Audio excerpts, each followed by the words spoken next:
Subscribe, like, comment, share on all the videos. Make sure you hit the notification bell icon to notify you all new videos that's posted on this channel. Shouts out to all the Pirates and Sea Bandits. Let's get it. So got a chance to see what just happened. I didn't catch the very beginning, but I caught a couple plays here and there.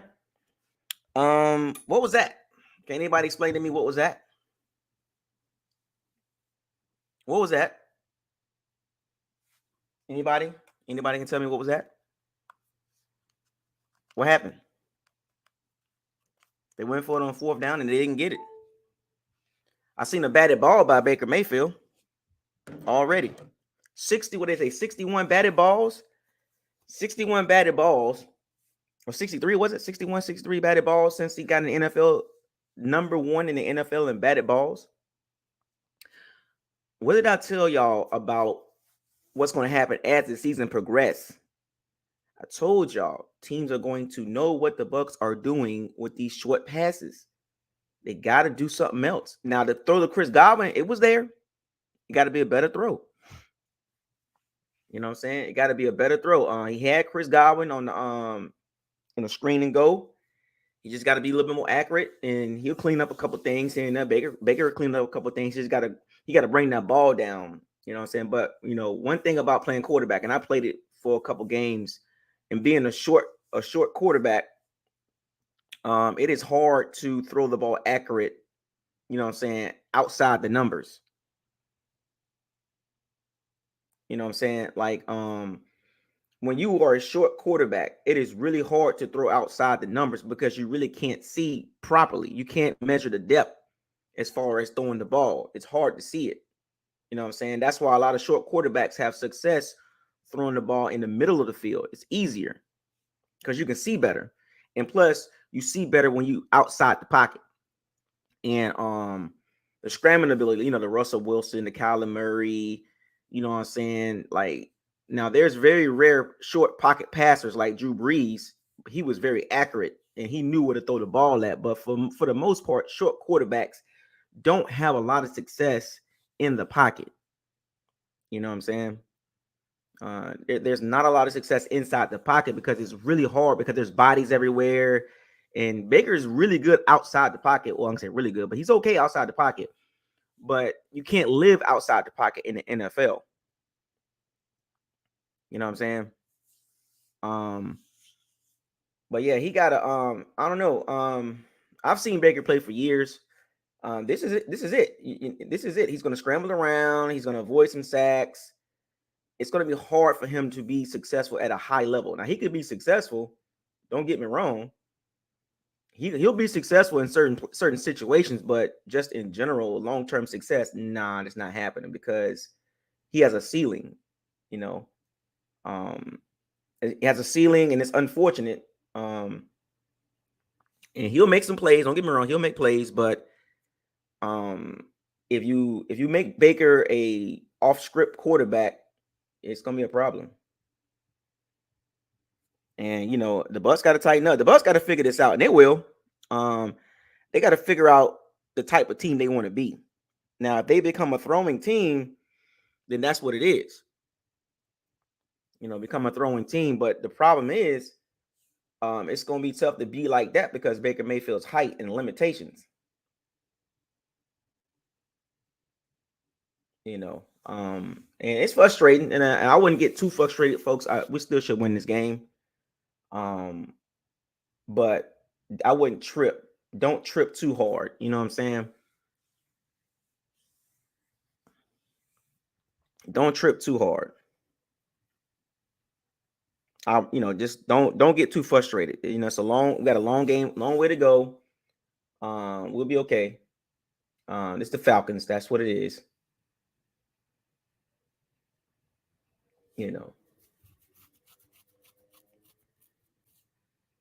Yeah, the Bucs pass defense is crazy, man. 26 in the NFL. That's wild. That's wild, man. 26 in the NFL pass defense, bro. That's wild. That's wild, man. That's crazy. That's crazy, man. 26 in the NFL.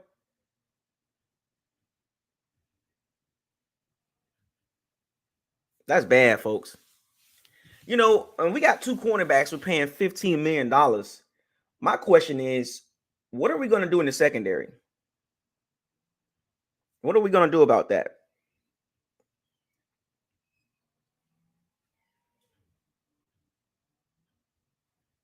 They get so hyped up to stop the run, but what are we going to do about that secondary? I don't know, man. We need to get some dogs back there. Safety, Winfield Jr. straight. We good on that, but the secondary, everybody else, man, it's just a problem, man. I don't know. We got some issues that we got to figure out in this game moving forward. The Bucks got to do something. I don't know if would they make a trade for the secondary.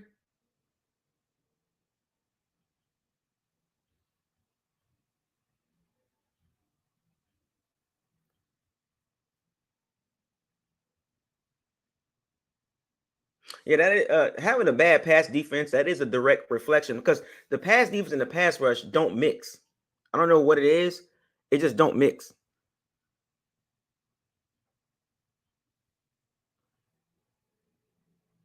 It don't mix. It don't mix. It just don't mix. The pass defense, the pass rush, it don't mix. That's so now we're seeing and the Bucks will be fine. I wouldn't trip folks, but the Bucks got issues defensively. Not the run defense, it's the pass defense.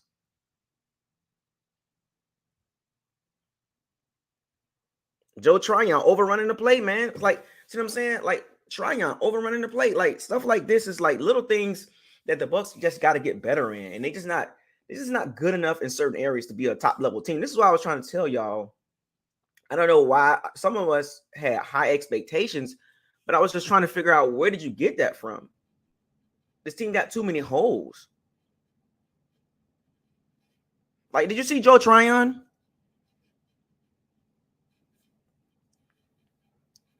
And Joe Tryon, it's not good enough. It's just not good enough for me. Like I'm kind of over him, and I'm gonna give Logan Hall one more year. I'm kind of moved on from Tryon. I don't see where he's gonna be good. I think he might be decent at best, average at best, but I just don't see it in him. And that was a zone read, a RPO, and Joe Tryon, you got to be responsible for the quarterback. You got to maintain leverage. You know what I'm saying? And then Devin White, he was late on the play a little bit. I don't know what, he's a linebacker, so he's supposed to be outside, what I'm saying, making sure the quarterback don't keep the ball. It's simple football 101. Look, the Bucks defense overall is not terrible. It's just areas in the team that is not good enough. And the Bucks, I don't know what it is. The Bucks are not a zone team. Like they play better man wise. And Ryan Neal has been a disappointment. So, like I said, I don't know where some of the Bucks fans got 13-4 and 12-5 and all. I don't know where you got that from. Where did you get that from? What were you seeing? Like, what I'm saying? Like, because to win that many games, you have to be like really, really, really good in a lot of areas. And the problem is the Bucks are not really, really, really good in a lot of areas. So yeah, so here's the thing about RPO. You have an outside linebacker who's supposed to be responsible for the quarterback, and then the inside linebacker take the running back. Now they can mix it up. The outside linebacker can crash the running back, and the inside linebacker can take the quarterback on the outside, but that's too much work. But simple RPO action is the outside linebacker take the quarterback. The linebacker takes the dive, the running back. You know what I'm saying? So it's just frustrating. You know what I'm saying? Like football 101. And sometimes the Bucks just forget simple mathematics. You know what I'm saying? Simple football. Simple football. It's football 101, and the Bucks just got to get back to the basics. And but the Bucks, I didn't realize, I knew the Bucks secondary wasn't great. I said it going into the season, you know what I'm saying? But here's the problem. Like, I didn't know it was this bad. I didn't know it was this bad. You know what I'm saying? Like, damn, you know what I'm saying? I just hope that the Bucs can figure it out, at some point and not put themselves in a situation where it gets really bad.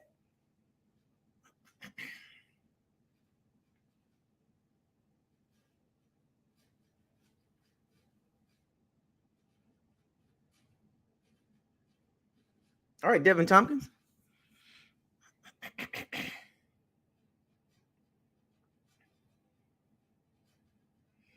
Yeah, the Bucs got to figure this out. They're kind of stuck in a situation right now. Outside of the Saints game, it really hasn't been great. And they got amped up for the Saints game. They got really amped up for that. And they didn't play well against the Lions or the Eagles. They barely beat the Vikings. They barely beat the Bears. Yeah, it's just, oh Lord, this is getting bad. This is getting bad.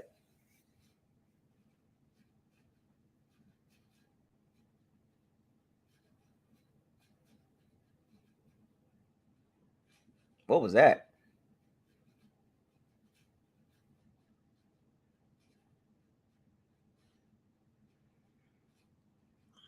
Oh wow.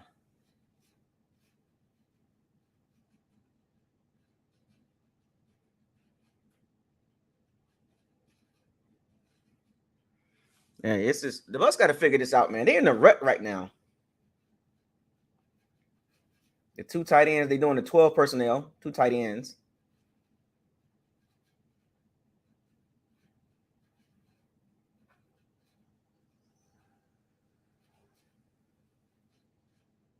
Yeah.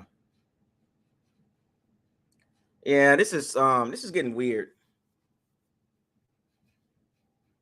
Yeah, what's saving the Bucs right now is penalties. Atlanta doing a lot of grabby grab.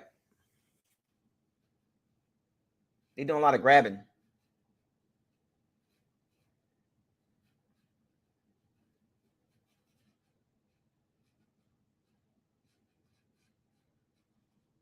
Yeah, Atlanta doing a lot of grabbing.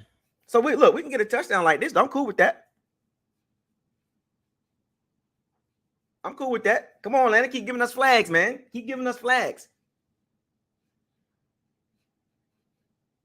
Yes, sir. We'll take them flags.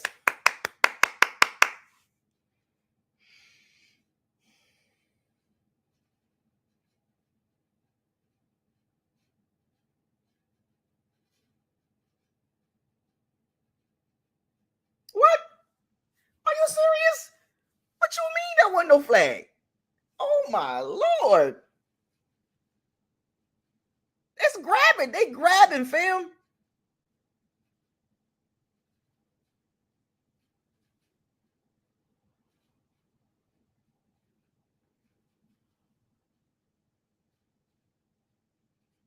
Atlanta grabbing so much, man.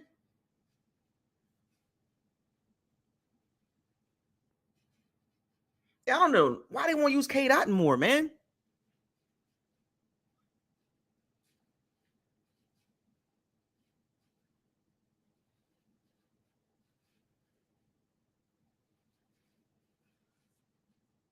Yeah, use K. Dot more, man. Like, damn, like use the tight end. Like, come on, he's right there. He can get some yards, man. Game look kind of empty out there.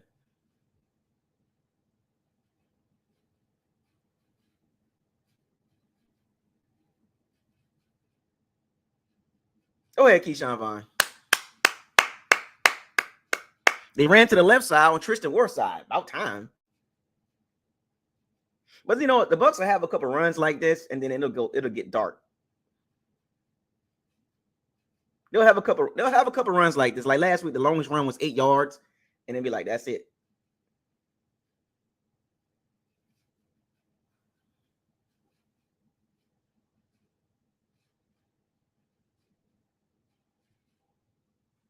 Yeah, the Bucs will have a couple runs like this. They'll have a couple 8-yard runs, 9 yards. You know what I'm saying?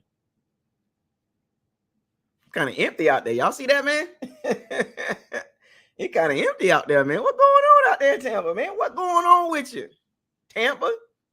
Kind of empty out there today. Is it too early? The game was too early or something? What's going on?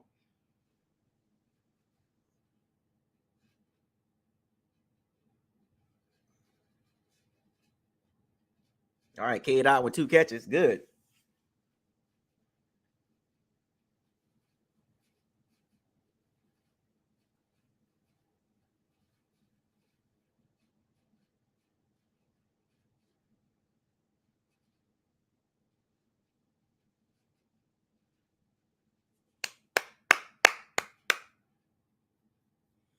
A little dry out there, ain't it?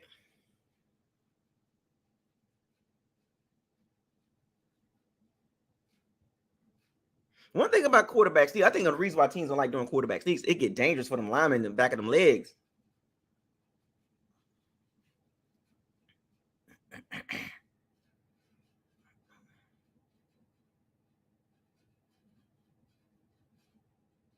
Come on, Tampa. Get it together, man. Y'all got it. This is the Atlanta Falcons. Finish strong. Finish these drives strong.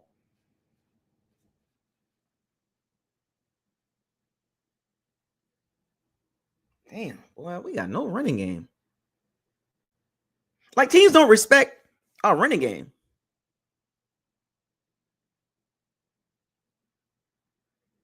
We shouldn't be struggling against Atlanta, though, for real, for real.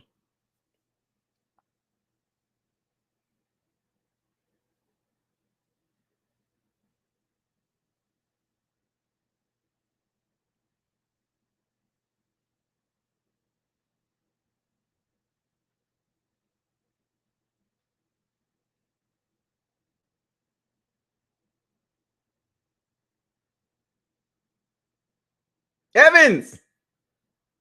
There you go. About freaking time.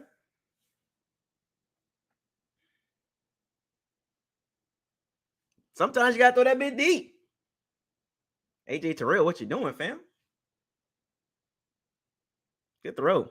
See, we'll be all right. It's Atlanta.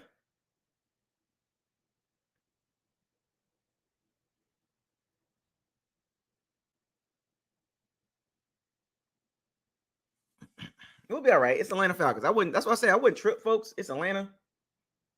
Just the Bucks got to get out of their own way.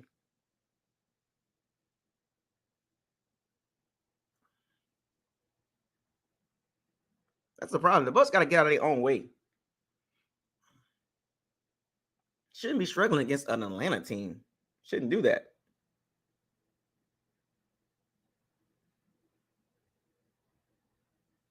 Do not struggle against teams like Atlanta.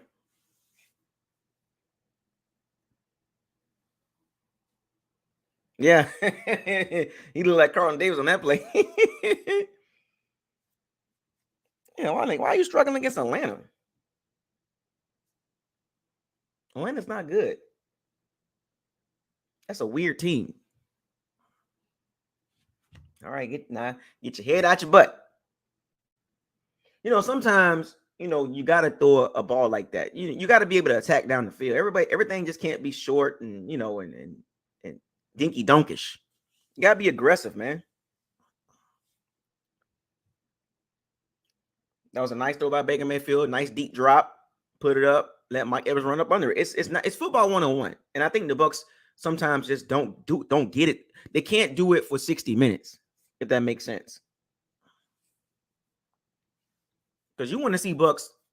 This is the thing about it. Teams like this, you don't want to see them struggle against. Now, look, the good teams, I get it. You know what I'm saying? It is what it is. But teams like this, you can't be struggling, man. You can't be like, oh my gosh, what are we doing? Like, nah, it's got to be a clean game. You got to, come out of the game clean, healthy, easy dub. You know what I'm saying? You shouldn't be struggling against teams like Atlanta. Atlanta ain't going nowhere.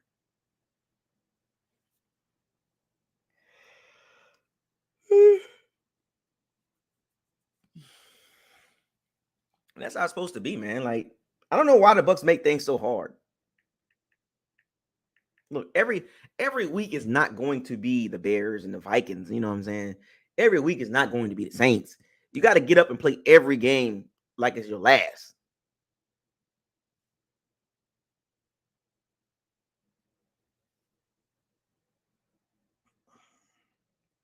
And all the Bucks got to do is just, get their head out their butts. The Ravens beating the Lions 14-0.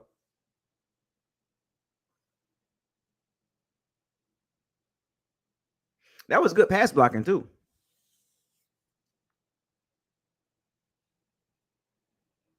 Now here's the thing: the Bucks will do stuff like this, and then they'll go doormat for like 2 quarters.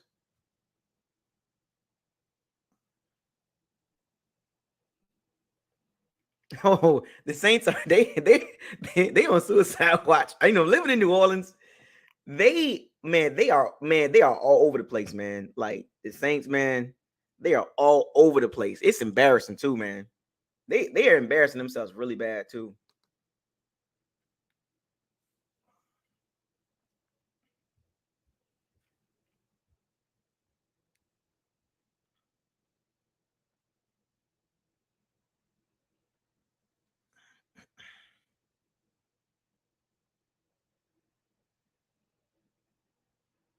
The Ravens is dominating the Lions.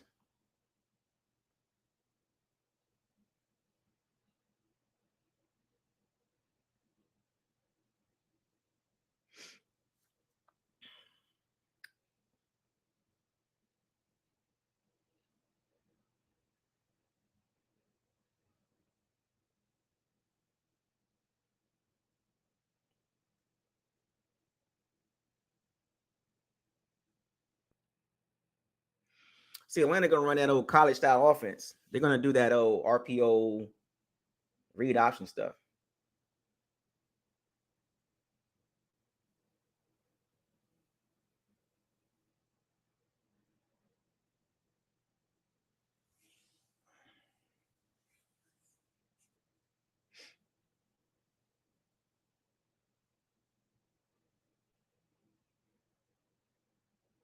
Look, Desmond Ritter, man. Look, the Bucks should win this game with no problem. That was a bad ball too by Desmond Ritter too.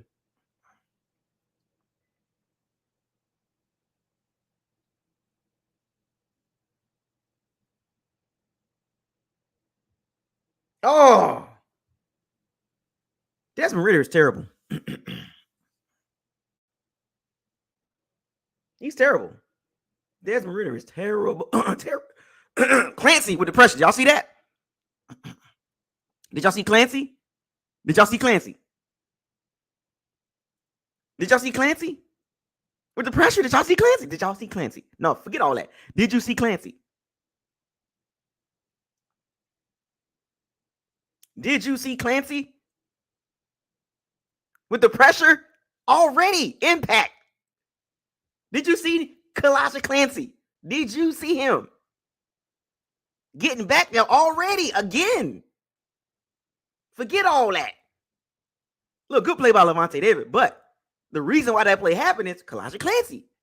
This is what I'm talking about. If we can get 2 more of those guys, 2 more Clancy's, 1 more Yaya, we good. We need to get another Clancy. Logan Hall is what it is. Logan Hall is William Golson 2.0.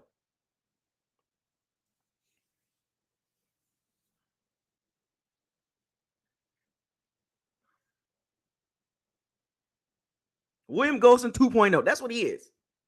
Joe Tryon is just the guy. But Kalijah Clancy already. Can you say? Well, okay. Is he the best lineman already?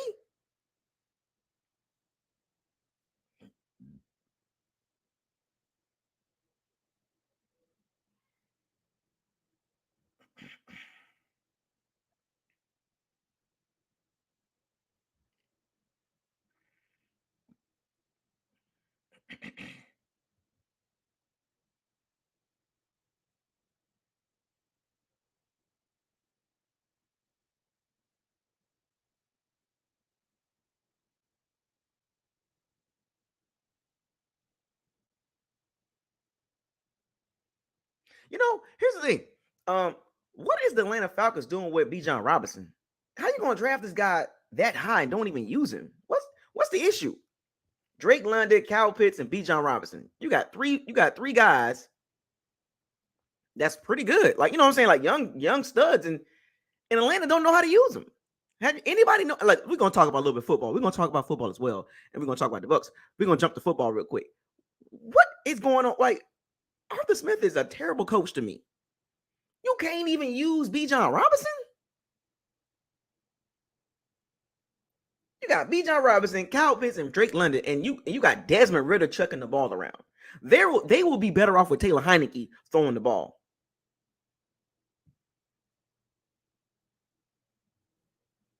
Think about that for a second. It's weird. Nobody don't find that weird? Atlanta should be a more explosive team, but they not. Did y'all know the Mike Evans touchdown was the Bucs' first touchdown pass, or first score over 40 yards, 40 or more yards?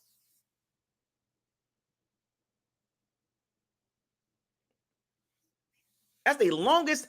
That's the Bucs' longest play of the season, 40 yards. That's why I'm saying the Bucs' offense got to be a little more explosive.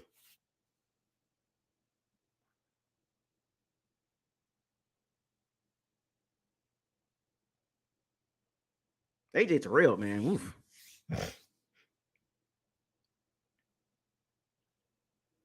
He getting toasted. Yeah, it's crazy. Like Atlanta got some weapons, but it's like they weird with the. Just go ahead and put Taylor Heineke in.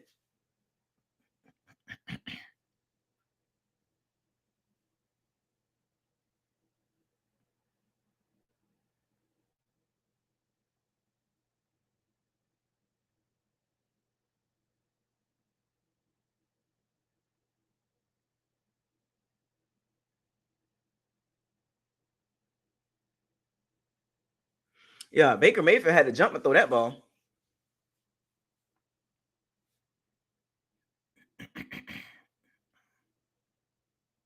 Come on, Baker. Look, Atlanta, they're not a bad defense, but come on, man. We're making this harder than what it is. The Patriots beating the Bills? What's going on there?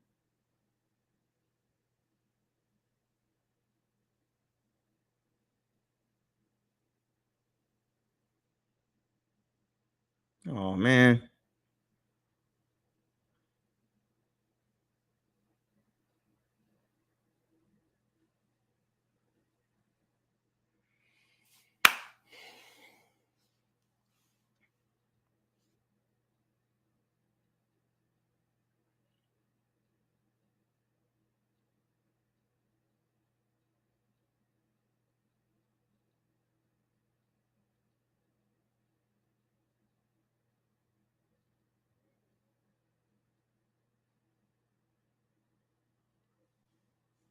Oh, here we come on, man.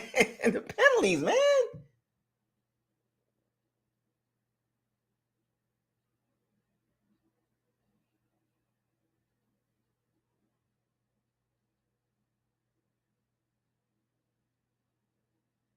Come on, man.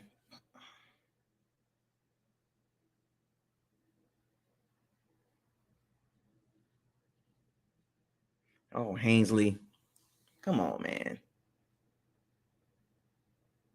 Why everybody talking about this Kyle Pitts catch? Like everybody talking about the Kyle Pitts catch. Move on from that.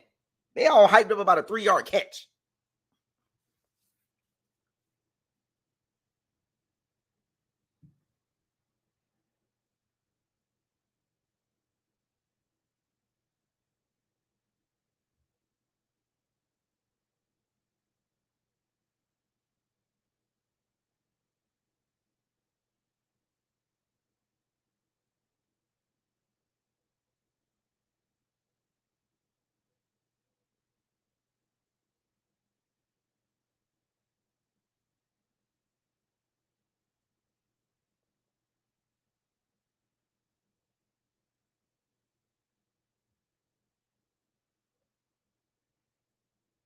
Oh Lord, what the?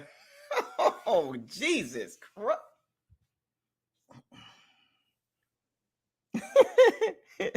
Jesus Christ! Everybody but the center, Jesus. Oh wow. This is not good. This is just go ahead and punt the ball, man. Go ahead and punt the ball.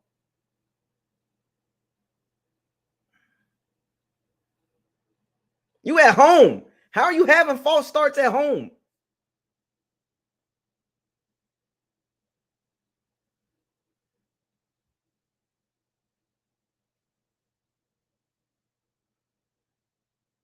My goodness.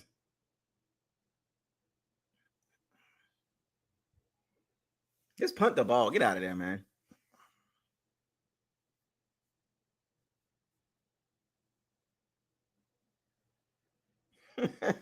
Well, it was a pretty much even quarter right there. Both teams 7-7. It's even quarter. Nobody really took advantage. Nobody has taken advantage of the taking the lead of the game. So here we are. This is two middling teams. It's two middling teams. Let's be real. You know, and this is one of the games where neither team is going anywhere major. It's just who's going to win the game. I got the Bucks winning the game, but man, Bucks offense, man. Like I wish it was a bit more explosive. Well, like I said, the situation with the Bucks is moving forward. Midterm, long term. What do you do with Baker Mayfield?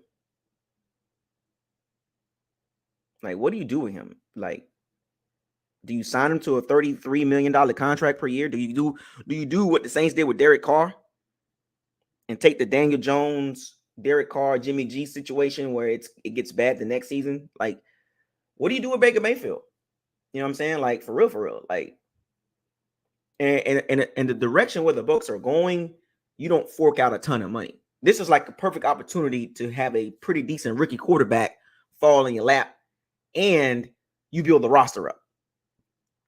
You feel what I'm saying? You build the roster up. The Bucks are in a perfect situation to build the roster. They are in the perfect situation to build the roster and get really good in multiple areas. Cornerback, another linebacker, another safety, a couple more D linemen, some interior O linemen, running back. They got so many areas they can get better in. And do you tie up 65, $70 million guaranteed, $90 million guaranteed into a middling quarterback? 6 foot, a lot of batted balls, not good inside the pocket. Do you do that? I'm just asking. Because he's like a bridge quarterback for real, for real. And if you really want to call it, he's a bridge quarterback. It's not going to be elite, you know what I'm saying? But I would go build the roster up. That's what I would do. I would if I was to keep Baker Mayfield, I would keep him on a modest contract, and I would get me a quarterback, a young guy, better than Kyle Trask. There's a lot of good quarterbacks coming out. You get one, you know what I'm saying, and just do what the Chiefs did with Mahomes and Alex Smith. You just get your guy and just kind of just roll with it, and you know I would do that. Look, the Bucks dominated. Here's the thing about it: the Bucks had the ball 9 minutes and 50 seconds in the first quarter, 100 yards, 113 total yards, and 7-7.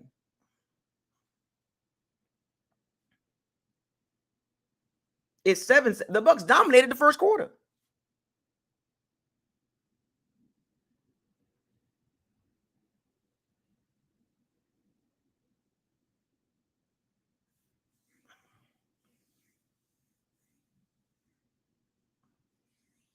The Bucks dominated. The Bucks had the ball 9 minutes and 50 seconds and got 7 points. –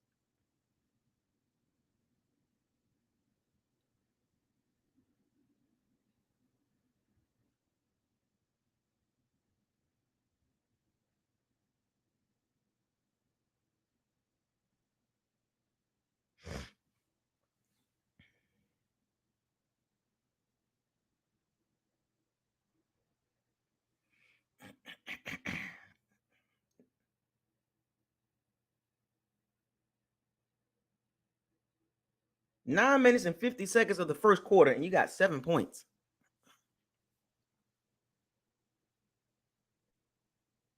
Dang it, man. You had the ball 9 minutes. 9 minutes and got 7 points. That's it. You dominated the first quarter. You had the ball 9 minutes and 50 seconds.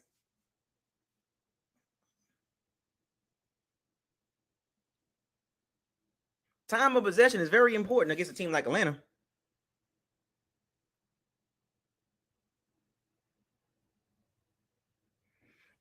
What's wrong with Detroit? Does anybody know what's wrong with Detroit?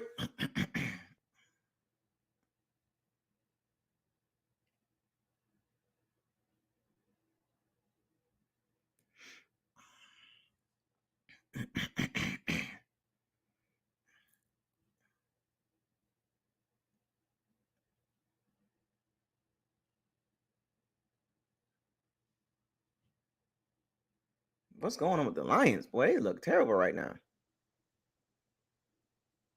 Wow. 21-0. What is going on with the Lions, bro? They came out flat today. Hey, the Baltimore Ravens, man, they a problem, dog. I'm so glad we don't play the Ravens, boy. Look, there are certain teams in the NFL we just don't match up well with. Ravens is one of them. Ravens, Bengals, Cowboys, Eagles, Bills, 49ers, Chiefs. We just don't match up well. What would you what y'all think would happen if we played the Jets? Bucks versus Jets. Who you got? What you think will happen? Bucks versus Jets.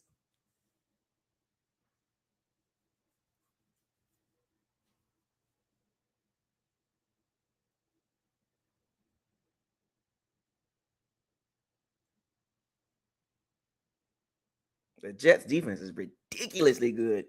They can stop the run and pass.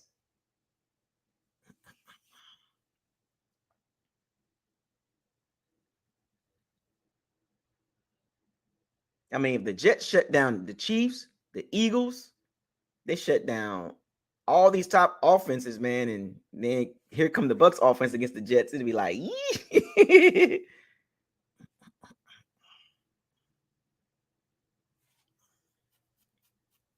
oh, that who's number 26? That's Merriweather.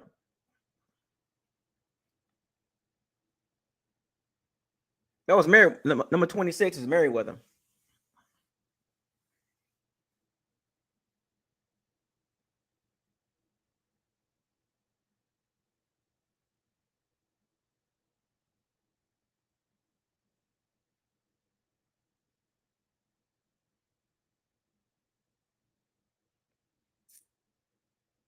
What? Really? Oh, really? Really? Scotty too hotty? Really? When he in the game, that's what he gonna do. When he's in the game, that's what he's going to do.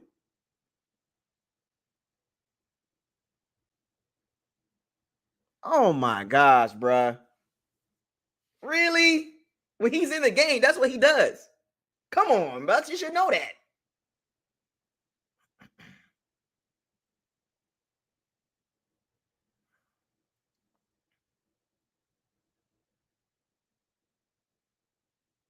Yeah, I'm like, I'm a few seconds behind. God, I guess you could say I'm probably about maybe 5 to 7 seconds behind. When Scotty Miller in the game, that's what he does. Like he don't do anything else.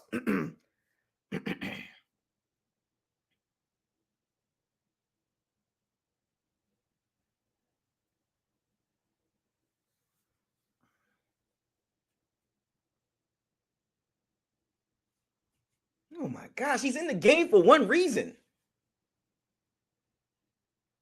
I'm just saying, how do you not know this?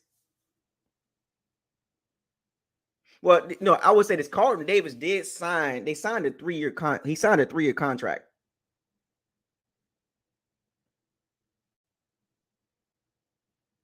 He signed a 3-year contract. So he signed that 2 years ago. So next year will be his third year under that contract. So we can get away from Carlton Davis.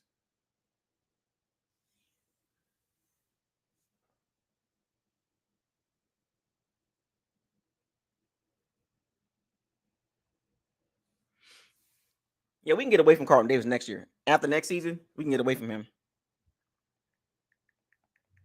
It was only a 3-year deal.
Good defense.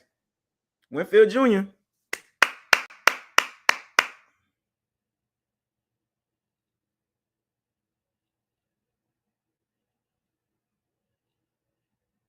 That's the cornerback skills right there.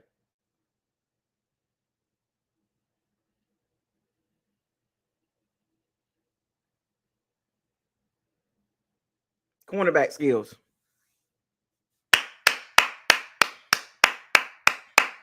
The defense. Once again, the Falcons they didn't use B. John Robinson in the red zone. It's weird. This is why the Bucs got two guys they got to pay. They got to pay um Tristan Wirfs and Winfield Jr. They got to pay them.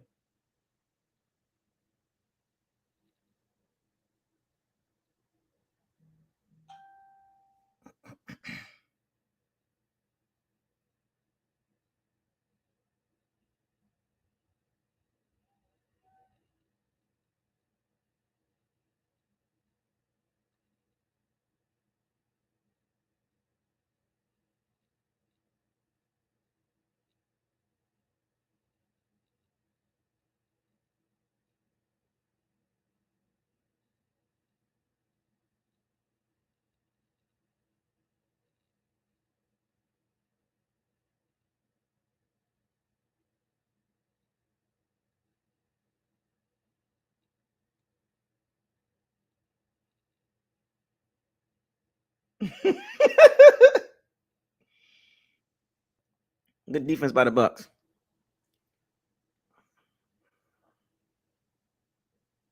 Man, look, no offense, man, but Shaq, I told you that Shaq Barrett contract gonna be terrible.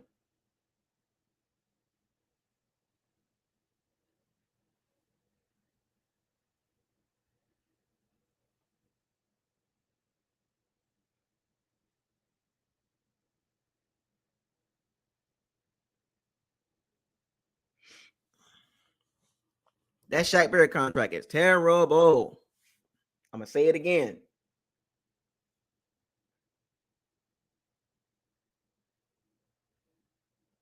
Oh yeah, Deshaun Watson hurt again. Yeah, Deshaun Watson. Yikes. No, he's not the highest graded left tackle, bruh. He's the highest graded pass blocking left tackle. Tristan Wirfs is not the highest rated left tackle. That's run block. See, here's the thing about Tristan Wirfs. As great as he is, his run blocking is very suspect. He can pass block his ASS off, but his run blocking suspect, dog. Like, go back and watch the film. That's why he's not the top rated left tackle. He's the top rated pass blocking left tackle. Not the top rated. He's not even top 10 run blocking. You can't be the top left tackle when you can't run block good. You can't do it. That doesn't even make any sense. Oh yeah, Tristan Wirfs is the top left tackle, but he can't run block that good. It don't work like that. You got to be both sides. You got to be able to run block and pass block. You can't have the 32nd rank rush the offense and be a top left tackle. You can't do that. You can't be a part of an O line that's one of the worst in run blocking. You can't do that. You can't be a part of one of the worst running attacks in the NFL as a left tackle and be the top left tackle. It don't run like that. It don't work like that. I know some of you might be mad, but it is what it is. It is what it is.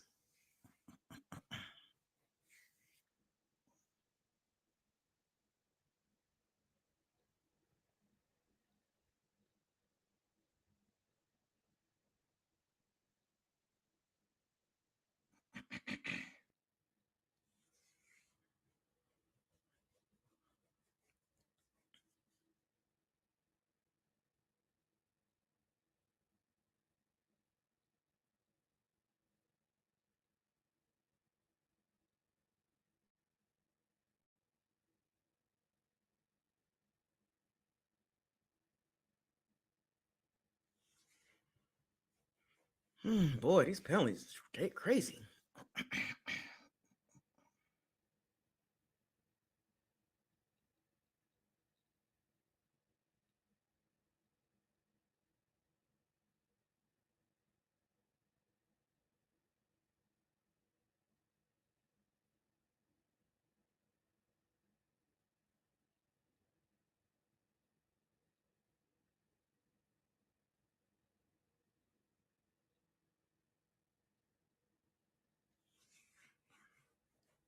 As good as Dave Canales be talking, man, the production don't add up. The production don't add up to me.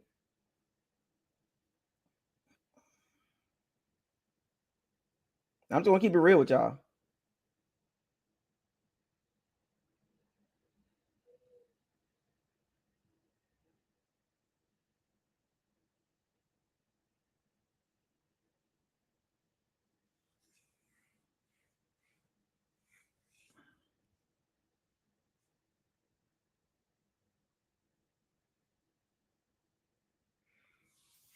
Yeah, the production don't add up to me. Like, he's talking a good game, but the production of the offense don't add up to me.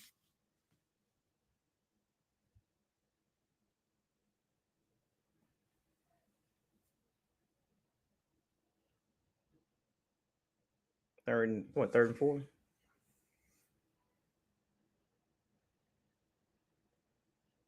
Throw to Chris Godwin.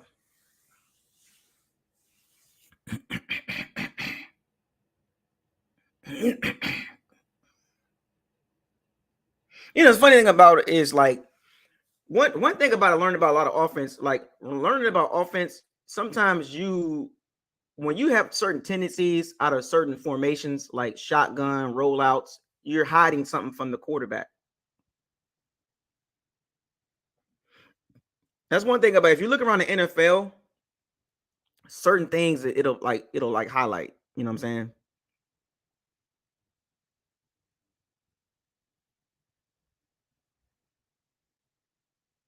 He's not good at deep balls. That's not his thing.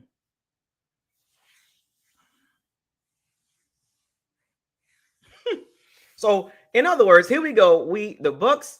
If you look at this game, you can see how this game's turning out. The Bucks are going to throw the ball quite a bit, which is fine. I'm okay with that. But the problem is the actual plays. You're not getting deep balls on Jesse Bates. You're not getting deep balls on Jesse Bates. They even laughing. You're not going to do that. Yeah, this is bad.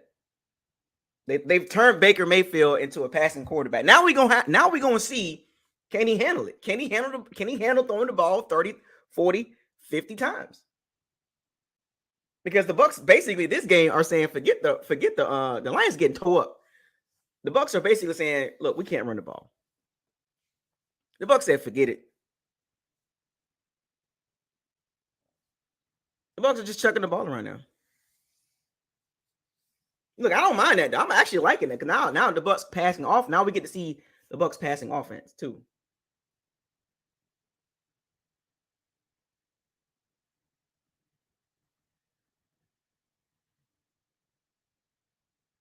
Flag.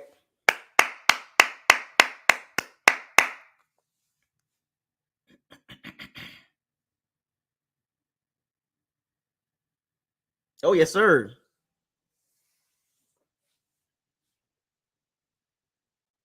Yep. Falcon secondary doing a lot of holding.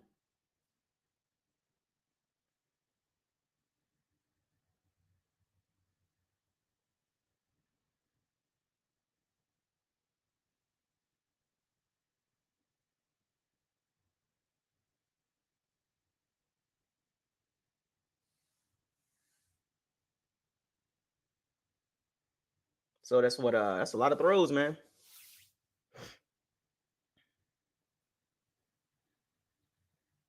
Oh Lord, Jesus Christ. Atlanta Falcons secondary is playing very aggressive. They playing very aggressive. Because what it is they trying to make it hard on the Bucks on receivers. But look, the Bucks receivers there's plays to be made. And look, it is what it is. Like the Bucks got to throw the ball to win the game. They're gonna have to throw the ball to win the game, which I don't mind that. It's a throw. They got to throw the ball to win the game. They've made that clear early. They've made this very clear.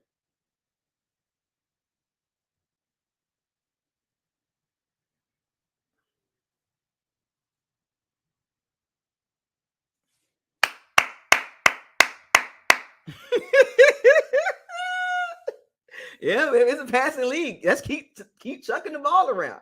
Forget that running game. The Bucks are not built to run the ball.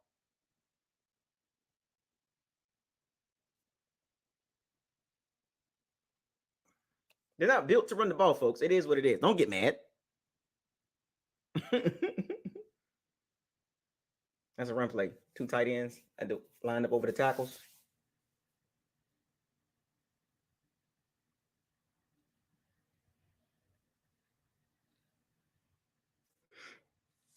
They built their. Look, the thing about it is the Bucs are playing to the strengths now. Like they're playing to the strength. Throw the freaking ball. I'm not gonna complain. I don't know why y'all complaining about it. I'm not gonna complain. They're built to throw the ball. I think Dave Canales need to realize that. The way this team is built, they're built to pass, block, and throw the ball. They're not built to run the ball.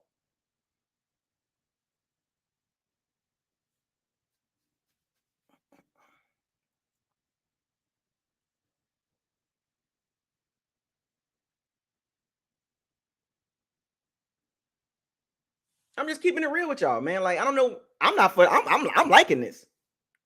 I'm liking it. Keep throwing the ball. Keep throwing it. Because you can't run the ball. You cannot run the ball. So guess what? Keep throwing it. Atlanta can't stop it. Keep throwing it. They can't stop the passing game. Keep throwing the ball. They have no answers for our passing game.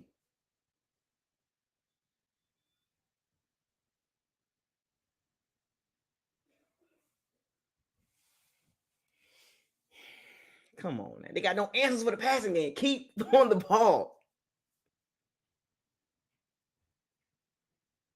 I don't get. Look, I'm loving it. 22 passes. I keep going.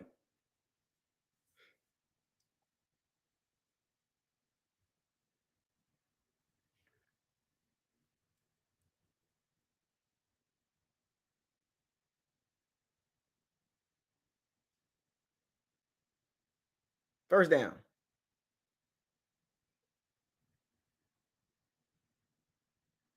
Atlanta don't know what to do. The Bucs are in a rhythm right now. Atlanta is clueless right now. They don't even know what to do. They don't know the coverages. They don't know anything.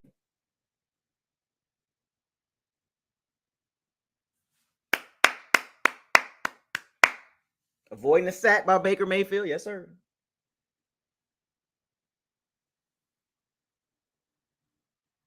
It's like that's what I'm saying. Like the Bucs make this harder than what it is. They do. I don't know why they make it harder than what it is.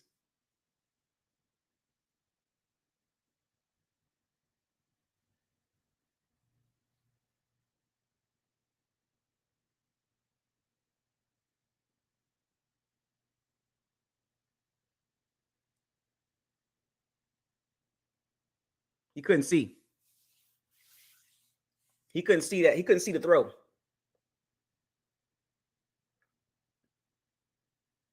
Yeah, he can't see. He couldn't see. Yeah, he couldn't see. When things get a little like, oh, he almost fumbled.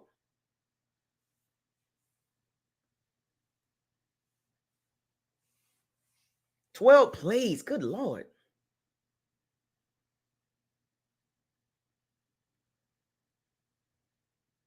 Oh, oh man.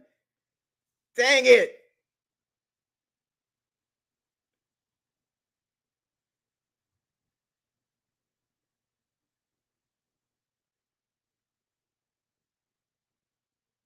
Dang. That was a good play by the Falcons defense. Good play. These is pretty much even. These are even teams, man. Like if y'all can't see that, they're even. They're even teams. These two teams are very even.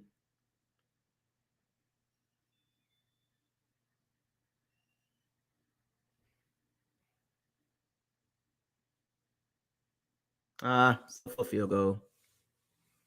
That's a lot of plays to get 3 points, folks. This is what I'm talking about. The Bucs offense, man. It's like, I told y'all about this, man. I told y'all about this. I told y'all about all these long drives to get 3 points, man.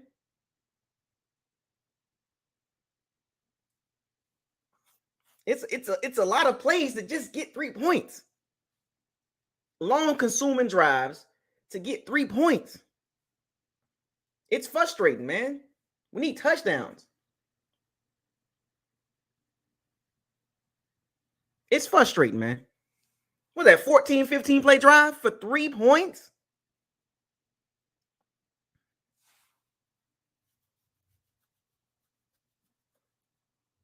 It's like, yo, man, come on, bro. And you know what, though? That's a victory for the Falcons defense. To be honest with you, that's a victory for the Falcons defense. That's a lot of plays for 3 points.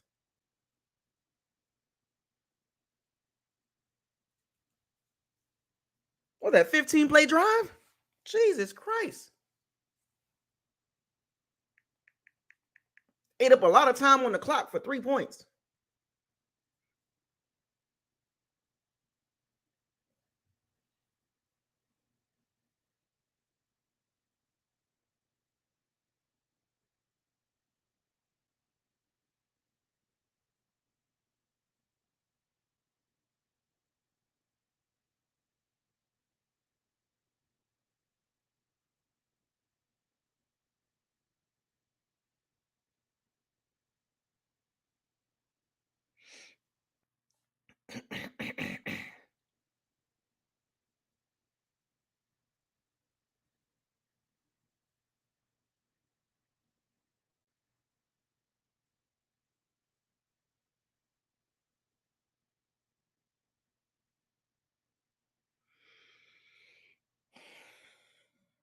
I think so Baker finna reach what 40 throws this game? 40, 45 throws?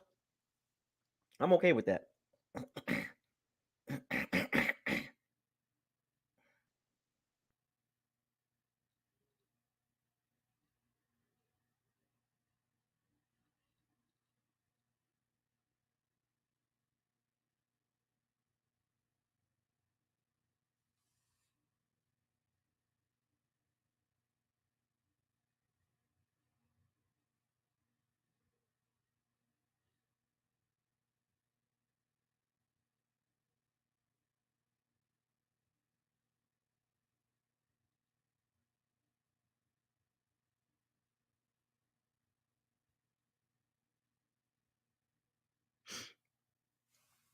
Yeah, man, that's a long drive, man. A long drive, bro.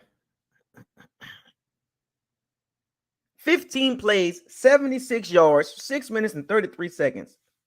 Field goal. Like, God dang it, man. That's insane. Like, that's not modern NFL football, by the way. I want y'all to know that.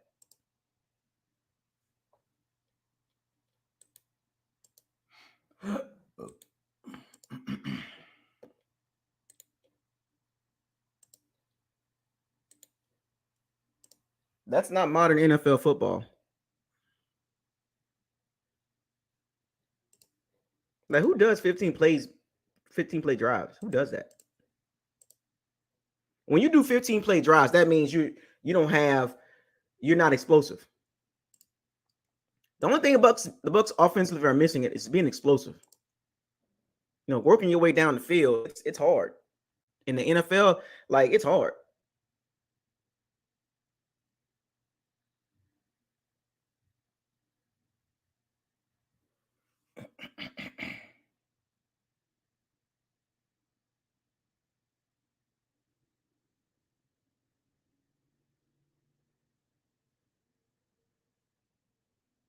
What's up with Shaq Barrett?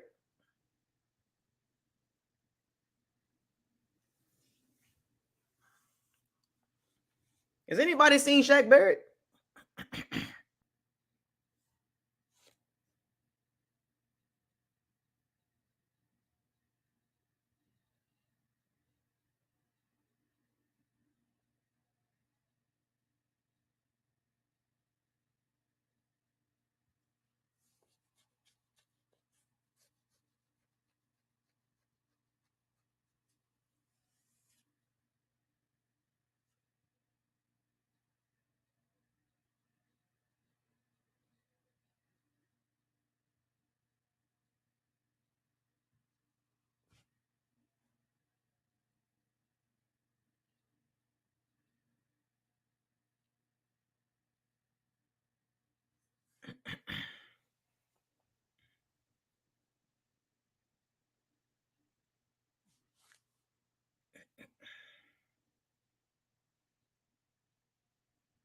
Commanders are losing to the Giants? How the heck is that happening?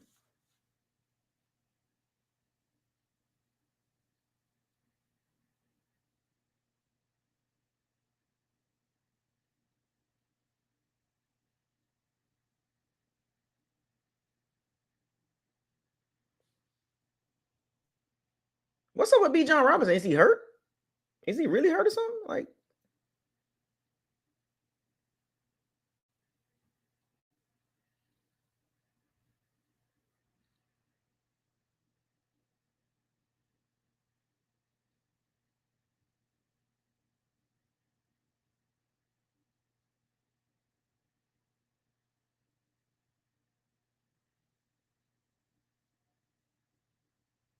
oh, Cordell Patterson, yikes. He lost a step. Big time. He was good last season, too, man. Cordell Patterson was really good last season. Let me find out the Giants look better with Tyrod Taylor at quarterback than Daniel Jones.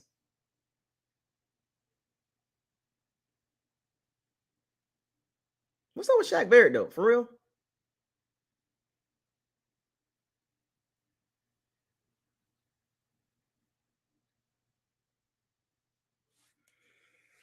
Shaq Barrett, yikes.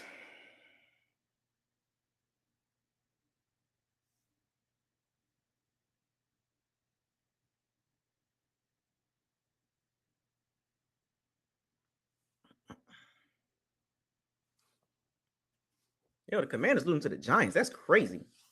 Sam Howell's not it, bro. Man, I think half of the league, half of the starting quarterbacks in the league are not good, bro.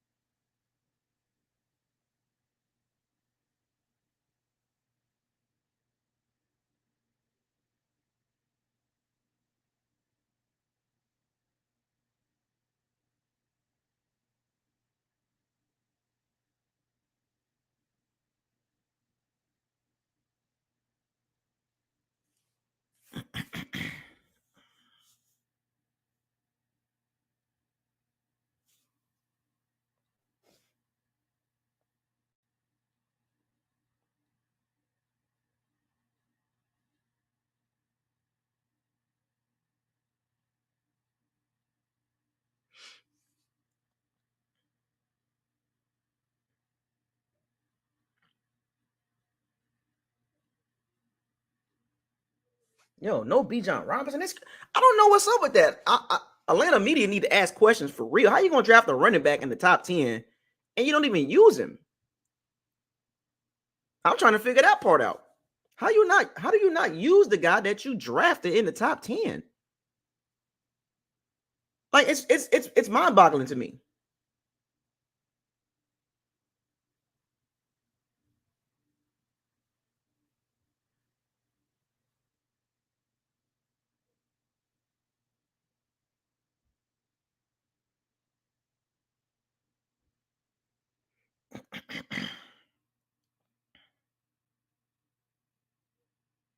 I'm trying to figure. I'm still everybody's asking that on social media right now. Yo, what's up with B. John Robinson? Is he hurt or something? Like, what's going on here, fam? Like, the dude is he healthy? Like, because if he's not hurt, then why is he not being utilized?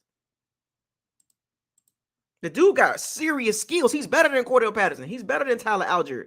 Like, clearly. And for whatever reason, Arthur Smith don't want to play him.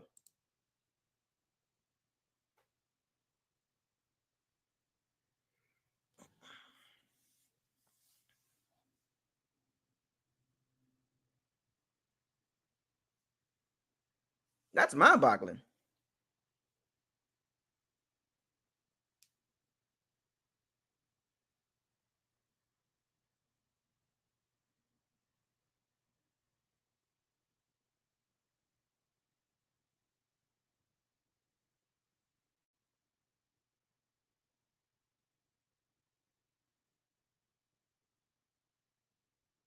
I mean, is it the fact that B. John Robinson can't read the holes correctly?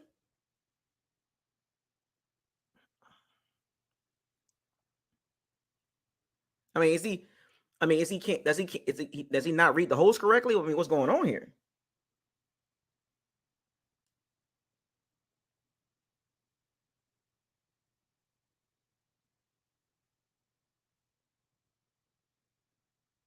Oh, I like them new Colts uniforms, man. I like the Colts uniforms. Have y'all seen the Colts uniforms? The what they wearing today? The blue ones?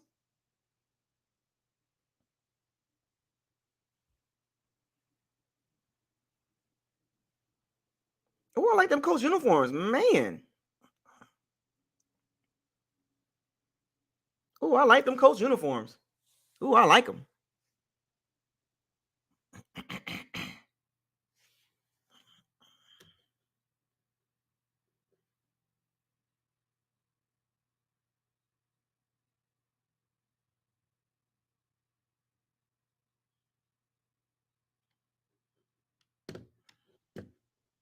I like them. I like the Colts new uniforms.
A lot of flags between both teams too.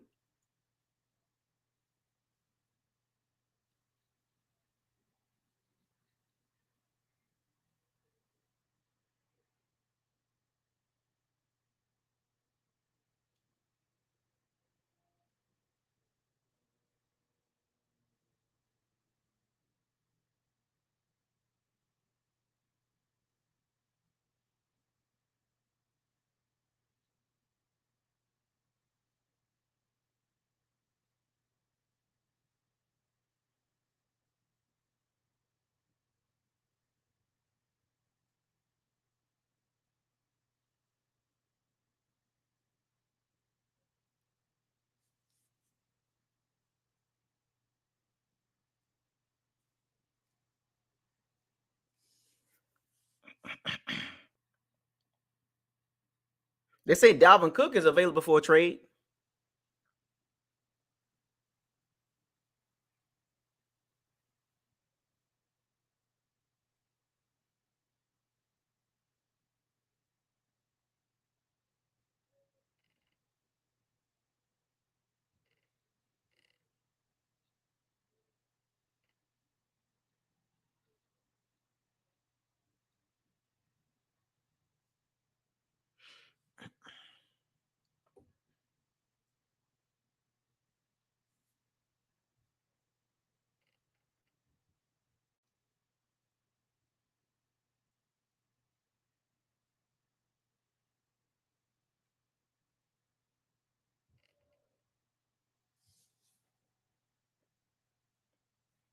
Third and 7. Oh, B John out there.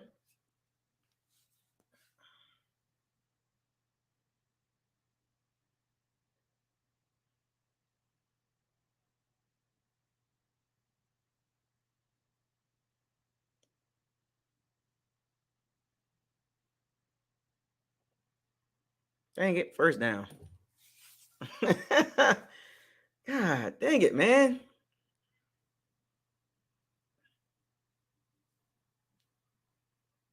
Shaq Barrett, man. God dang it, bro.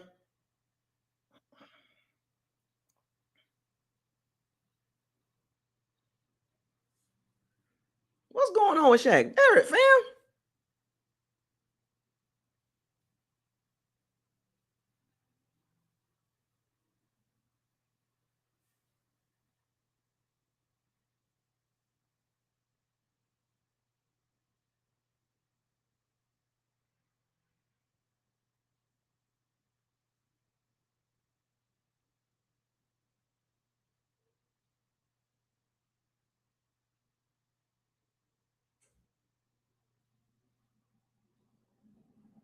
Well, I ain't gonna even lie.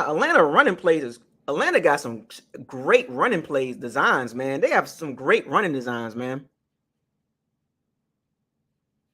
I ain't even gonna hold y'all on it. Atlanta run plays is ridiculously good.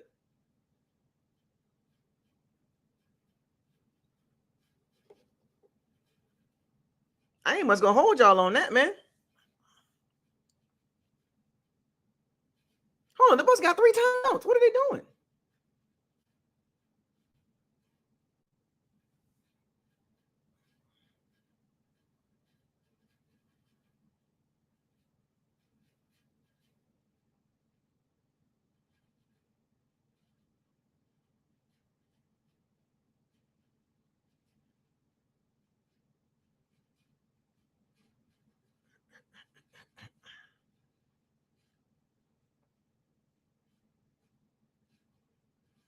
Atlanta run plays is great.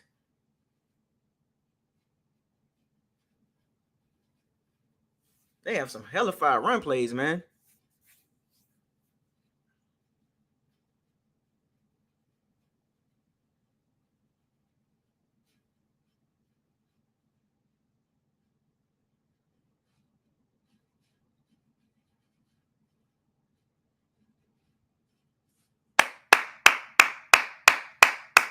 Come on, defense. Tighten up. 3 timeouts, man. And Bucks ain't even using them. Like you can't carry the timeouts until the next half. You can't carry the timeouts with you.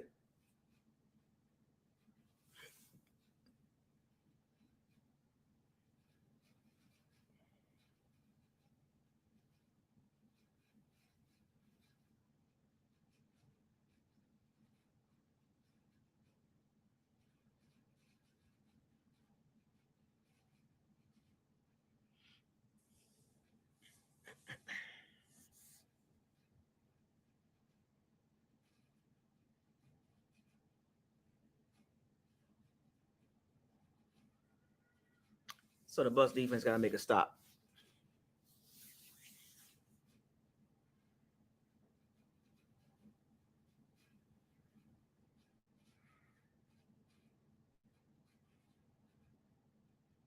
Oh, it's Clancy? Was that Clancy again?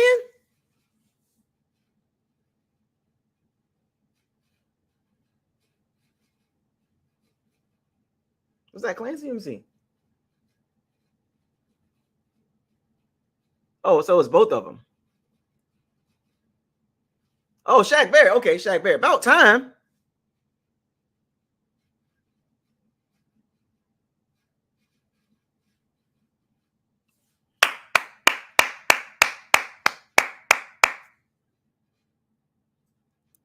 Desmond Ritter is so terrible. He is terrible.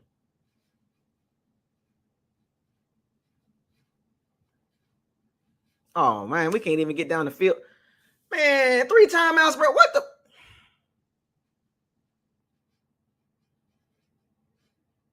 3 timeouts.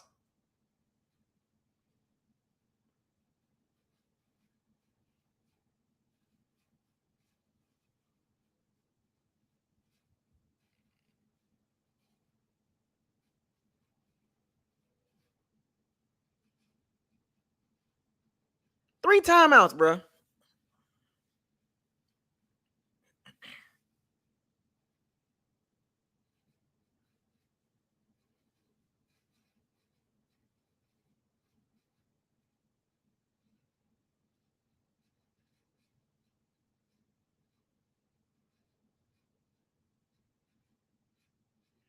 I'm still trying to figure out why they're not using B. John Robinson.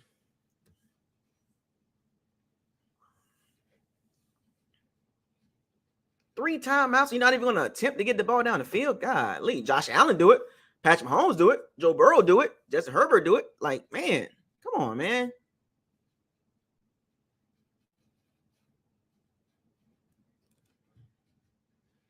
3 timeouts. You don't even try to get the ball down the field. I'm gonna take these 3 timeouts with me in halftime. Yeah, I'm gonna take these in with me. Like what?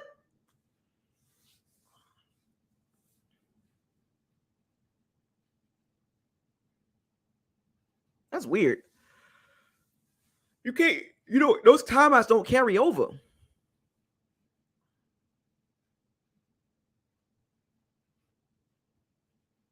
I don't know why Bijan not playing. I don't get it. Everybody on social media is asking the question right now. Is Bijan hurt?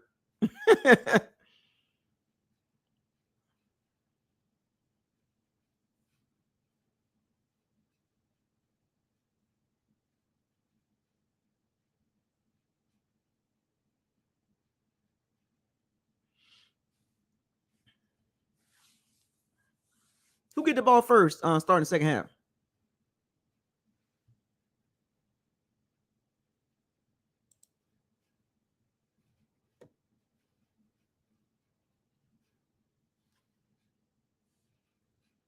I mean, look, from a football perspective, I want to see Bijan Robinson touch the ball. He's actually good.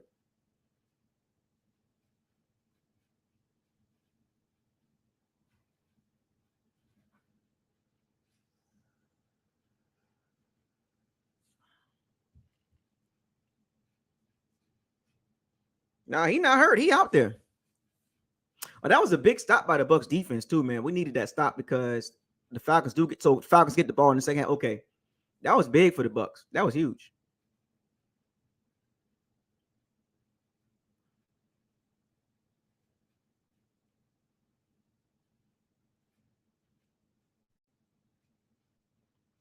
Yeah, the Bucs and Falcons are pretty much even. They're evenly matched to this point. I can see it. So I thought there was a big difference between the Bucs and the Falcons. That's not really a big difference.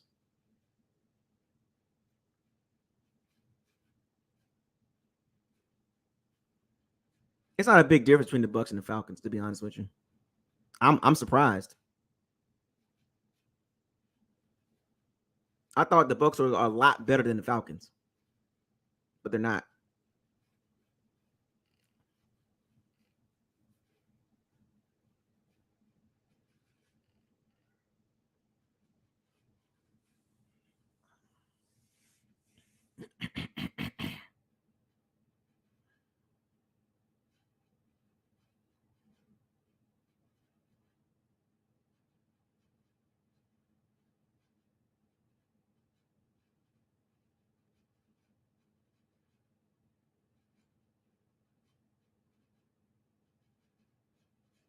That Deshaun Watson contract is terrible.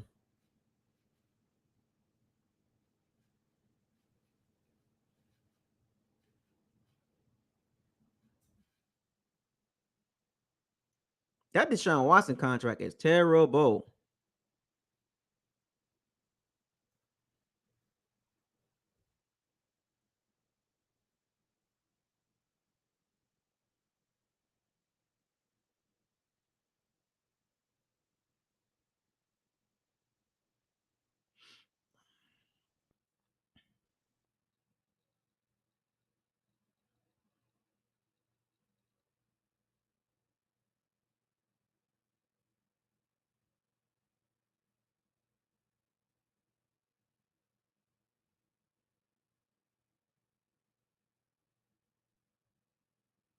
The terrible contract.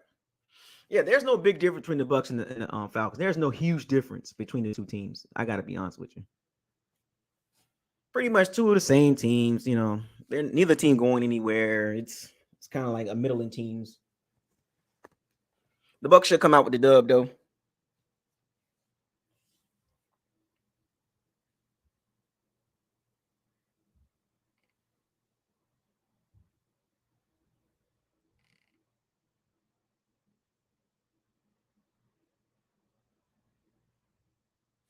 Anytime I would say this, anytime Baker Mayfield throws the ball quick, he looks better. Anytime he has to hold the ball, that's when he looks kind of bad. Like it looks kind of terrible.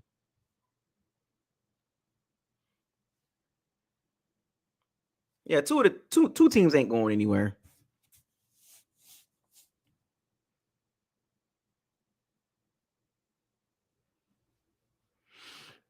Yeah, I don't see the big difference between the Bucs and the Falcons. Even though the Bucs will win the game, the Bucs gonna go forward. They're gonna be 4-2. But I mean, and like I always say this, where are we going this year? You know what I'm saying? Like, where are we going? Like, where are we going? Where are we going? That's the question I'm always going to keep asking. Oh, yeah, we won again. Yeah, you're right. But where are we going? Are we just going through the motions? Like, oh, yeah, we're just going to win some games. And then what? We're going to the Super Bowl? We're going to NFC Championship? Because if we're struggling against the Falcons, struggling against the Vikings and the Bears, where do you think we're going at? Anytime somebody gets super hyped as a Bucs fan, I'm always asked. I ain't got no problem with that as being a fan, but I'm always going to ask, where's this team going? Where's this team going? Oh, yeah, the Bucs is really like that. Cool. But where are we going? 12 games, 11 games. Okay, where are we going? We going Super Bowl. All right, man. Goodbye. You know what I'm saying? Goodbye. It's almost like I think some of the fans really want to say that on the low key. I think some of the Bucs fans really want to say Super Bowl on the low key. I really do. You know what I'm saying? On the low, I really do. I think they really want to say Super Bowl with Baker Mayfield. Like, where are we going with this team? Like, seriously, like for real. We're not beating the Infinity Stone teams. We're not doing that. Like, once again, this is a transitional year. I'm gonna keep telling y'all this. I don't know why some of y'all expectations are super, super high. Where are we going? Answer the question. We don't match up well against a lot of teams. Look at it. Y'all not watching this game against the Falcons? The Falcons are not good. They got Desmond at quarterback and it's 10-10 at home. Once again, where are we going? Please answer that question. For you Bucs fans out there that thinking that we really like that, which is fine. That's being a fan. But where are we going? Are we top level team? No. We got too many holes. Atlanta Falcons 10-10 at home? Come on, man. The Falcons not even good offensively.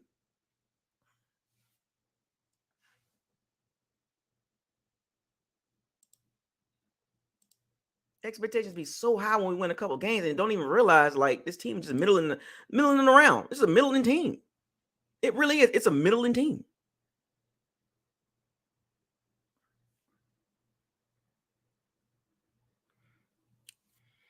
One thing I would say, I'm always going to be a realist.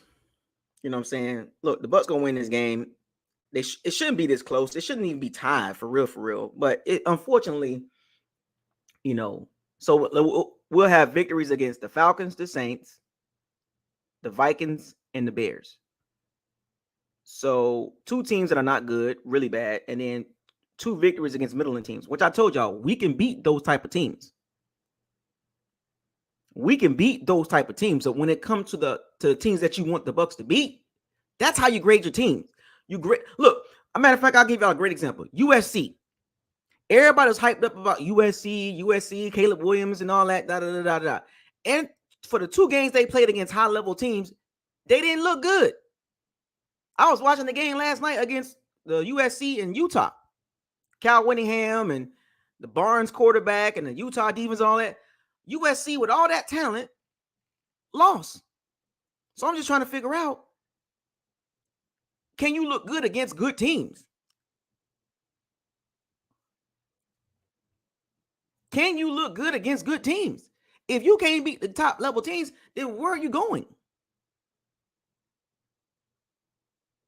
Saying everybody was hyped about USC. When Caleb Williams in 2 games against top 25 defenses didn't look good. That's how you grade your team. You grade your team against the big boys. You don't grade your team against the Bears and the Vikings and the Middling Saints team and the Middling Falcons team. You grade your team on the Lions and the Eagles. That's how you grade your team. If you know your team can beat bad teams or middling teams, okay, we got that part. We all agree that the Bucs are better than the bad teams. They're pretty much better than most of the middling teams. We get that part. But are we better than the top level teams? No. Once again, where are we going? We're not contenders. I just want to know the truth. How do you play against really good teams? How do you play when your team play the good teams? How do you look? I don't care about all this beating terrible teams. I want to know how you look, because if you don't look good against good teams, then what does that tell you? We're not ready yet. You can't take credit. You can't take credit beating bad teams and then against good teams excuses. And then you want to hop on the bandwagon on other teams when another team beat the team that your team lost to. It don't work like that. How did your team look against the team? Don't worry about what other teams are doing. Worry about your team. How did they look against that team? That's like saying, what's a good example? Matter of fact, I'll use a boxing example, right? Uh, David Benavidez is fighting Demetrius Andre. But you know what's gonna happen? The loser of that fight, the Canelo fans gonna see. The Canelo fans gonna come out and say, "See, I told you Benavidez was bad, or I told you Andre was bad, but your guy didn't fight him. Your guy didn't fight him. David Benavidez is bad. Demetrius Andre is bad because they lost. So who the loser of that match? The Canelo fans are gonna jump out and say Benavidez is bad or Demetrius Andre is bad. But little do they know, your guy Canelo Alvarez did not fight David Benavidez, and he did not fight Demetrius Andre. Your guy didn't fight him. David Benavidez beat Demetrius Andre, or Demetrius Andre beat David Benavidez, not Canelo. So stop trying to take credit for another team's work. It don't work like that. How did your fighter look against, or how did your team look against the team that apparently is doing bad against another team? It don't work like that. I'm telling you what's going to happen when David Benavidez and Andre fight. The loser of that match, Canelo fans are going to pop out of nowhere and be like, "Yeah, I told you he was bad." I'm telling you how it's going to work. I'm telling you. I told you he was bad. I told you Benavidez was terrible. I told you Andre couldn't take a punch. 17 rushing yards. Man, the Bucs are one-dimensional.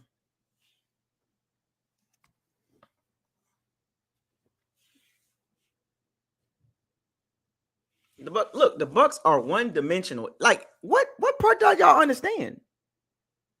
Like, y'all can't be. Look at y'all see the stands?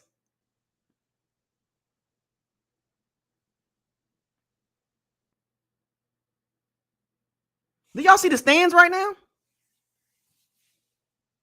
That staying halfway empty. Good Lord.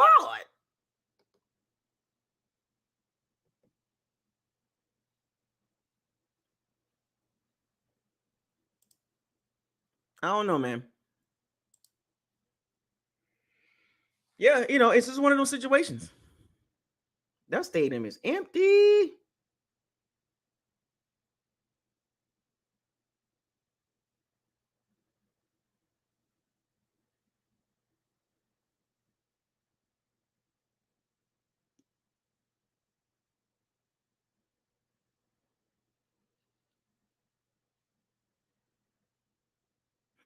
They won't use B. John Robinson. They won't use. I don't know what it's up. I guess he might be hurt. I don't know. It's weird.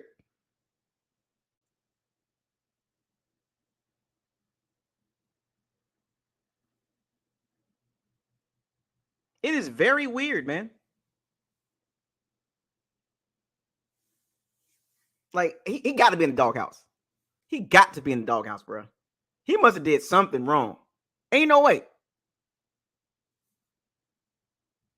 Ain't no way. Ain't no way. B. John Robinson must have did something wrong. Ain't no way, bro. Cordell Patterson getting snaps over him, bro.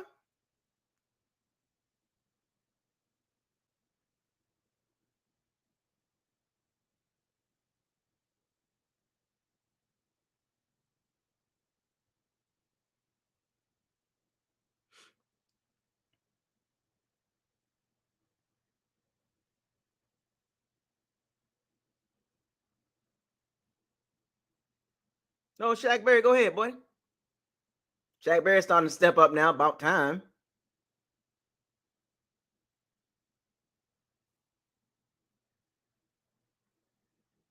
Oh, Bijan Robinson stick. I got the volume down, so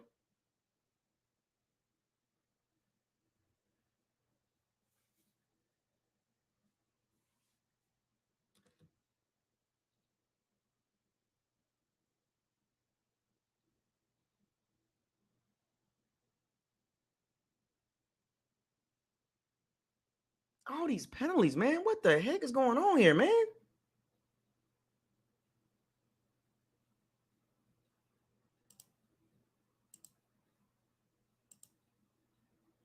This is crazy, bruh. All right, Tampa. Let's get this game over with, man.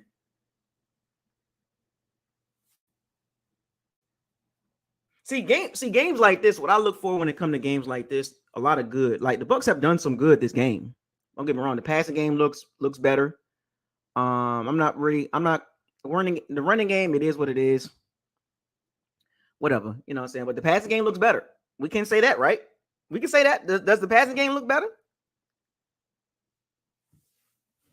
Let's keep it real.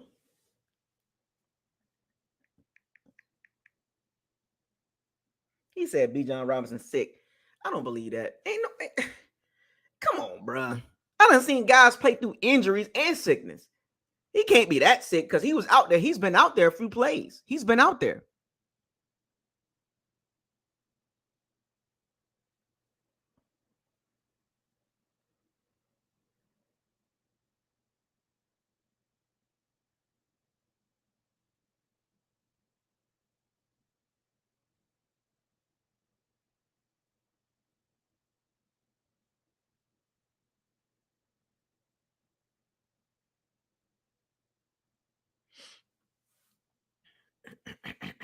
The passing game looks better though. I would say that. I like the passing game. I like what they're doing in the passing game. Right? I mean, I like the passing game, right?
Yeah, B. John Robinson. Oh, Mike Evans. What's going on here, man?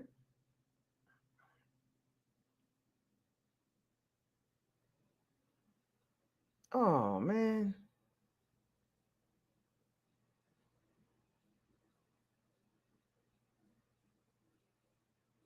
Mike Evans. I don't know, man. I don't know, man. Hmm. Oh, Mike Evans.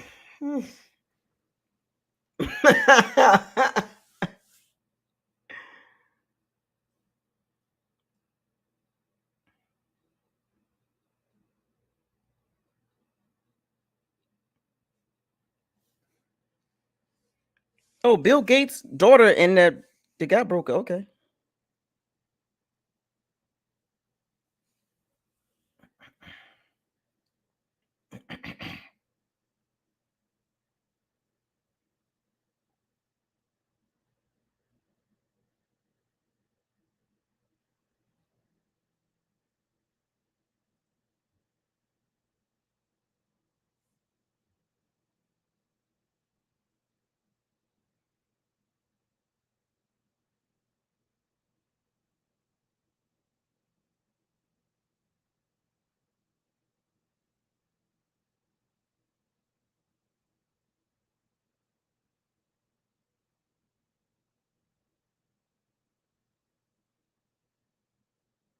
Another flag. Jesus Christ.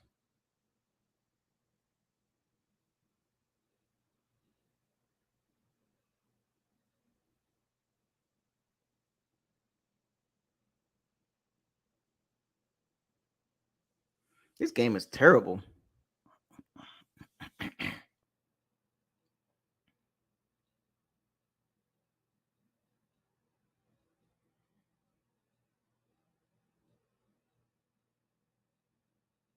So many flags. Jesus Christ.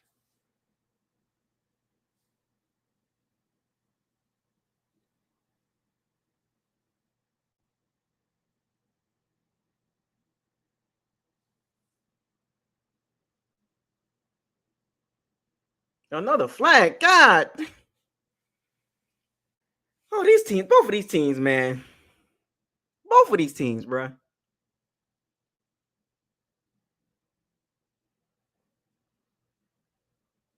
Both of these teams need to be thrown into the shower right now, bro. Oh my gosh, bro. Both of these teams, boy.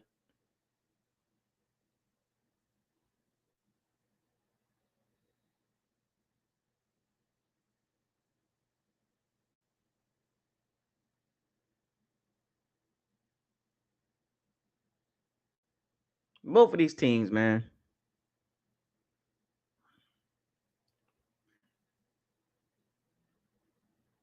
I don't get it, bro. This game is awful.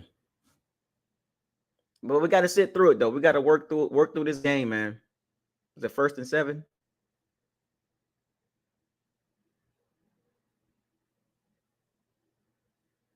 Oh, oh man.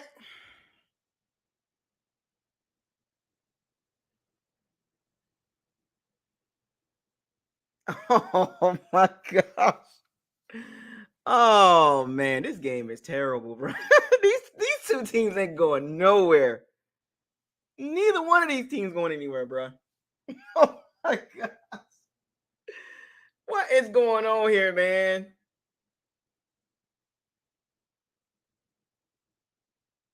Neither one of these teams going anywhere, bro.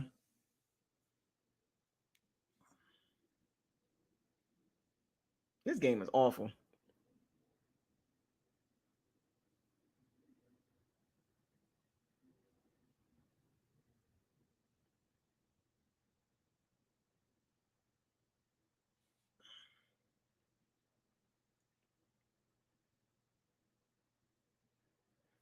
Who wants to win the game, bro?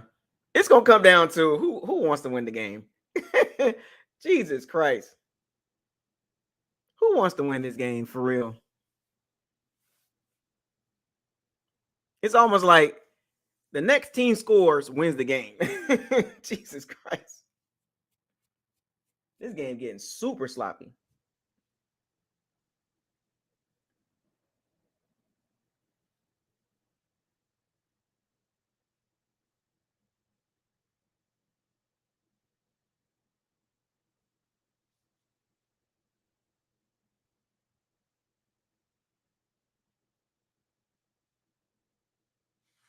I mean, who wants to win this game, man?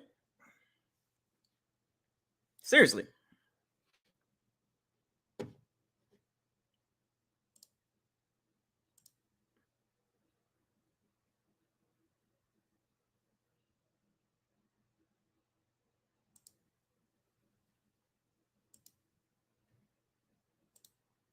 I mean, this is getting bad, man.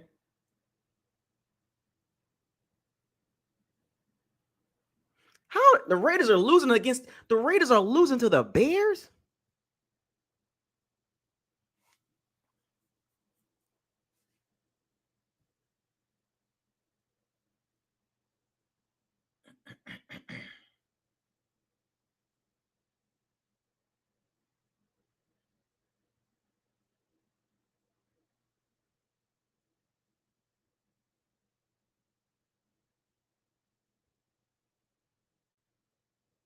Is Devin White going to do anything?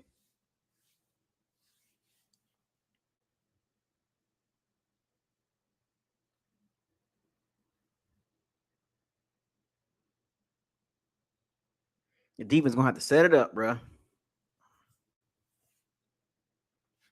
The defense gonna have to save the day. Dang.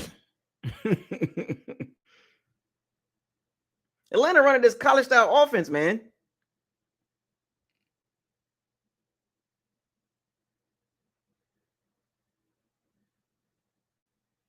They're running a college style offense, bro.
Did it touch the pylon?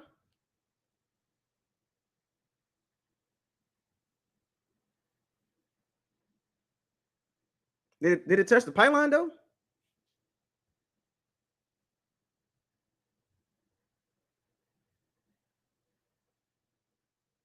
It didn't go. It didn't go. It didn't touch. Did it? It didn't touch the pylon though. Did it touch the pylon?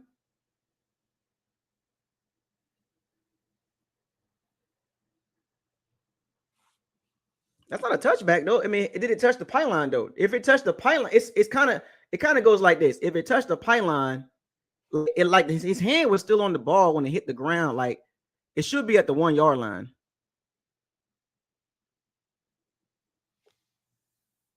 But I don't know if it's a fumble though. Is it a fumble? But because it didn't go into the end zone. If it touched the white line with his hand was still on the ball though. Like his hand was on the ball and it hit the ground. Like because if his hand's still touching the ball and it hit the white line, it's a touchdown. But if it hit the pylon, it's a touchdown. But the ball didn't go into the end zone. That's the question. You get what I'm saying? If it touched the pylon, it's a touchdown. But it didn't touch the pylon. That's what I'm looking at. I'm not worried about it didn't fumble into the end zone.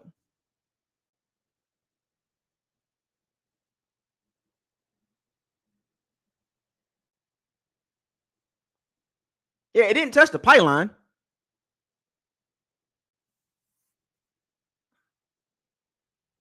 That's the question. That's the question they got to really look at. Because it didn't go into the end zone. It didn't go into the end zone. It went to the side.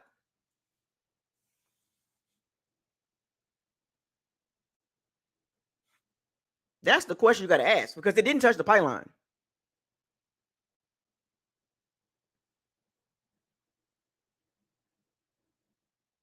His hand's still on the ball. So I'm saying his hand was still on the ball. It didn't go into the end zone. That's the thing I'm looking at. It didn't go into the end zone. It needs to go into the end zone or touch the pylon. And if his hand is on the ball, it's either a touchdown or it's down at the 1. That's what you guys got to look at. I think you guys not looking at it. I mean, I'm just giving you what I see, what I'm seeing. If his hands were still on the ball, his hands were still on his fingers were still on the ball. It didn't touch the pylon and it didn't go into the end zone. That's the key that y'all got to think about. It didn't go into the end zone. His fingers were still on the ball. It didn't. Here's the thing about y'all got to understand. It didn't go into the end zone.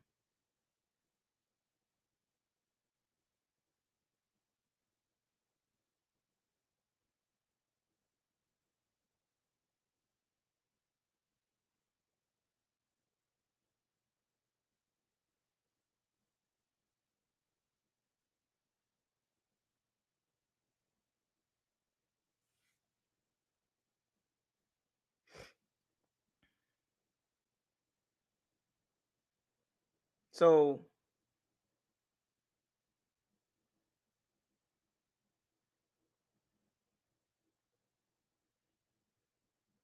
I told y'all.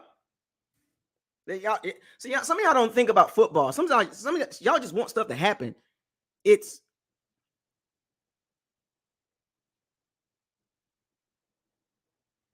ball don't lie. This game is terrible. Oh my gosh, this game is so bad. Neither team want to win. This game is so bad. Ball don't lie. This game is so bad. Oh my gosh. This game is so awful, bro. The next play, you know what's so crazy? This happens a lot in football. The next play, interception fumble. It's always like this. It's so bad. This is so bad. You can't make this up. In my Kevin Samuels voice, you can't make this up. You can't make this up. I mean, come on, bro.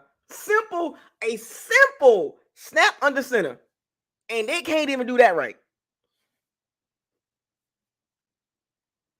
The next team score wins the game, bro. This game is awful.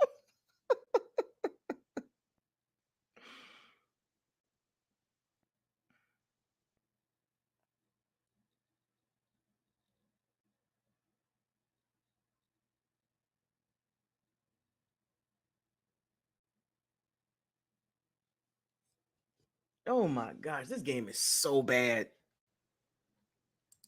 And I got to sit through this crap. I don't have to, but it's so bad. The next play, a fumble, dog. Come on, bro. You can't make this up. You can't make this up, bro. Both teams are not good. Both teams are not good, bro. This is weird, bro. It's like who's trying to lose the game? It's not even about who's trying to win it. Who's trying to lose the game? You mean to tell me the next play, you can't even do a regular snap under center? That is bad. You know what's so crazy? I don't understand how Arthur Smith continues to believe Desmond Ridder's the answer.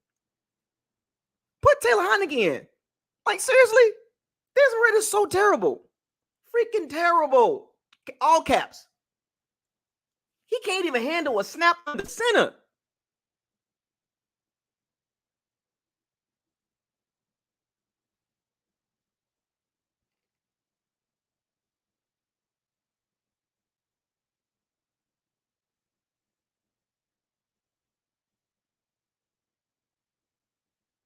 Awful, man. So many teams need a quarterback, bro. So many teams need a quarterback. Oh my god. Oh, this game is so bad. This game is so freaking bad. Oh my gosh. This is awful. How do we? Oh my gosh, bro. Look at time. I ain't even gonna lie, dog. I ain't even gonna lie. Just get through the game, bro.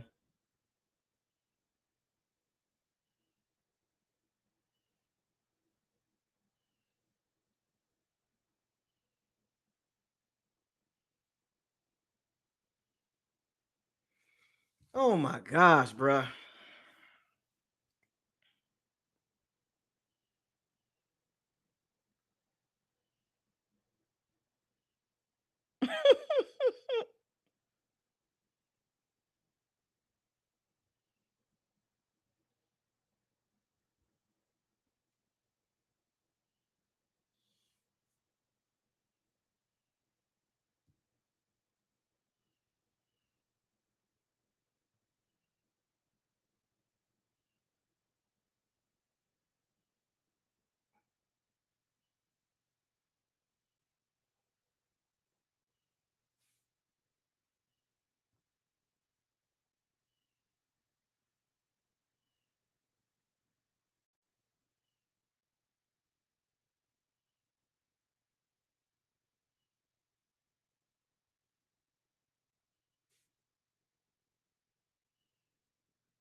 What?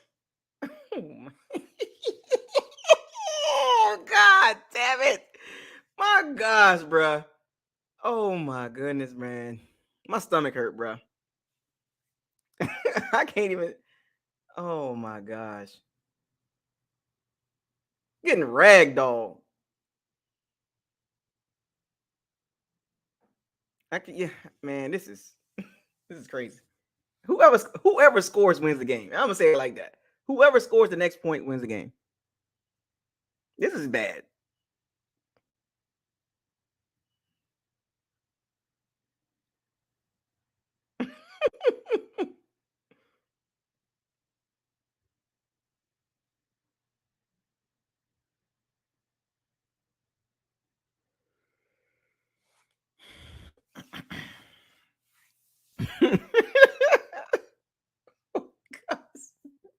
This game is bad, bruh. Oh my gosh. He ran a shot. We can't even run the ball. Like we can't get a simple 1 yard. Like, come on, man. Like, oh my gosh. You know what? Let me ask y'all this question: will the Bucks be active in trade at the trade deadline? Would they be active at the trade deadline?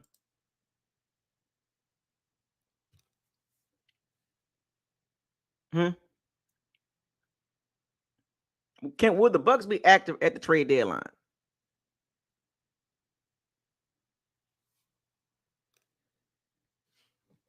What I mean, should they go get somebody or just roll with the punches? Huh? Just roll with it.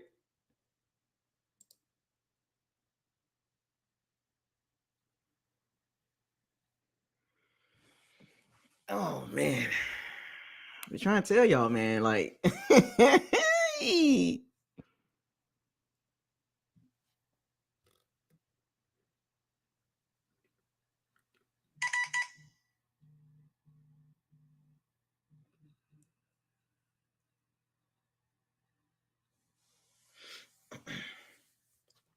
so the Falcons, in actuality, if you look at this game, it's crazy because in two plays the Falcons gave they it's a 10-point swing. Like, so first and goal, Desmond Ritter in the first half fumbled the ball before halftime, so that saved the Bucks 3 points. And then the Falcons have the ball inside the 2 1 yard line basically, and they fumble again. That's probably gonna be a touchdown. So that's 10 points if you just put it in a nutshell. That the Bucks defense has that's had they saved 10 points. Like, the Bucks defense is really trying hard. They've saved 10 points off the board because if the Falcons get those 10 points, they win the game pretty much. Just based on how the game flow is going. But the Bucks defense has saved the day over and over again. Like, they keep saving the day.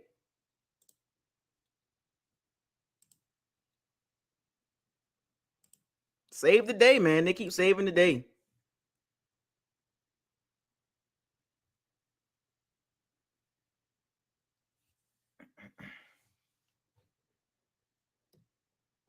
Neither team is good, man.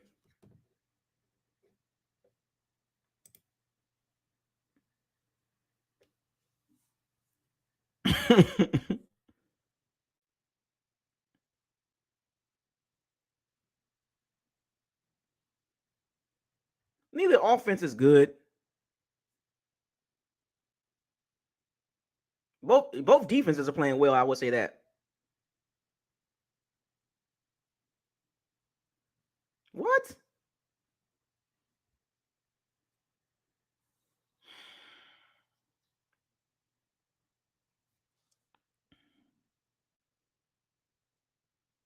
Pass rush, man. That's our downfall. I would say one thing about Clancy, sometimes he'll get caught up in the wash and his size shows. His size kind of shows. Like you gotta get Clancy on the move, running fast. Like when it comes to Clancy trying to like get around some blocks, sometimes he'll struggle. Sometimes he'll struggle. Like Clancy is good. I can see he got talent, but sometimes he's gonna struggle against guards. Sometimes he's just gonna struggle. He's gonna get pushed back a little bit.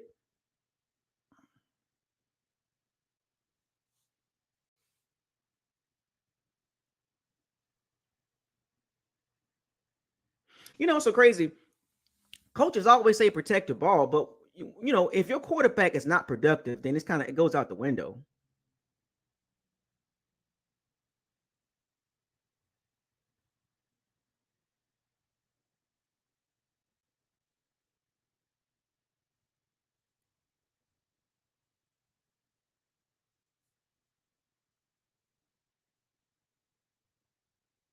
What is Devin White doing? See, this is what I'm saying. If you go look at Kalaja Clancy, like some of these plays, when you look at some of these running plays, he gets kind of in the wash. He kind of get caught up. You know what I'm saying? And his size will show a little bit. So that's the only downfall about Clancy. His size will show sometimes.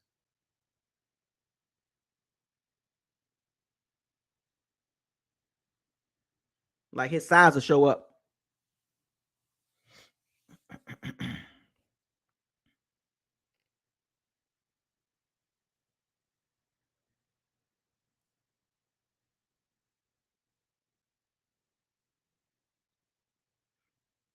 I think B. John can play. I don't know what's going on. That's weird.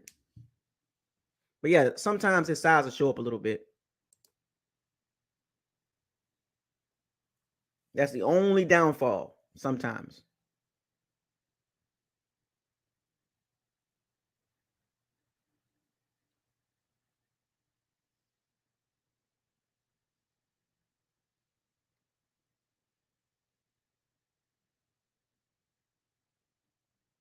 Not talking about the referee.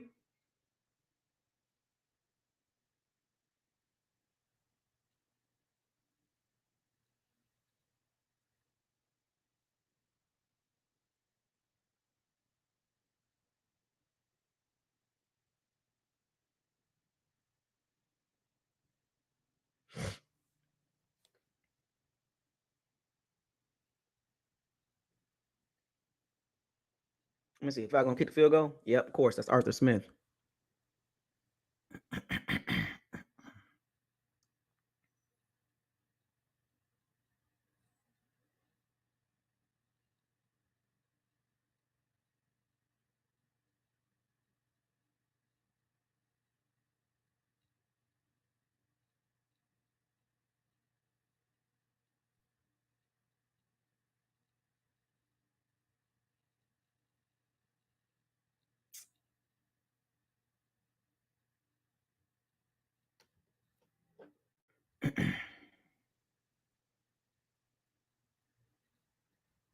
Well, 13-10.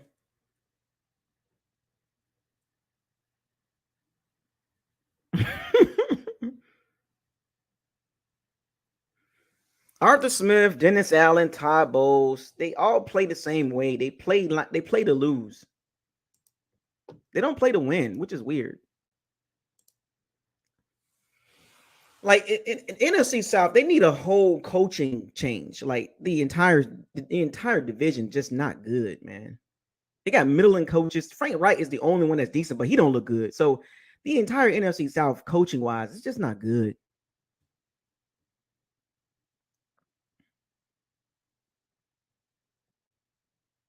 It's a shame.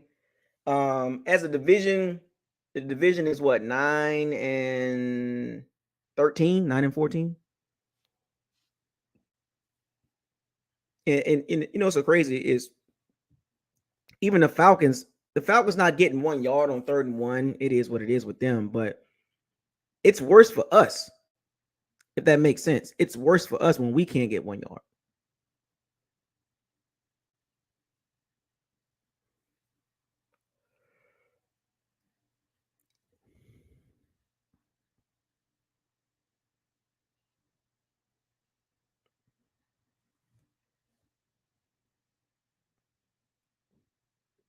I mean, Canales is. I mean, he talks a good game. I mean, he's not. Look, Canales is not terrible. This is his first year, so you got to give him some leeway. But in some areas, he's just not experienced enough to get the feel of the game. He's not experienced enough. You know, I think that's where the experience is missing. He's missing some of the feel for the game on calls.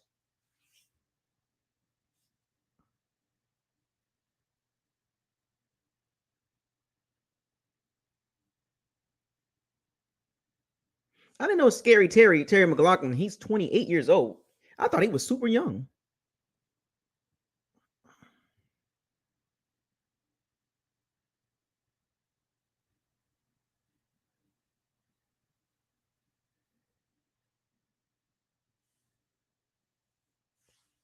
Yeah, so the Bucks got to figure it out, man. They offensively, they just he's not at this point. Canales is just a baby, man.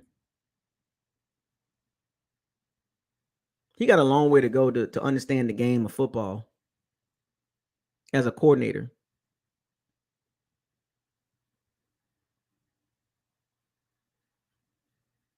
He got a long way to go. Um, he's not better than Byron Leftwich. I would say that. At this point, he's not better than Byron Leftwich. Ain't no way.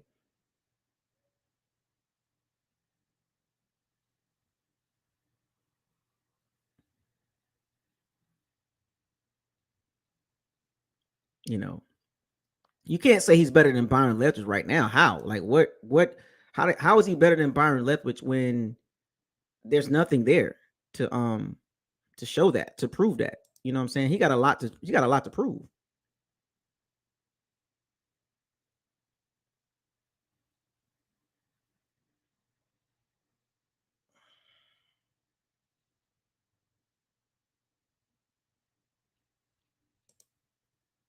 He got a lot of work to do. Like I think he's trying to get a feel for how to call the game, but he's just, you know, he's got a long way to go.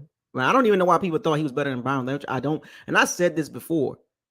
There's no proof. He's done nothing to say he's better than Byron Leftwich. He's done nothing. And people, oh yeah, he's better than Byron Leftwich. We don't have to see Byron Leftwich throw the ball. I'm just saying.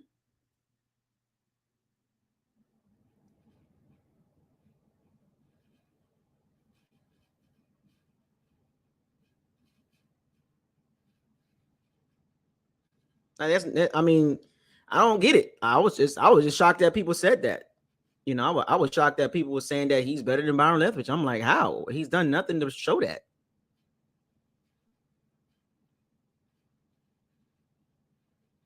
You know,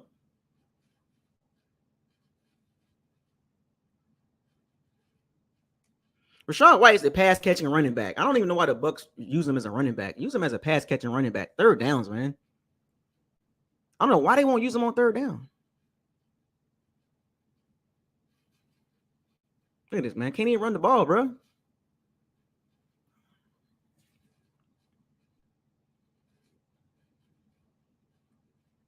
I mean, Luke Gedeke can't run block. Everybody hyped up about his pass blocking, but look at that rep. You see Luke Gedeke rep?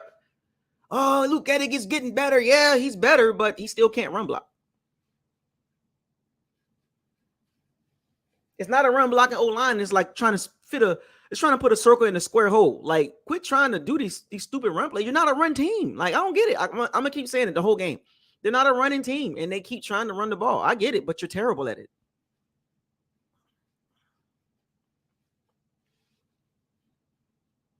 The best pick on the O line in Jason Licht's history is Tristan Wirfs. Let that sink in for a second.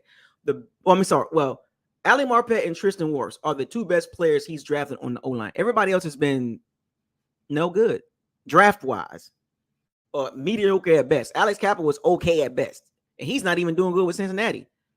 Ryan Jansen was a free agent. Donovan Smith was drafted, but we know about him. DeMar Dotson, I mean, come on, man. Like, what outside of Tristan Wirfs and Ali Marpet, what has he done in the O-line? I mean, this is before Tom Brady. I don't care about none of that. This is before Tom Brady. Outside of Ali Marpet and Tristan Wirfs, he's done nothing on the O-line significantly. Everybody else has been a bust, mediocre at best, or a free agent. So don't give me this crap about Jason Light and his picks on the skill position wise. What about the O-line? What about the trenches? What high level player on the D-line has he drafted? Huh? What high level player has he drafted on the D-line? Vita, right? Vita. That's it. I'm talking about pass. What about pass rusher? So we gotta really look at it for what it is. Like, Jason Light is not a terrible GM, but he damn sure not a top level either. Because how I define GMs is, as far as percentage wise, is mostly through the draft. Like, you grade GMs through free agency, right? But most of the time, you gotta most of the credit you're gonna give a GM is through the draft. How does he draft? How does he draft? Like, because you got your free agents. You do your good free agent pickups. Well, Jason Light has done a good job picking up free agents, right? For the most part, right? But when you look at the draft classes going back since he got the title of a GM, you have to look at it like, well, how does he draft? Because you don't grade a GM based on free agent pickups. You grade a GM mostly on draft picks. That's how you grade GMs. You don't grade GMs, oh, because he picked up Tom Brady. Oh, he picked up Shaq Barrett. He picked up Deshaun Jackson. No. What about the draft? You gotta factor in everything. This is why he's not a top level GM.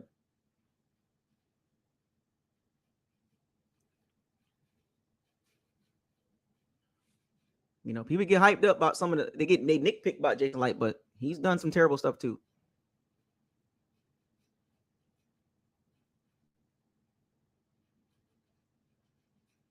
He can't connect on a deep ball.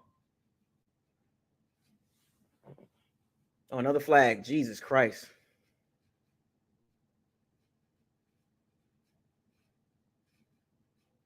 This game is awful.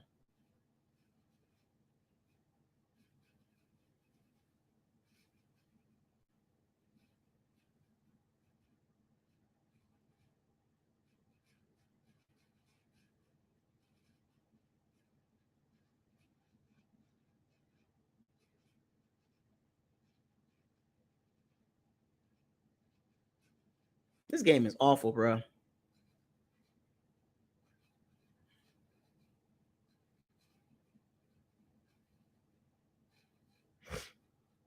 Baker can't hit on deep balls.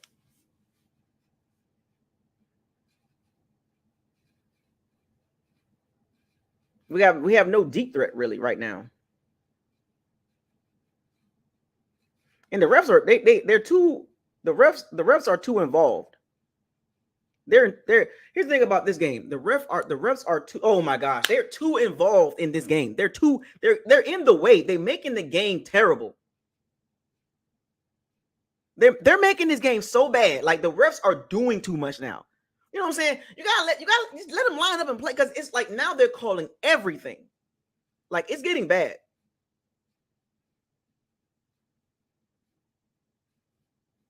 It's getting really bad. It's annoying as hell.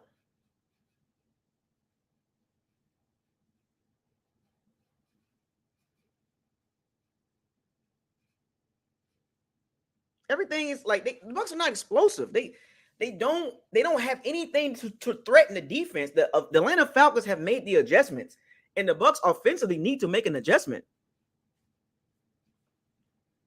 They need to make an adjustment offensively.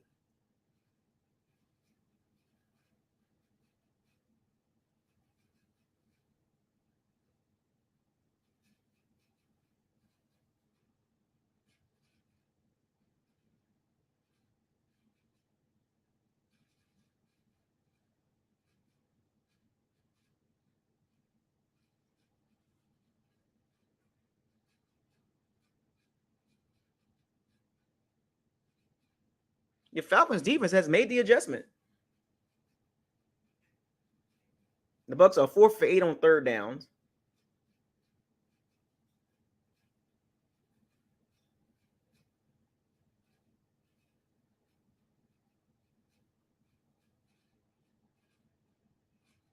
Man, Tristan Wirfs gave up a sack. The Bucs receivers can't separate. The Atlanta Falcons defense secondary has locked down. Atlanta Falcons has a top 10 pass defense too, by the way. They have a top 10 pass defense.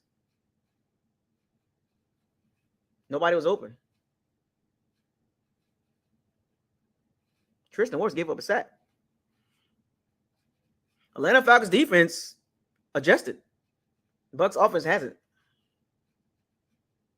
Nobody was open. The receivers didn't separate.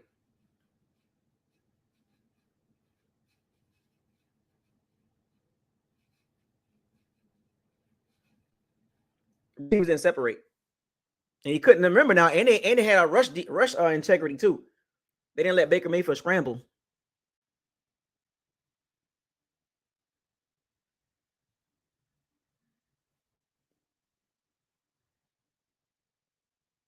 Yeah, so like I said, you got to be careful. The Bucs are not terrible. They're not really, really good. They're kind of a middling team.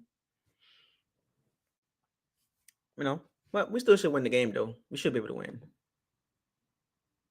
I think the Bucs will pull it out somehow, some way. Defense. But yeah, the Atlanta Falcons secondary is a top 10 pass defense secondary. So I'm not surprised this is happening. It is what it is. I knew it was going to be, I thought the Bucs was going to be comfortable winning the game, but I kind of gave out the numbers too about the Falcons pass defense. They're not bad, man. The Falcons pass defense is not bad at all.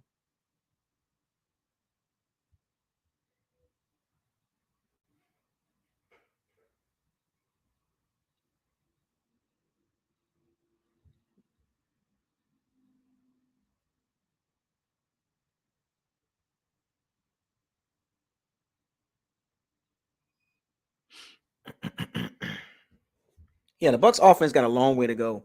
This is what I was trying to say. I look, the Bucs are like, to me, the Bucs are like last year's Giants. Good defense. Not a good offense, but fine. They're gonna find a way to win some games. It's just weird. You know what I'm saying? But they're not good, man.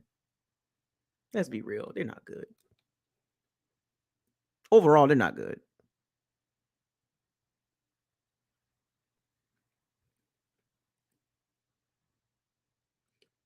Like, oh, let's be real. Like, I mean, they trying. Don't get me wrong. Canales is trying. They can't run the ball consistently. Baker Mayfield is erratic, not good on the deep balls. I mean, they're trying. They're trying to find something. And it's like when you don't have anything else to do, you're just trying stuff. You know what I'm saying? So, and like I said, what's hurting the Bucs really bad, and the Bucs were able to get away with it with Tom Brady because of the Byron Leftwich system. They were able to get away with it, but with Baker Mayfield, you can't get away with it. You can't get away with it with Baker Mayfield.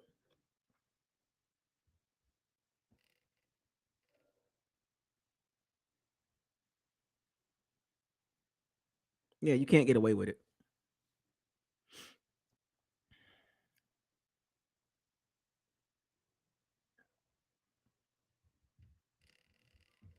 Yeah, you can't get away with it with Baker Mayfield. The Bucs were able to get away with it with Tom Brady because Tom Brady, his elite processing, being able to throw the ball, yada yada yada yada. But see, with Baker Mayfield, you can't get away with it. You have to have a running game because here's the thing: Baker Mayfield at his best is the Nick Chubb, Kareem Hunt Baker Mayfield. You know what I'm saying? The Bucs don't have that. The Bucs defense is going to have to pull through.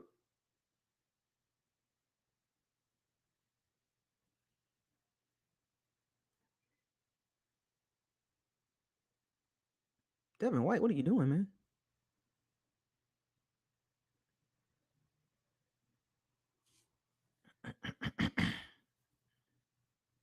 What was Devin White doing? You can't do that. You cover the running back. You have to cover the running back, man. You have to cover the running back.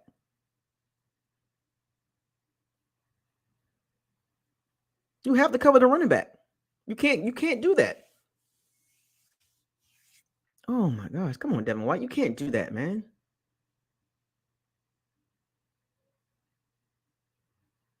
Yeah, it's starting to get ugly now, man. Oh man. Oh man.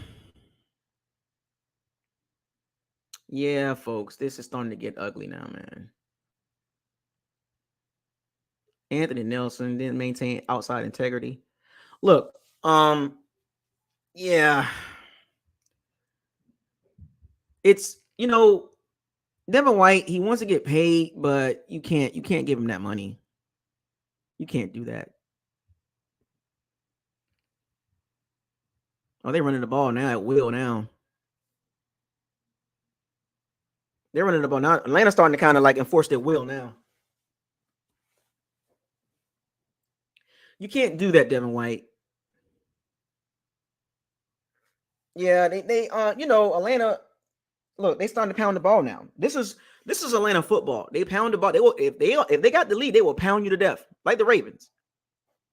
The Ravens, Atlanta, they'll pound you to death, and it's like you can't get off the blocks. You starting to get gashed.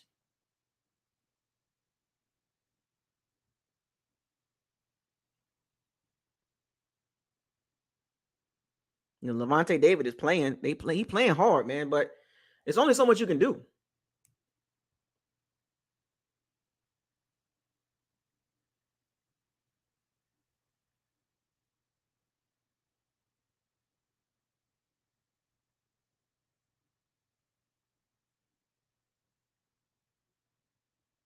Come on, Bucks defense, pull through, man.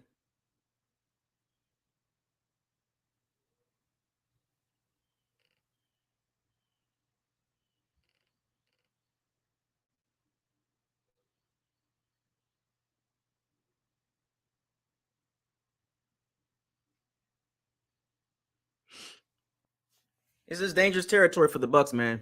Dangerous territory.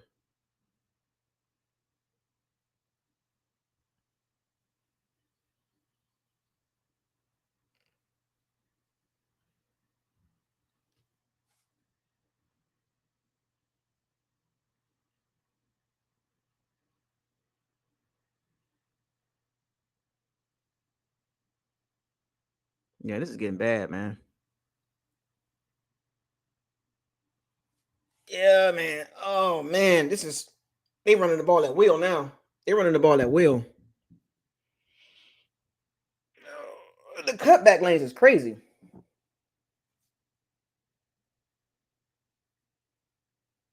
Why can't we have a running game like that? Why can't we have a running game like that?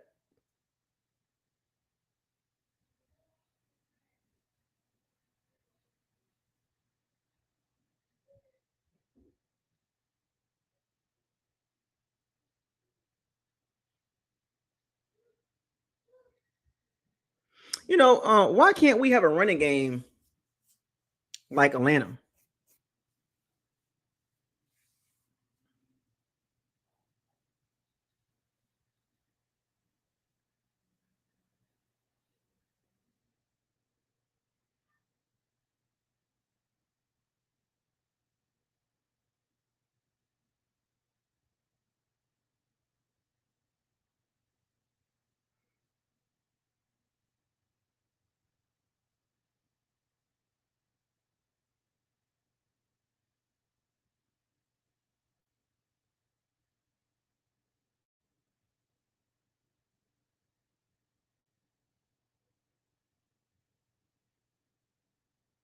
Why can't we have a running game like Atlanta, man?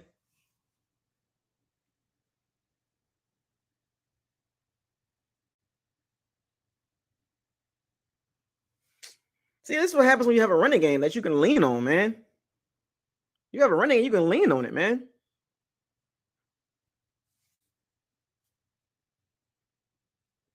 I mean, this is hard to watch, folks. I ain't gonna lie. And you can't get mad at the Bucks defense because they trying. Like the Bucks defense is really trying.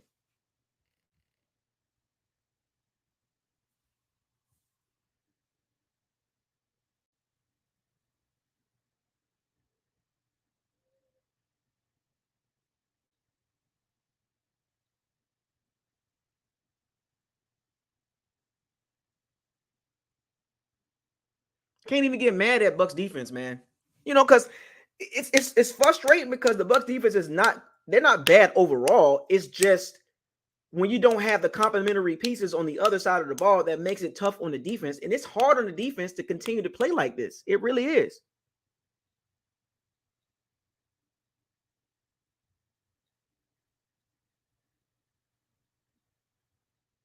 It's really hard. It's really hard on the Bucks defense to play like this. That stadium is halfway empty.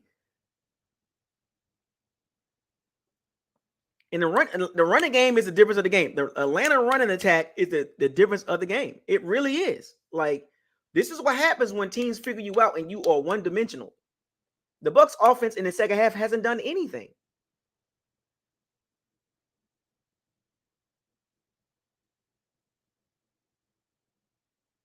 Hold on, that's a fumble. Desmond Ritter. Oh, that's a fumble. Oh, Desmond Ritter fumbled again.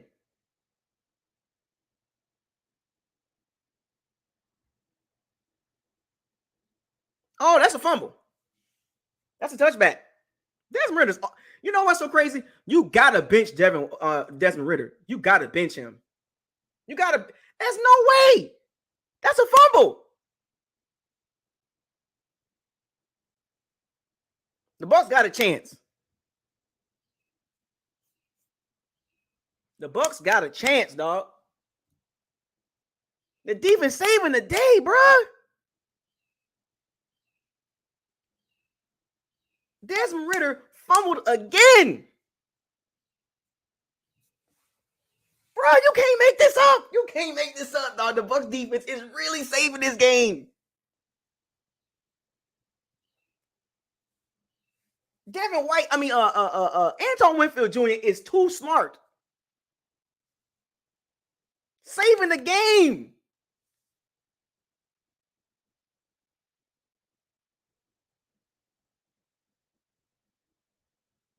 I mean, you can't make this up, man. Winfield Jr., dog. This dude is really good like that.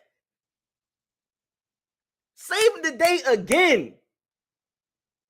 How many times the Bucks defense is going to save the day? I mean, come on, man.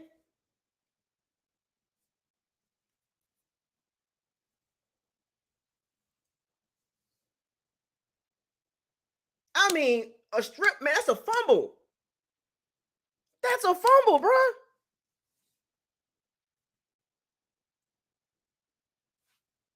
Hey, Winfield Jr., bro. You know so crazy. The Bucks got to pay him. The Bucks got to pay him.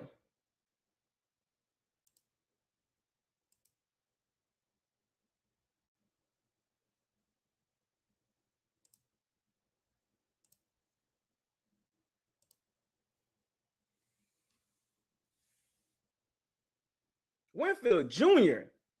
Here's the thing about Desmond Ritter. You got to get rid of him, bro.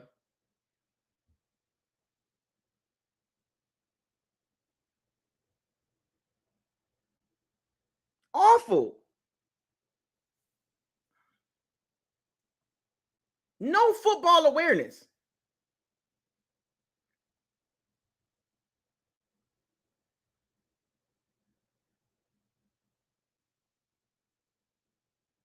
Desmond Ritter got to get benched, bro.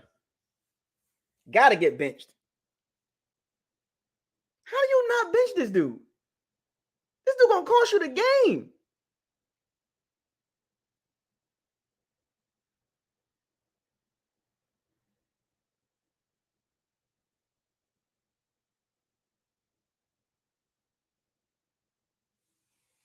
Ain't no way, boy. Ain't no way. Desmond Ritter is terrible. That's all I'm trying to. I don't understand the Falcons fans. I don't know what they thought they had in Desmond Ritter, but that's terrible. You really bad, bro. Like, and Arthur Smith won't bench him. He's not gonna bench Desmond Ritter. He's gonna keep playing him too. Why won't they throw the ball to K. Dot and Moore?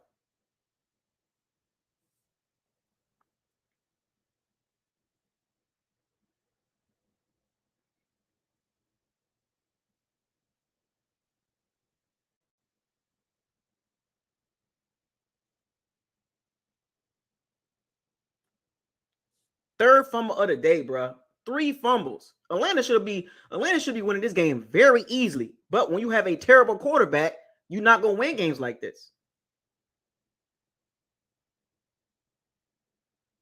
Stop running the ball, man.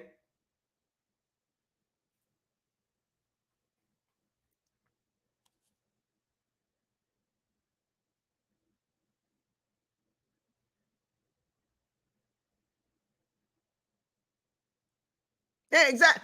Marcus Mariota 2.0. That's what Desmond Ridder is. Marcus Mariota 2.0. And they really thought that he was. I don't know what Arthur Smith sees in Desmond Ridder. I really don't know.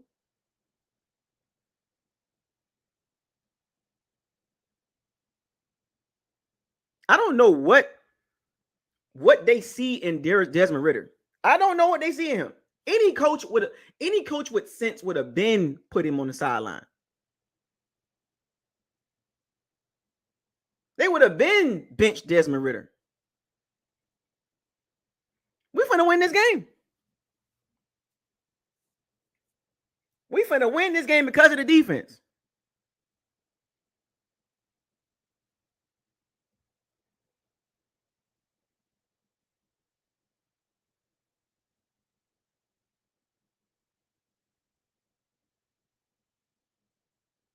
Oh yeah.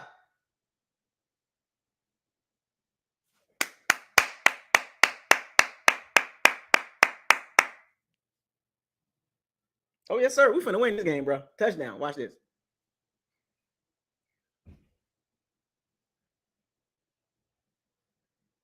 That cornerback failed too.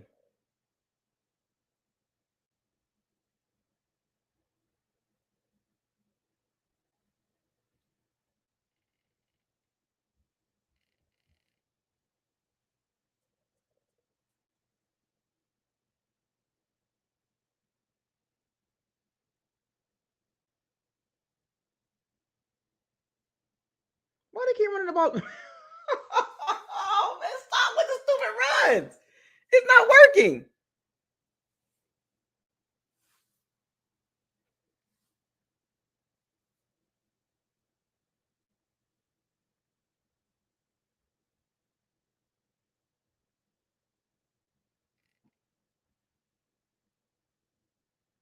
Come on now.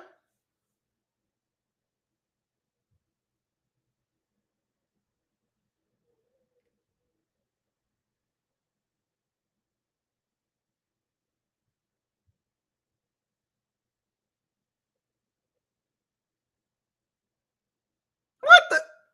Oh man, this is so bad. This is so freaking. Oh my gosh, bro. Oh my gosh. Oh my gosh, bro. Oh my goodness. Come on, man. Bruh. Come on, man. This is getting out of hand, man.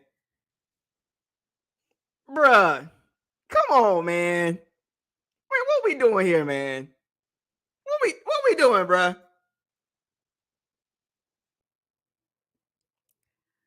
Come on, man. Like seriously, man. The game is in your hand. What are you doing?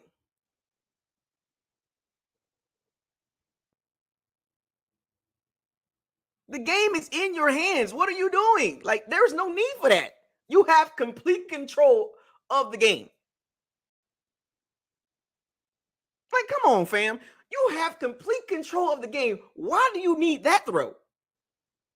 What is the point of that throw?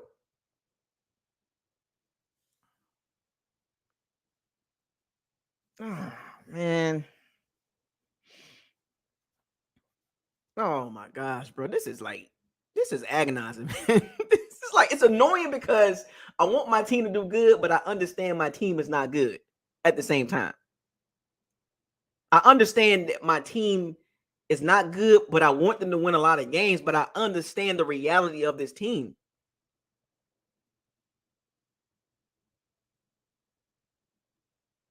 Like, there was no need for that throw.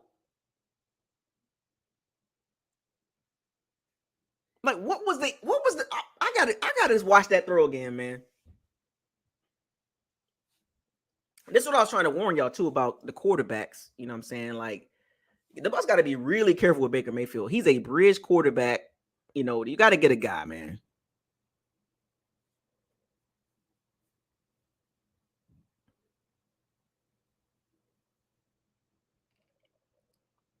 Like, what was that throw for, man?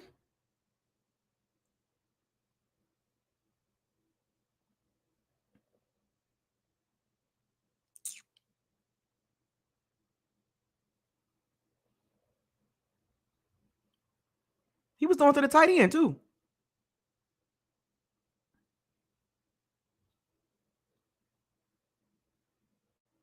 That throw wasn't even there. That was a predetermined throw too.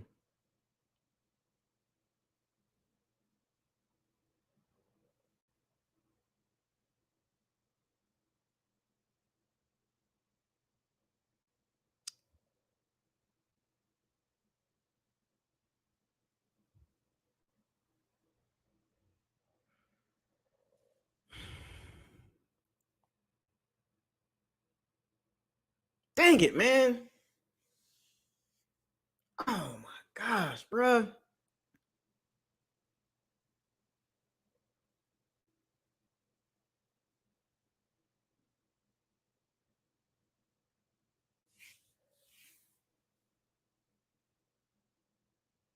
The Bucs can still win the game though. We can still win this game, folks.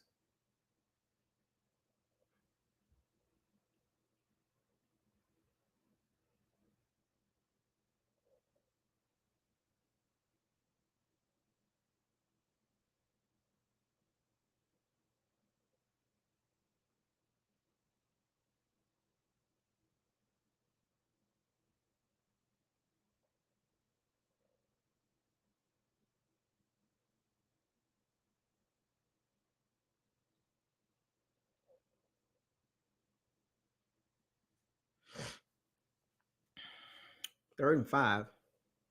Arthur Smith is a bad coach too, man. He's a bad coach. How do you keep trotting out Desmond Ritter? That you mean to tell me that's your best option at quarterback?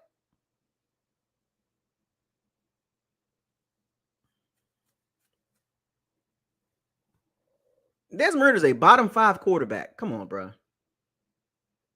Four turnovers or 3 fumbles by Desmond Ritter? 3 fumbles?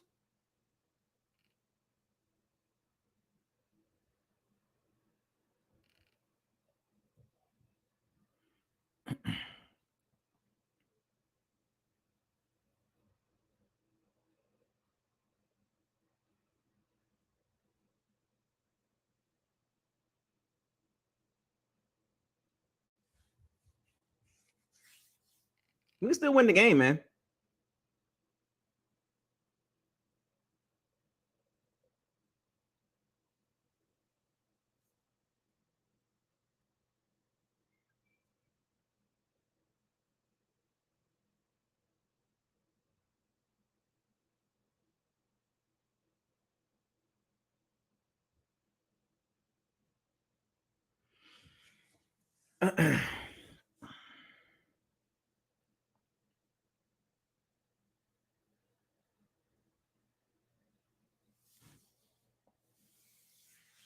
I seen some people joking about Winston. I mean, I get it. You know, I don't know why he's still the conversation. I don't know why. Why is he coming up though?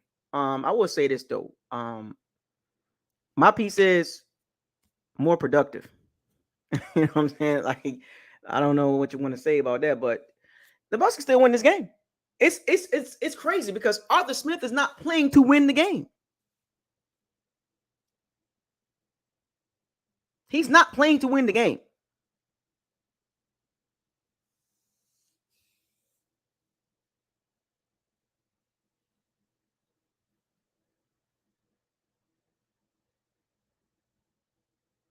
Both of these teams are not good.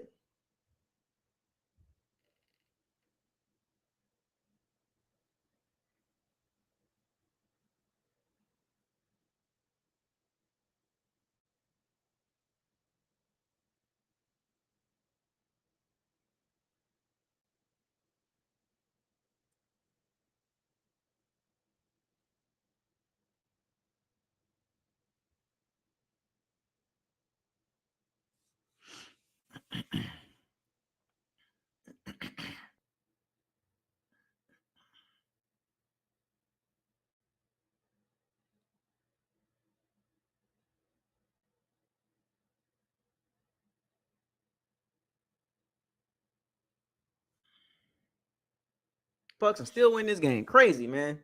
The Bucks can still win this game. Bunch of penalties, bunch of turnovers.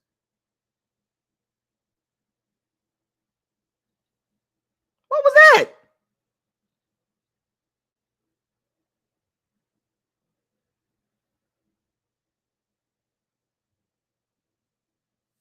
Yeah, five turnovers and no points by neither team. This how you know none of these teams going anywhere.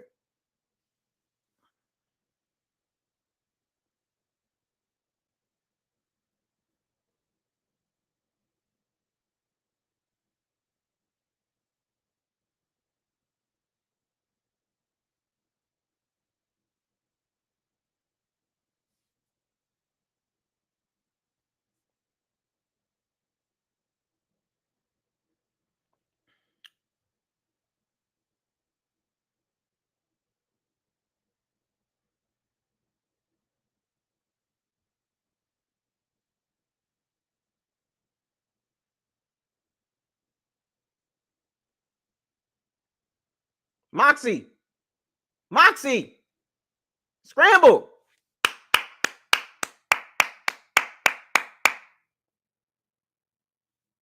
The Bucks can still win this game, man. Let's go. Let's go, Baker.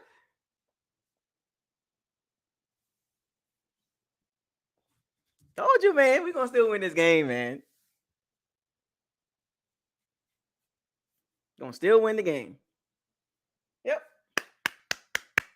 It's crazy though, right? It's how it works, folks. The Bucks about to be 4-2. I'm telling y'all. I told y'all, man. Still hope, but it's ugly though, man.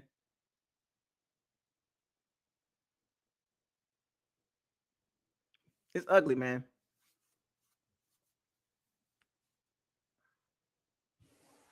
Now, if once the Bucks get in field goal range, I don't know. I don't. Do you trust Baker to throw the ball?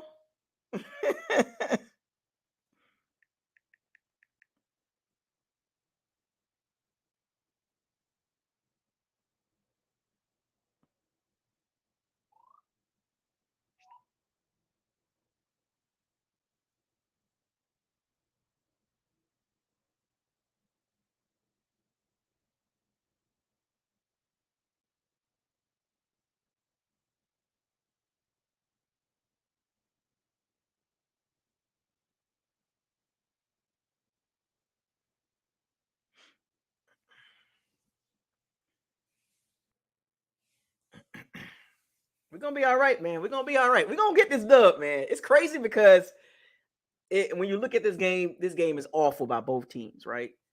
But we'll find a way to win the game. Like I said, and once we get this dub, I want everybody to understand what type of team this is. I want y'all to really understand what type of team that the Bucks are. I don't know what some of y'all thinking. This team is not a high level team, bro. It's not. It's not a high level team. But we got to get this game though. These are the games that you got to win. Like, you know what I'm saying? Like, you know, I don't want this game to be the what the hell happened game.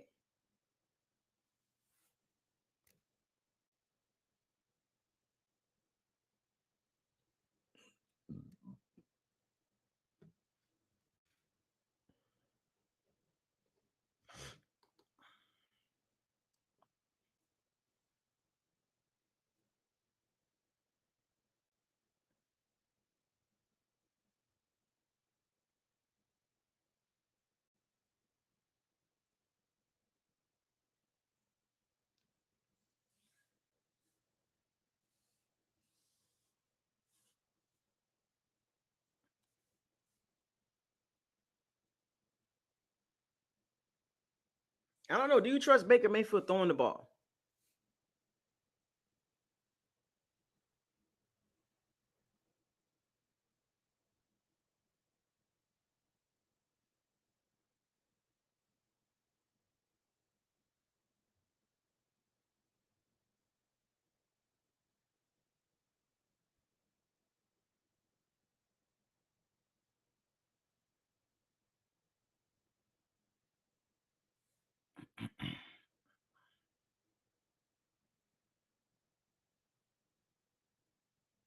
K Dot been open all game long.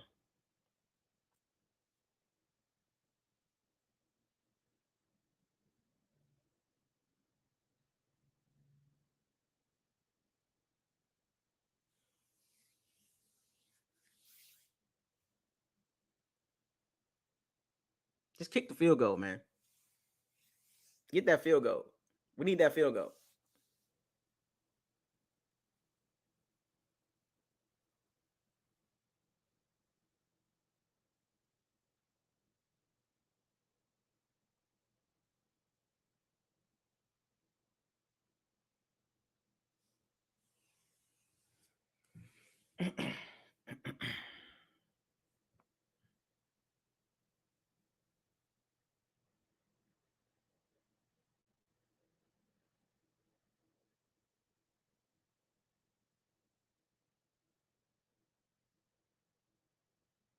Flag again.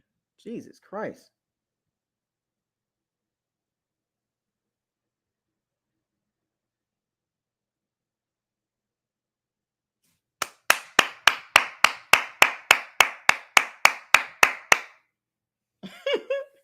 Yeah, we gonna win this game. And I'm telling you, watch, we gonna win this game. I'm telling y'all. I'm telling you. I promise you we gonna win this game.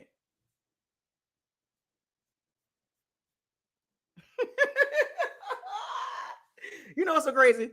This this lets me know right now, like, oh, that the Bucks, they're a gritty team. They're not a really good team. They're gritty.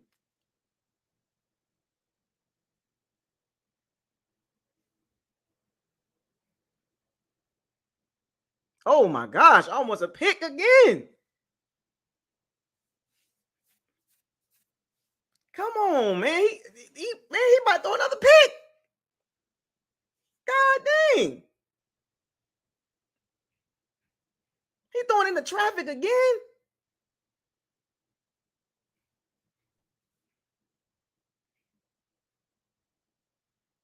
My goodness.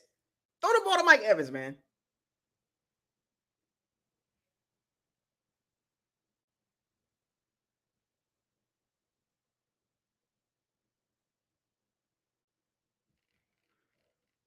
Oh my gosh. Every throw is so tight.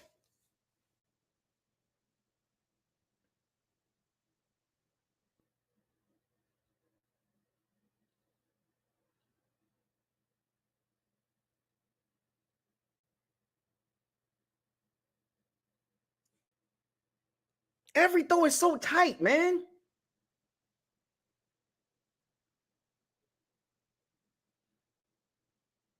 Both of these teams are so bad.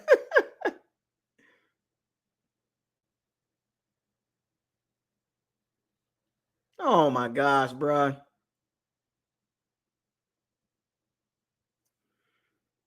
Man,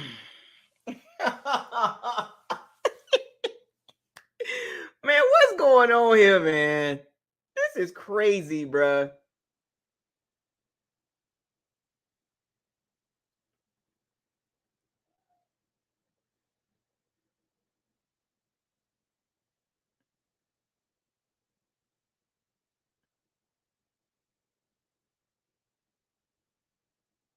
This game is so bad.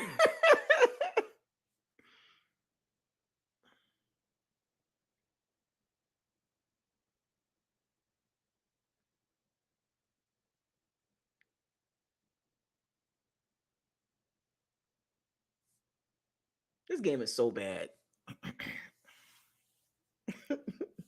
Look, it don't even look. Whoever win this game, you can't hold your head up on this one, bro. This game is terrible.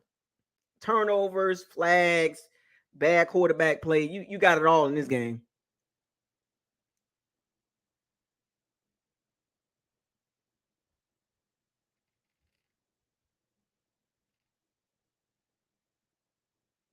You got it all in this game.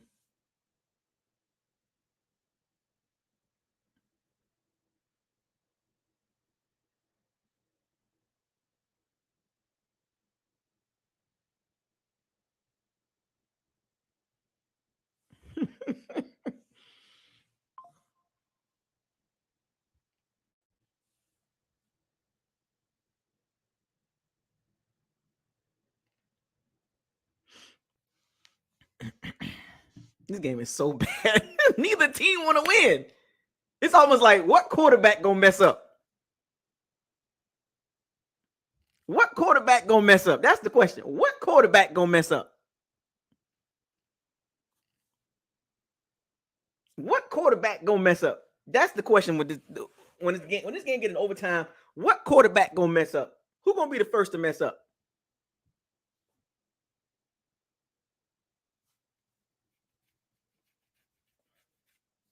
And you keep trotting Desmond Ritter out there too, which is that's asinine. You keep trotting Desmond Ritter out there.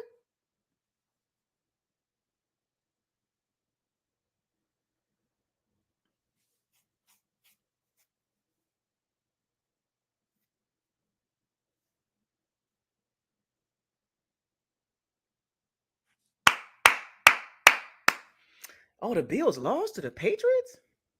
Wow. Well, we got the Bills Thursday. We got them Thursday night. A pissed off Bills team, right? In Buffalo. Desmond Ritter gonna throw a pick. We need an interception.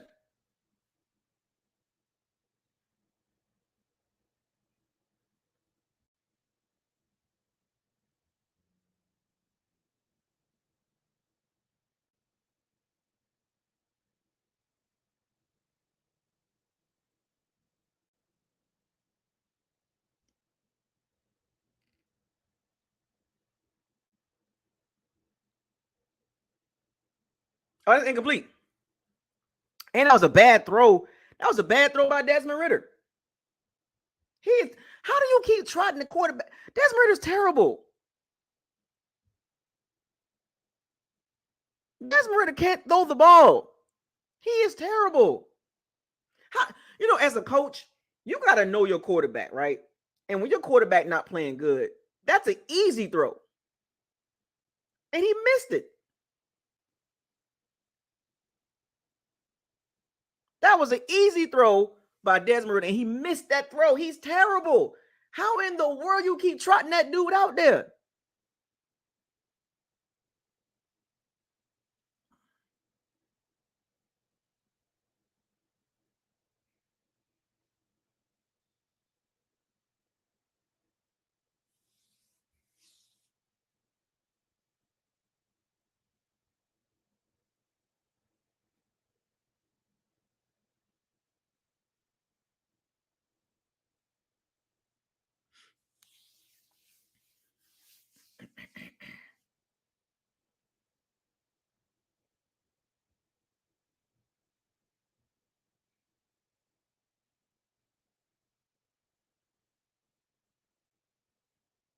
Oh, what?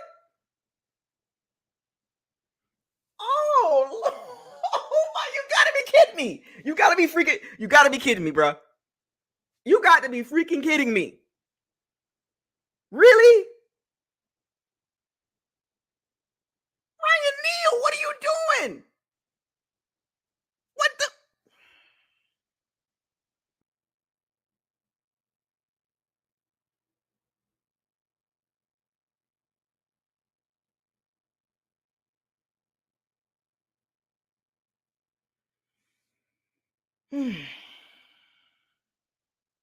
You got to be kidding me, bro.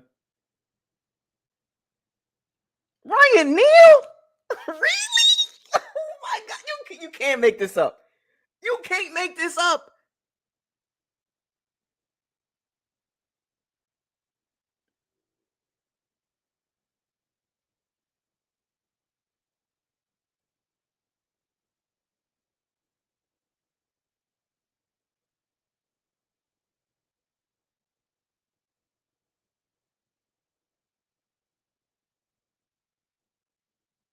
Ryan Neal. Oh, what are you? What the man?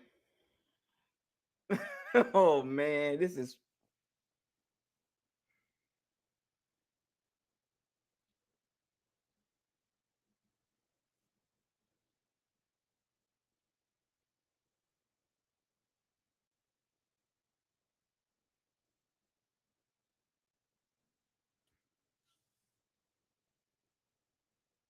The game ain't over, man.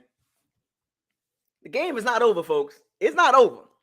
I think this going overtime. This going overtime. I know it is. It's just like it's guaranteed overtime. It's an overtime game. Ain't no way. It's a guaranteed overtime. Guaranteed overtime, bro. This game made for overtime. This game is made for overtime. Ain't no way. This game is made for overtime.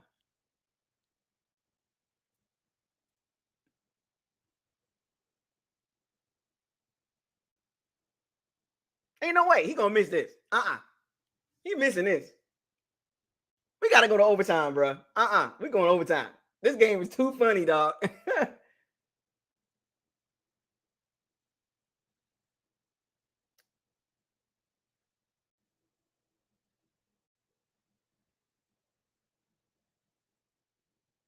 Damn. How do we lose this game? Oh, man. This is bad. That's a bad loss, man. That's a bad loss. This is a really bad loss, folks. This is really bad. This is a bad loss.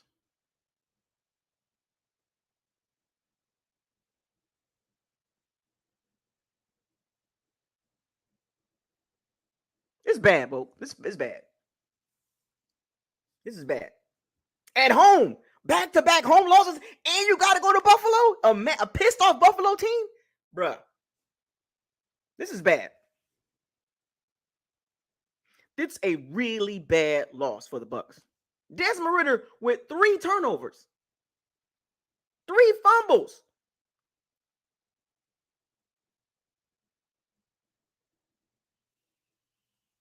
This is a really bad loss. Remember I was telling y'all about on the schedule, when you look at the schedule, the Bucs got to avoid the what the hell losses, the WTF losses. This is one of them. You look at the schedule and you look at the wins and losses, you be like, well, how the hell did they lose that game? This is one of them. They're not telling y'all the Bucs going to give us one of these games. They're going to give us a what the WTF game. Do I need to open up the locker room? Do I need to open up the locker room? I want to see Falcons fans in here too. I want to see the Falcons fans get involved in the locker room. I want to see what y'all got to say about this game, because you can't hold your head up high on this game, because the Falcons fans, you got to be tripping. Should I open up the locker room? Should I open up the locker room or should I wait till tomorrow? Who's gonna start the locker room? Who's going to start the locker room? Y'all know how the locker room starts. The only way the locker room opens on Sundays is somebody got to get it open. If you don't know how to get it open, go look at the previous videos. Ryan Neal bites. Another one bites. Ryan Neal. What are we doing with him?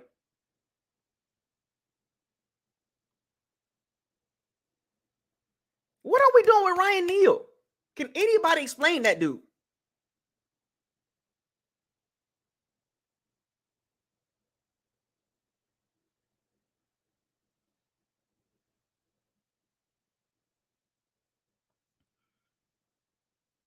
We first didn't go inside the 10-yard line, and 4 straight passes were awful. 2 of them almost got picked. The other 2 was what are we doing? What are we doing? Look, I'm gonna open up the locker room, but only on certain conditions. Okay, there we go. See, somebody understood. Somebody understood the game. Somebody understood how to get the locker room open. Get my likes up. Make sure you subscribe to the channel. I'm almost at 4,000. Oh, I'm almost at 4,000 subscribers. Almost at 4,000. The Giants just beat the Commanders. Mopar Buck with the $20 super chat. Open that MF. I'm gonna open it. Give me a second. I want to see all kind of fans up in this thing, because I know some of you other fans out there was watching the game. Should have threw it in front of him. But I want to understand. Got to show some love, because we had 3 hours, folks. Bucket with your girl, she understood the assignment. So the first two that get in the locker room, Bucket with your girl, Mopar Buck, Pass the Plug podcast, $10 super chat. Appreciate it, man. Look, so we got 3 people coming into the locker room right away. Let's get these 3 people in. So for those of you that super chatted, you get first dibs in the locker room to voice your concerns and your thoughts about the game. We got other fan members in the building. Chiefs Kingdom in the building. We got some Falcons fans in the building. We got all kind of fans up in here. The locker room is open. If you want to talk about the game or if you want to talk about football in general, make sure you super chat. You get straight into the locker room.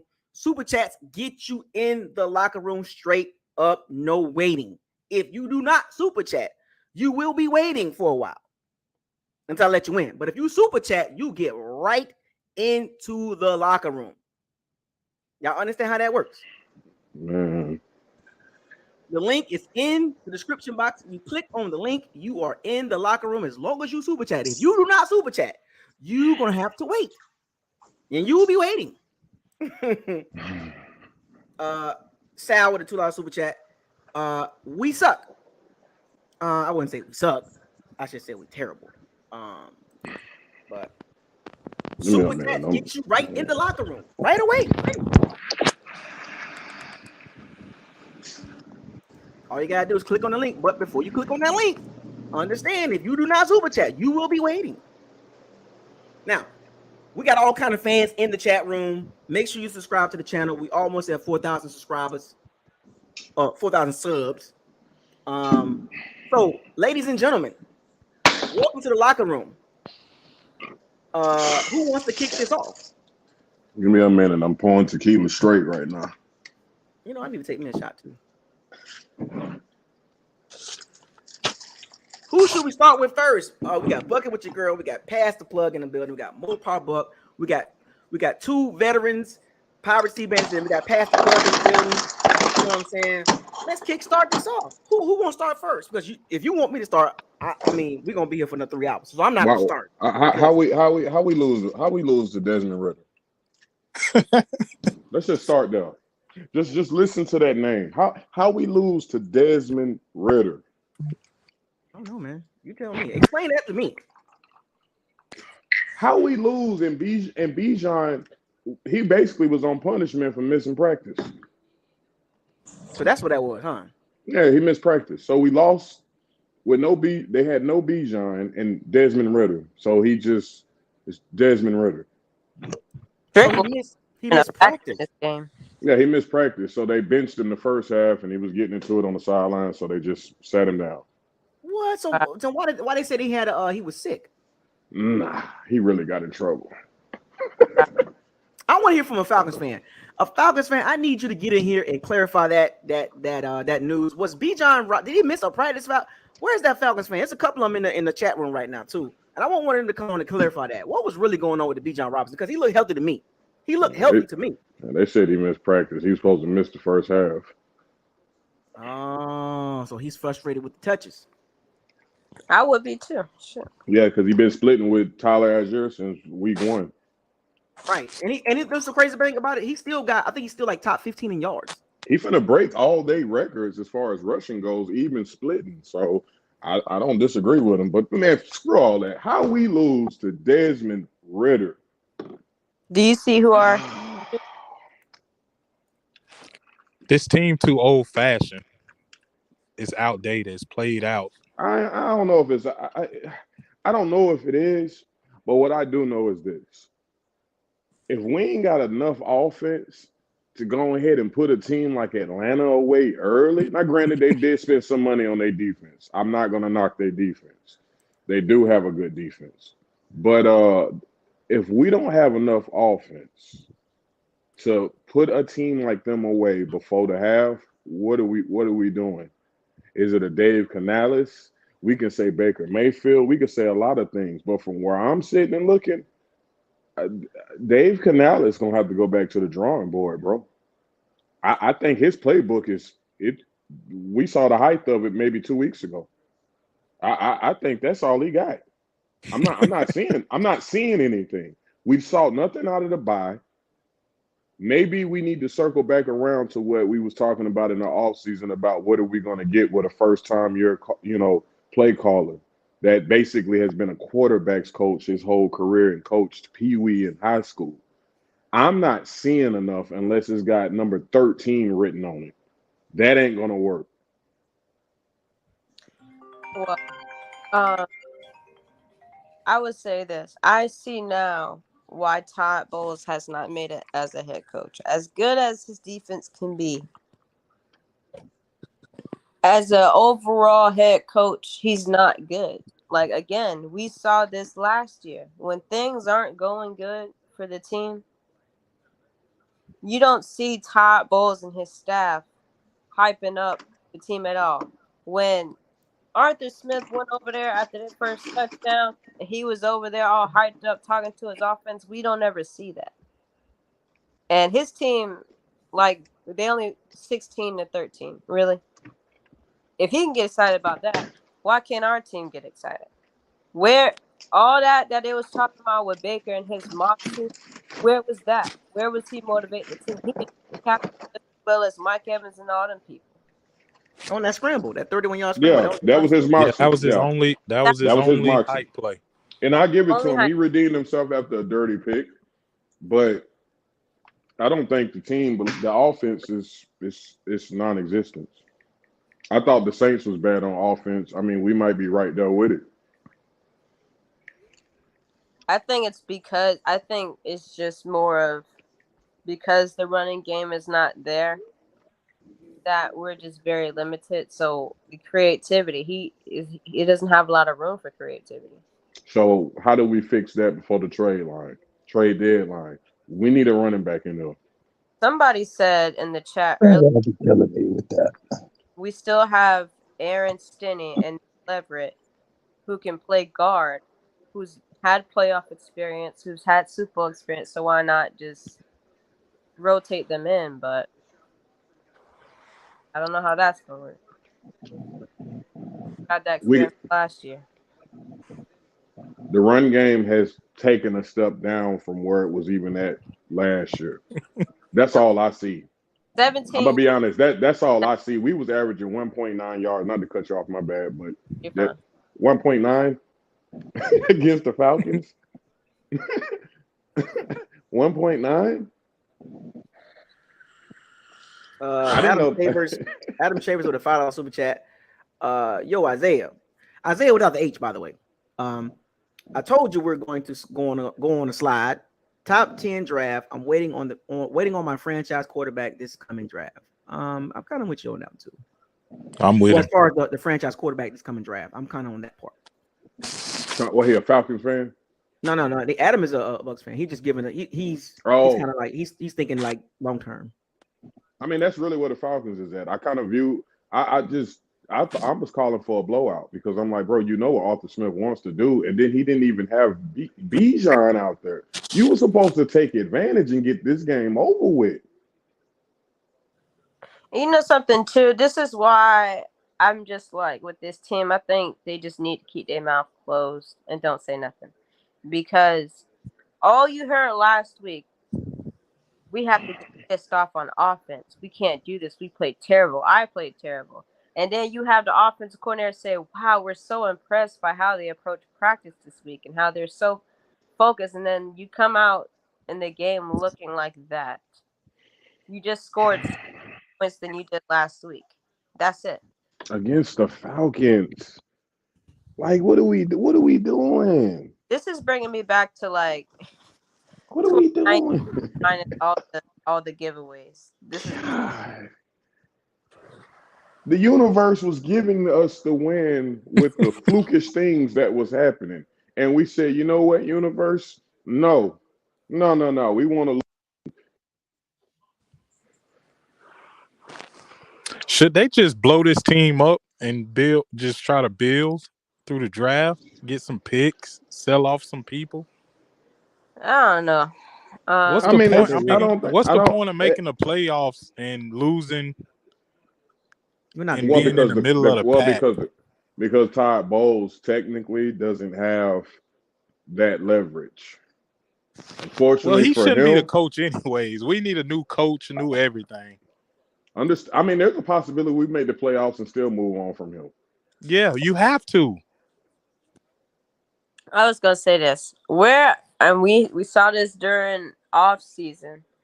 We saw this in preseason. Where's all the Bucks fans at when they was talking about, oh well, if Todd doesn't do well this year, we can just hire Dave Canales as the head coach. Yeah. No, please, no. Oh yeah, I never even I was like, entertained that. what? Yeah, What are you even with the talking about? wins, it was the wins brought it too when we was winning. The Saints, they was like next year's head coach. How? Because we beat a dirty team. They're not a good team either. I think most fans just look for something new. You're anxious to I get get it. I get something it. different. So I can see why they say that, but that won't Yeah, change but anything. No. you had 2 games. You had 2 games for a seasoned fan. You had 2 games to show us what you really capable of. The Eagles and the Lions. Do you see how the Lions get done today? Yep. Like, come on. I mean, it's but not enough of that. It's Arthur Smith and Desmond Ritter, bro. How much can the defense do? I just knew when we got the ball when they got the ball back with that dirty little interception. I'm like, yeah, bro, Winfield gonna come through for us. I got to bank on something miraculously to happen to go ahead and get the ball back because we not gonna do it. I was wishing we did a scoop and score. I'm so serious. Like, please, just give us some of that Dallas Cowboys stuff. Just let the ball magically bounce on the sideline and Dean scoop it up or something. Because the offense ain't gonna get it done. What is No. going on, man? But let's divert this to a little bit of defense too. You would think that the only people that played on defense today was Antoine Winfield and Levante David. You would think them the only two, because the whole secondary, Dean, Carlton, Neal, where were they at? You I'm gonna be barely real heard too, saying yeah. it. I'm like, I'm oh gonna be my real God, too. what the heck? if Why? if I'm a defensive coordinator and I got a dirty Desmond Ritter that thinks he's the next Josh Allen, I'm gonna whisper in Devin's White ear. You make sure he don't want to run the rest of the game. Come on, man. What this dude run a 4.3? What is he, a 4.2? I didn't know. I didn't know he was just that fast of a quarterback because no other team allows that to happen. Now he has a new ability a lot to playing us. He can scramble now. Ain't Come gonna on, man. I know he's not fast. We all focused in on who? Cordell Patterson when we had Tyler Algier streaking up the sideline. Oh my gosh, yes. I'm like, what are you doing, dude? We all like it's Cordell. It's Cordell. Nobody else is. Man. Come on, bro. All right, we got a Zachary Jarvis $5 super chat. I just got done sweating my BALLS off to watch this show, this Sugar Honey Iced Tea show, but I should have expected it. Leftwich was better than Dave. Shrug my shoulders. Leftwich can't even get a job, so I don't even want to hear about him. Yeah, I think he called Pittsburgh and they answered the phone and he said his Leftwich and they hung up. They're like, our offense can't do any more work than it. But I've seen somebody too in the chat earlier during the game saying that He is worse. Baker needs a new coach. And I said, how many coaches does Baker need? He went through how many coaches at the Browns? Man. He went to the Panthers. He went to the Rams. I'm not. And when he came over here, all the people, all the media was saying, "Oh wow, he's having his best career in Tampa." Now all of a sudden he need a new coach. Yeah, I'm not seeing enough of the dirty Baker plays. I do think the interception. Stop being greedy. You could have took a check down where we was at, bro. You could have But took it where we was at. You didn't need to try to get the whole thing and then some. And then it was double coverage. I It get wasn't it, even trying to make a open, play. bro. Yeah, that's what I'm saying. He went. That's what I'm That ain't saying. even You getting should. greedy. That's just being shook. That's just being shook. How's Nah, that greedy? it was being greedy. You tried to force feed the ball down the field way past the yardage we needed. Well, that shit wasn't even open, man. His Yeah, of That course it wasn't. wasn't Of even course it close to wasn't. being It open. was a bad play all the way around the board. But what I'm saying is you ain't really done too much. So you just trying to make I something wouldn't happen. call But it that's the greedy. wrong time. I would call it I'm dumb. calling it, and I'm calling it greedy. You trying to be That's a greedy. dumb throw. Sal, you know what's funny? His That's QB, just a dumb throw. his QB, I'm not saying it wasn't. I'm not saying it wasn't. his QB coach came out and said one of the things he has to work on with Baker is him not getting too hype about plays where he just plays too fast, and that's exactly Yeah, what he did a one read. He did a one read on that. Knew it was a K Dotton play. Didn't think about what they was playing. Just knew this is K Dotton's ball, and I'm throwing it to him. Because instead of going through the reads, I'm sure you got multiple reads on that play. I'm sure Rashad White was lingering around, underneath somewhere, bro, where you could have just dumped that thing off and went on with it. There's too many plays underneath where I've, he I've, where people are open. We see it. We're I've watching the watched. game. I'm saying I'm watched too many all 22s, and when I go back and look, I look at where he chose to throw it, and all over the other, it seemed like every time it's always someone else wide open that he never sees. Yeah, he going with his first read and not going. They got to work on that. And Dave Canales, I'm shocked that It's you always you somebody did that wide with open. Gino. He doesn't. Yeah, you did that with Gino. He So can't even. He can't even. He don't even move through his progression. no, I don't think he does. It As seems like they're watching trying him, to cover his inabilities with this offense, and it's hurting the offense. So can But I then again, go ahead. I I'm looking he at the might got play a point. call. I'm looking at the play Sal might call. got a he might got a point because it's too many. I am noticing now that there are people underneath that are open, but All the because time. he's got those big plays with Godwin and Evans so much that's what he's looking for because it's the splash plays. They make the highlight reels.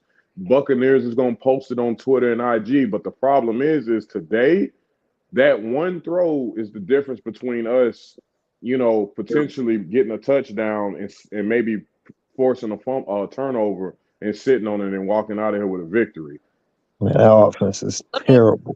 something. But also, huh? Their offense is terrible. At this point in his career, is that concerning what his quarterback coach is saying about him at this point in his career? Baker is what he is. I know What do it is. we I'm think talking he about was? the people that hug Baker's nuts so much. Well, I'm gonna say yeah, Man, no, because I ain't think nobody thinking about them. They thinking with their heart and not with their head. I'm I don't gonna say listen to yeah, them. no. When people say that type of stuff, I pay them no mind. Why even give them an ounce of your attention when clearly they're not taking in any consideration this man's history since he's been drafted. That's just Super chat, ignorant. I'm not gonna argue with a fool. super chat by Bray Weathers. He says a simple question: do you think we have the worst running game in NFL history? Look back the We last do. 10 We've Absolutely. been years. had that. Great question. Absolutely. I would say about We've been one. had that. Yeah, I mean, goes back to if you want to go back last 10 years, we in 2023, so we go all the way back to 2013.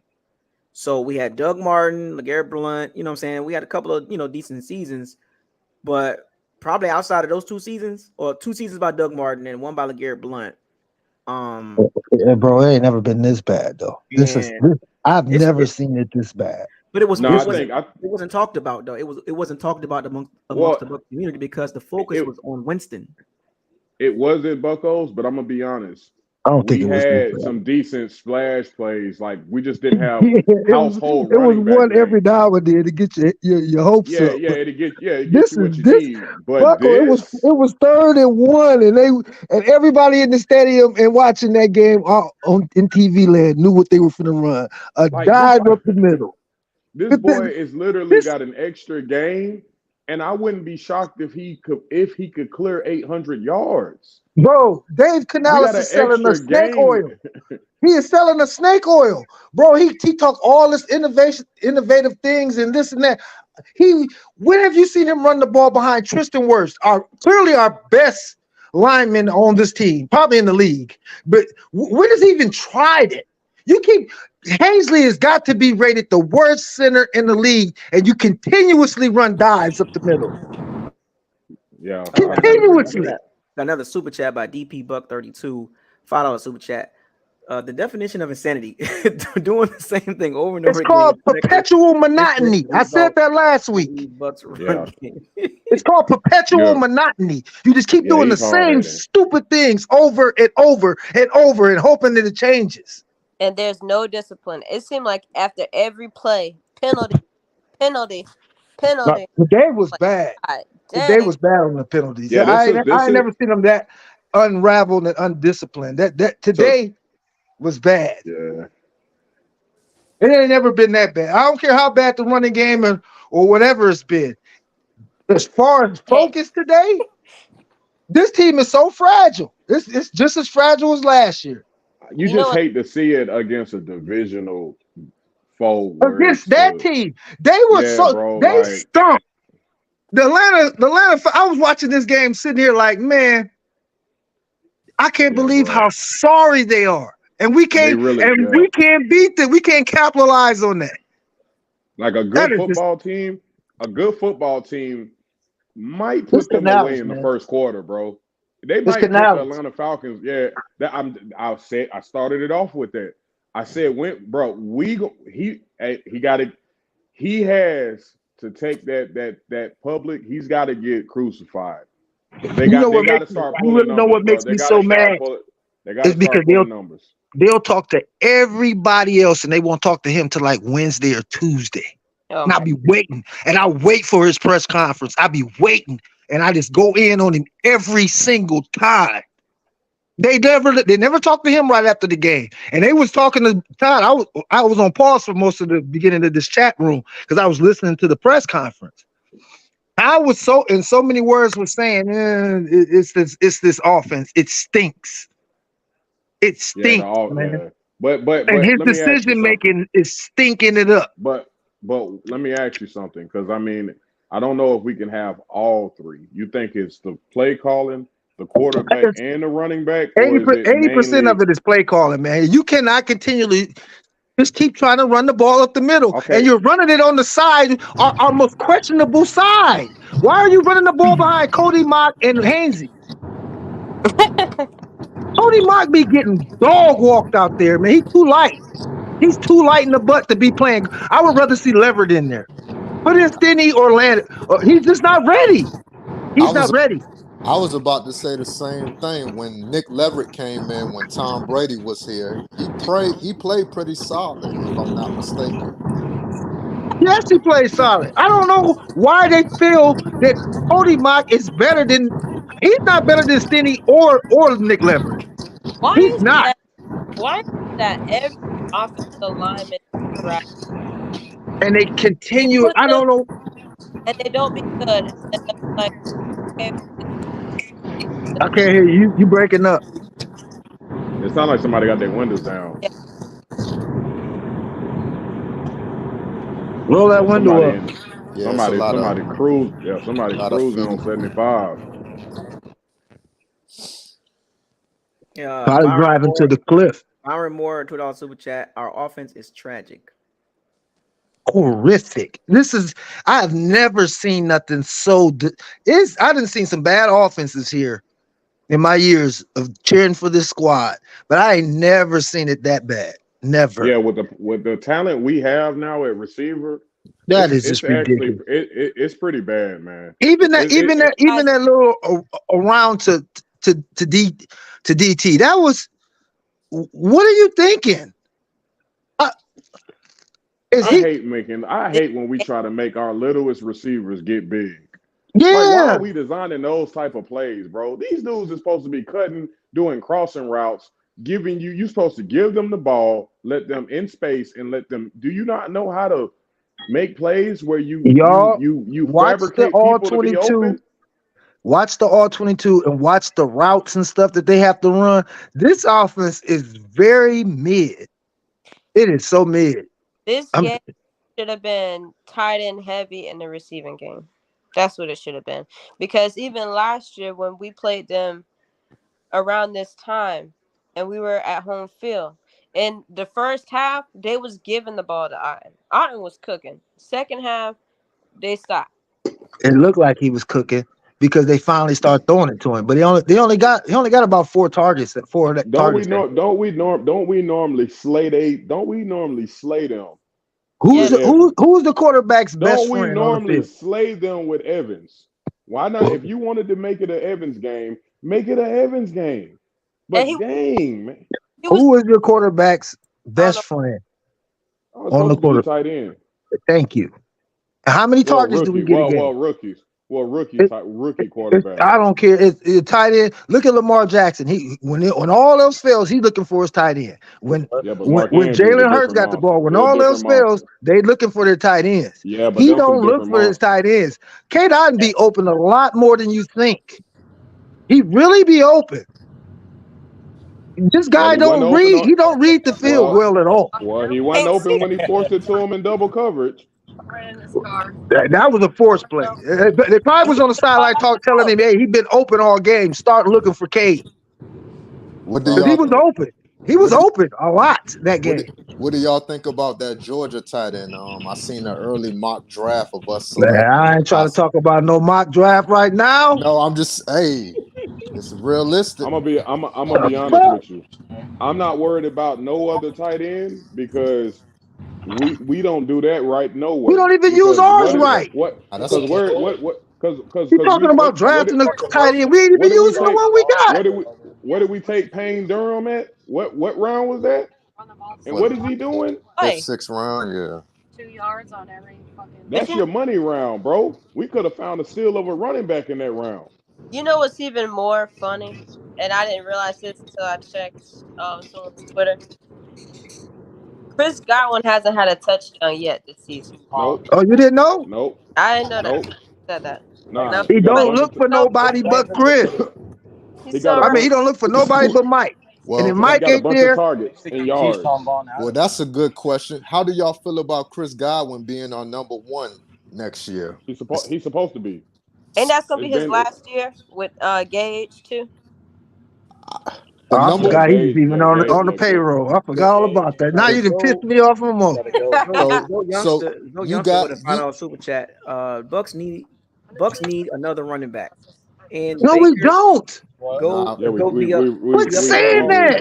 yeah, Well, we don't. everybody knock it off with this. We need more running backs. No, we don't. We can't We block. They can't block. We Yeah, can't but block. we need Yeah. one Damn that it. could turn nothing into something, though, Who, bro. man? You're talking about generational players, man. There's no run. It ain't too many Barry Sanders and Adrian Petersons and Bo Jackson walking through the door. Hey, you want to know something crazy? What you got to do is just run block, period. You want to know something crazy? Block. Dave, hey, you want to know something crazy? Dave Canales wanted to force the run daggone almost every other play, and then once it was 1st and goal from the 8, he didn't run the ball not once. Ain't that crazy? Crazy. This man is retarded. He is so stubborn. It's on the verge of retardism. He's so stubborn. It's his positivity that just make it more bad because he'll. And he comes out with this rah snake oil talk. Man, shut up and mix up and produce. I'm tired of you, man. Your inspirational speeches is going out the window now. You can't get 14 points on the Falcons. So do we miss Byron Leftwich now? I don't miss No. him. I don't miss none of them, but hey, he is better. Byron is better than this dude, man. I agree. The Bucks Byron is better than this dude. The Bucks media like him for some reason, though. Why else you think? Have you not heard him at the podium? Have you not seen him? His energy at the podium. He's a snake oil seller. So Sandoval 813 $5 super chat. Jason Light draft 3 tight ends and small school O linemen. Small school O linemen. And not to make I've been saying that for 2 years now. Let me finish. Please, fellas, let me finish this super chat, please. I know y'all upset, but you gotta let me finish this. Okay, appreciate it. Jason Light draft 3 tight ends and small school O linemen, and not making no noise. Jason stay missing on players, especially those Georgia Bulldog players. Hmm. I don't Okay, you go ahead, understand. talk. Yeah. You go ahead, For talk. What? D2 schools and stuff, man. Getting Bro, them. what did I point that out last year? And I had Bucko run down where all them guys came from. And y'all Yeah. think this shit is cute, trying to keep going to get these little small school players. They're there for a reason, man. Bro, It's very offensive rare line, that every now and then you can pluck one from them. the You offensive line can't SEC block, Big man. But Ten, I just game too, but with Shad White, he ain't it, but I just came from the game, but I'm man, with my brother. bro. The man, He third down. He third down. Is that on our new Shad White, back coach? He's straight third back. down back, man. He don't have it. He don't have He any can't, burst. got wide open holes. He can't even hit the holes, bro. We there He watching it can't. live. I just came Yeah, for the game, I bro. noticed it this game too. He right. Like I seen No, that's it all. where we Yeah, it know was yeah, times. we need another one. It was times where them holes was there. He just don't have the burst to yeah. hit it. That's all I was saying, Sal. I'm not disagreeing you with the run blocking. That for It's sure like he needs hit to the be line so tightened up. slow, man. It's But crazy. I'm I ain't watching even him and talking I'm about. Like I like, ain't even looking talking at bro. about it, it's like, Rashad. bro, What the just hell? hit the hole. Just No, hit I'm the just saying. hole. That's why I'm Why you watching the think they run. playing? Yeah, bro. That's why they playing Sneak. What they call him? Sneak. Keyshawn so much. They playing Yeah, him because bro. he's hitting the hole. But when he That, tries to hit the hole is closing because they keep running behind Cody Mount and Robert Hainsey. I don't, for the life of Yeah. me, I don't know why he keep. well, I don't know if he's trying to we just motivate them to do better, to show him that he got faith in them, we but just they garbage. Yeah, Rashad White Jacksonville gonna have to sit Jaguars. down, We bro. threw the ball He three gonna have to sit times. down. You keep going in and out, bro. It's crazy. You been wanting this ball all. You been trying to run the ball all, and then as soon as you get inside the 10-yard line, you want to throw the ball 3 straight times. Yeah, bro. When I seen us go 5 wide in the red zone, I'm like, why? Ridiculous, man. Why? It was Why are bad. we doing? Why are And I we don't doing know it with a what it is West Coast about these other offense? teams that keep coming to our stadium, bro. Man, they was in there screaming ATL, man. It's horrible, bro. It's bad. They taking over our stadium like it's crazy, man. Man, our stadium is everybody's vacation home.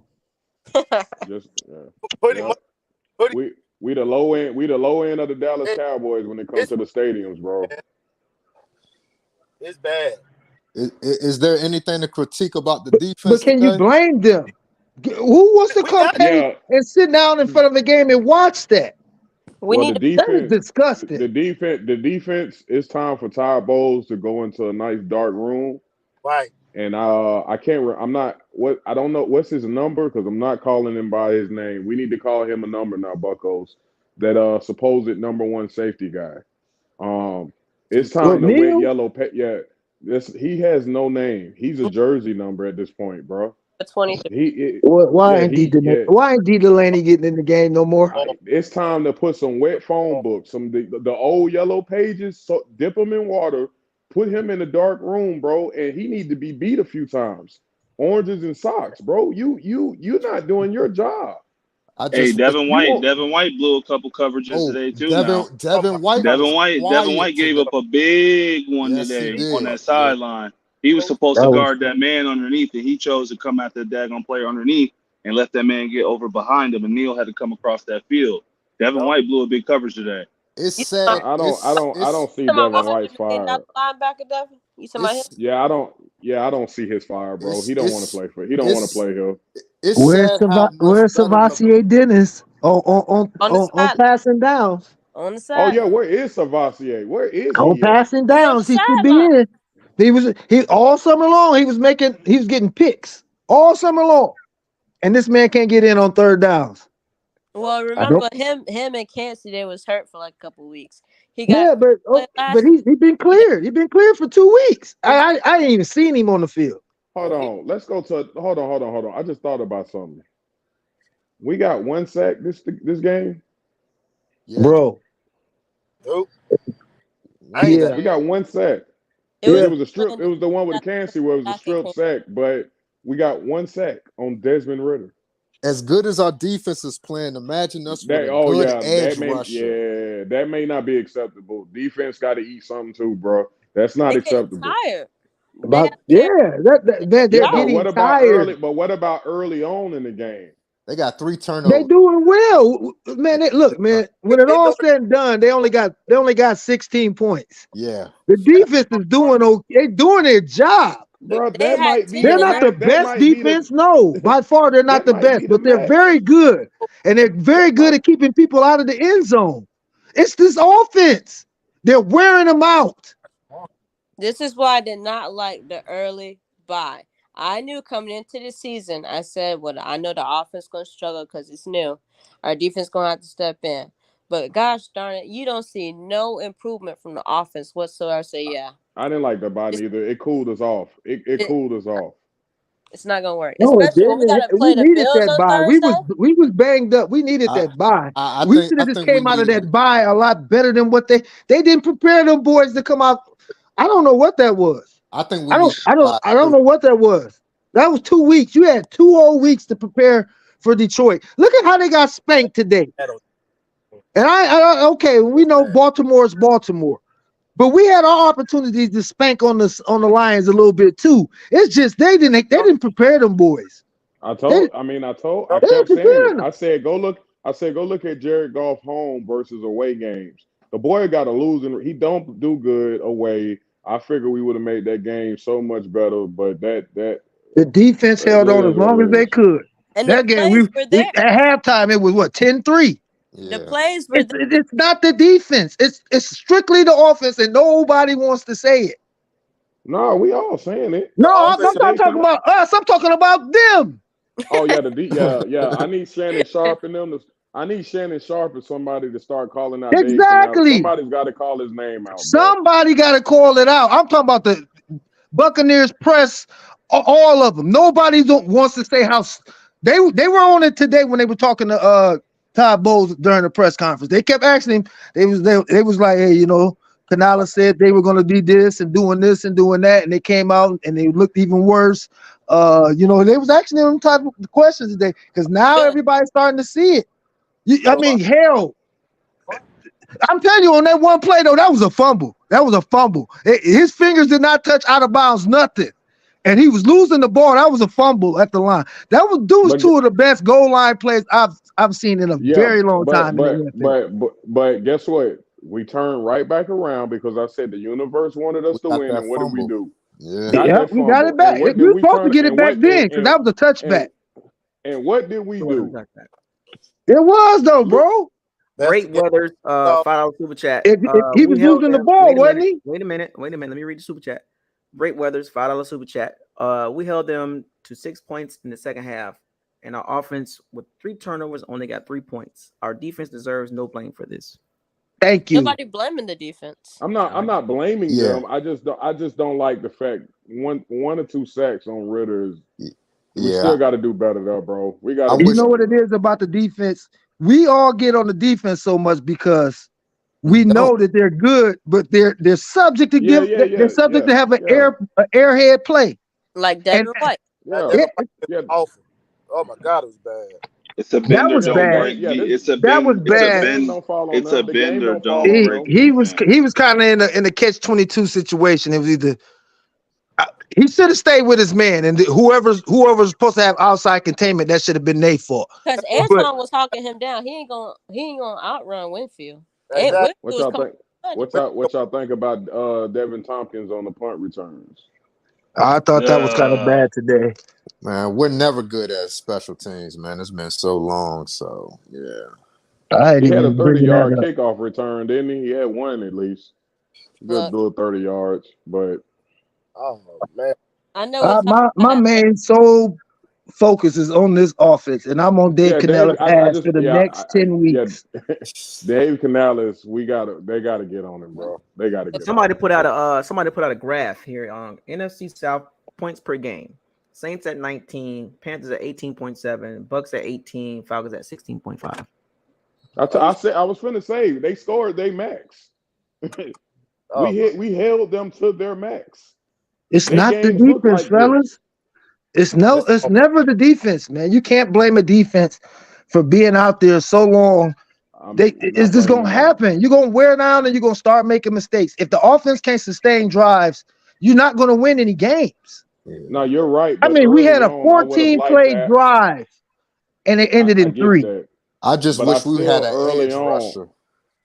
Yeah, early on in the first half, before we talking about around the second half is when that fatigue started to kick in like that. Yeah. They not running out. They not tired in the first half. The Go first look at half, look I didn't. go I look didn't. at all the first time half scores that we had this game. It's been I'm. close. But Every I'm one saying of for them. this. Even the But I'm saying even for. the Philly game. I get that, but I'm just saying for this game, I would have liked to have teed off a little more on bro earlier, bro. Yeah, That's all. I would have yeah. liked to have teed off on. I'm not blaming them for nothing. They did their part. I would have liked to just see that man hit the dirt more often. It's Desmond Ritter. 6 And he turnovers in cost 2 him what? games. 6 3 turnovers in takeaways? 2 games. Yeah, bro. He is not. He is Uh, horrible. He is. Shit. He's So what does that say horrible. about your team? yeah. Yeah, we in the same Yeah. ballpark. In the same ballpark. And we got to play Buffalo. Thank you. You got Oh, Buffalo Thursday night. Thursday and they just Uh, lost? Oh, man. I'm saying even bad teams more competent on offense than we are. Yeah. Chicago's offense looked better than us today. is Well, Von they Miller played him. playing? They played that rookie dude. You know how that go Houston's when you in. offense looks better than ours. Is Well, they Von got a Miller better. Hey, back Yeah. yet? We're not here's being. one for you. The Jets' offense looked better than ours. Somebody in here said, God help us, Bucks will beat Bills. How?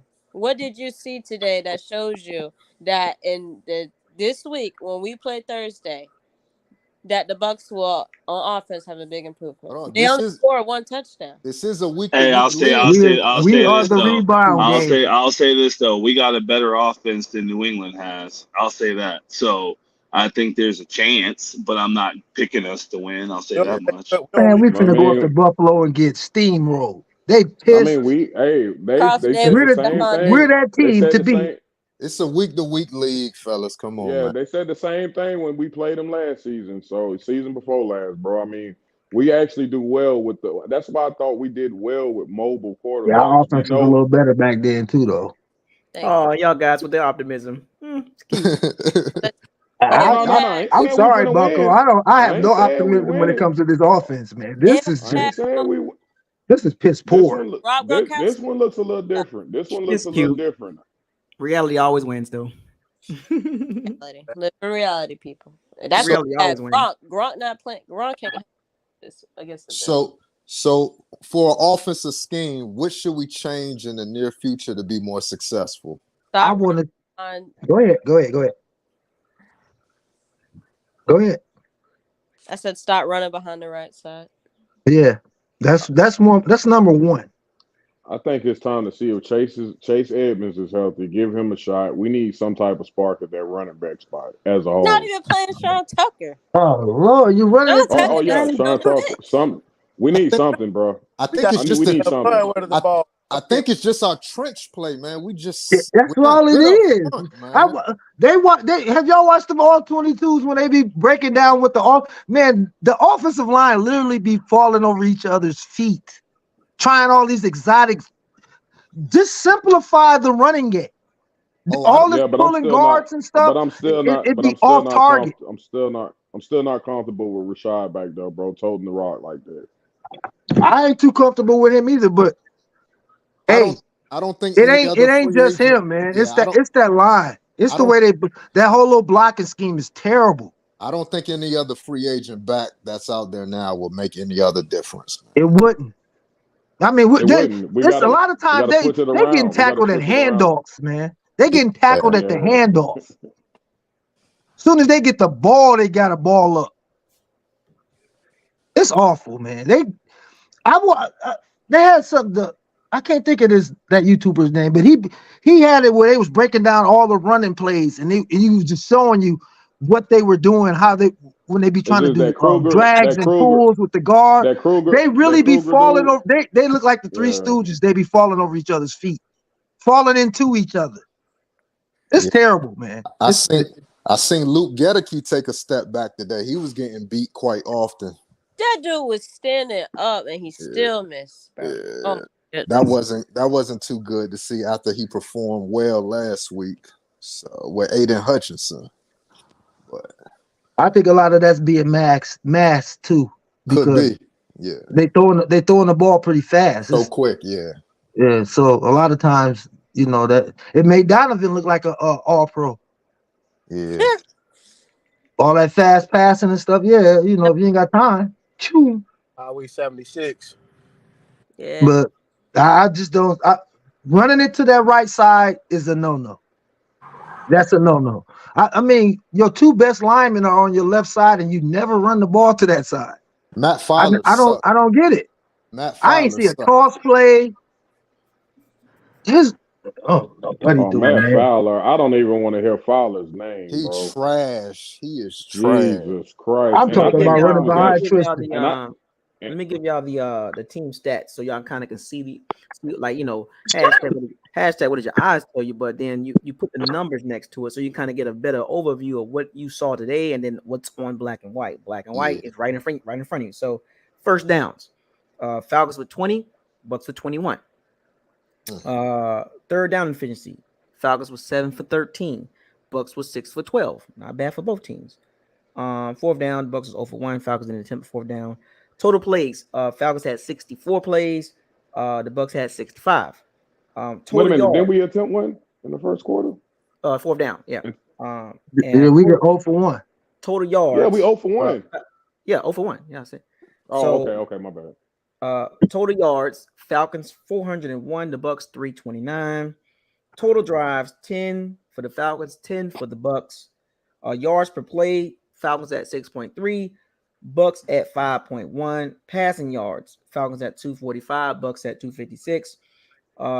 Attempts and completions, we'll do Desmond Ridder was 29 or 19 for 25, 245, and then Baker was 27 for 42, 256. Yards per pass play, Falcons 9.4, Bucks 5.7. Interceptions, Bucks had 1, Falcons had none. Baker threw 1 interception. Desmond Ridder didn't throw 1 interception. Sacks, Desmond Ridder was sacked 1 time. Baker was sacked 3 times for 19 yards. Rushing yards, Falcons had 156. The Bucks had 73 with 31 coming from Baker Mayfield. Rushing attempts, Falcons had 38 rushing attempts. The Bucks had 20. Rushing yards per attempt, 4.1 for the Falcons. The Bucks at 3.7. Yikes. Red zones, Falcons is 1 for 5 in the red zone. Shout out to the Bucks defense. The Bucks are 0 for 2 in the red zone. Penalties, Falcons had 9 for 60. The Bucks had 9 for 66. Turnovers, Falcons had 3, which about doesn't really 3 fumbles. Bucks had 2 turnovers. Tompkins and Baker Mayfield turned on the ball. Falcons had 3 fumbles. Bucks had 1. Time of possession, Falcons 29 minutes 59 seconds, and the Bucks had the ball for 30 minutes and 1 second. So the only thing that them stats lie about is our rushing per carry. It's all because of that run that Baker had, that 30-yard run. Take that away, it was about like 1.9. Yeah. So that's the numbers right there in front of you. What you saw in the film pretty much matches what the numbers kind of say as far as just the overall, view of the game. It was an ugly game. Let's be real. Both teams are not going anywhere. I mean, somebody got to win the division. You know what I'm saying? Somebody got to win it. So that Baker run was our best run of the season. Yeah. I don't think we had Mayfield. We didn't have a run over 20 yards. 42 passing attempts to 20 runs. How many completed over 20 yards? That's what I want to know. What, 3? Okay. Well, as far as like the yard itself, but as far as air yards, hell no. It was like mostly like the Rashad White. He caught it and he had to run 22 yards. You know what I'm saying? Right. Now we had caught one. He had to get some yak with that. So now passing yards, it was like 5 yards to throw basically, or average. When you average the 42 attempts and the yards, it's 5 yards to throw. It's not good. Canales. Can I ask you something too? Is Todd Bowles good in situational football? Because before the half, he did not waste none of his timeouts. Second half, we out of timeouts. Then we all out of timeouts with like 3 minutes left. I was like, that boy is the black Mike McCarthy when it comes to timeouts, bro. Like what? Rashad White, Yeah, he is 13 horrible. carries for 34 yards, 2.6 yards to carry. Longest run with 13 yards. Baker, 3 carries for 32 yards, 10 yards to carry with that one run, 31 yards. So outside, so the running backs itself, I'll give you out the running backs itself. So the running backs itself was 17 carries for 41 yards. You do the math. Horrible. You do the math. 17 carries, 41 yards. That's what, 2.7 yards to carry? How many carries? 17 carries for 17. 41 yards. That's 2.7 yards to carry. That's Oh, awesome. I just don't. Rashad White ran a 4.4 in the. Oh, I just don't know why he looks so slow at times. Well, it's the instincts. 'Cause He don't have running yeah. back instincts. He He don't can't- have. Yeah, he don't have. Yeah, Oh, you got to go look He's at a his third grade. down back. Yeah, you got to go. Yeah, you got to go look at his decision making on this report card coming out the combine. He's not decisive. The third round. He lacks in that department. We might need to pull that up and see what his grade was coming out the combine. I can pull that up. Oh, he's an awesome third down back. That's all he Yeah, is. let's pull up his letter. I want to see his letter grades.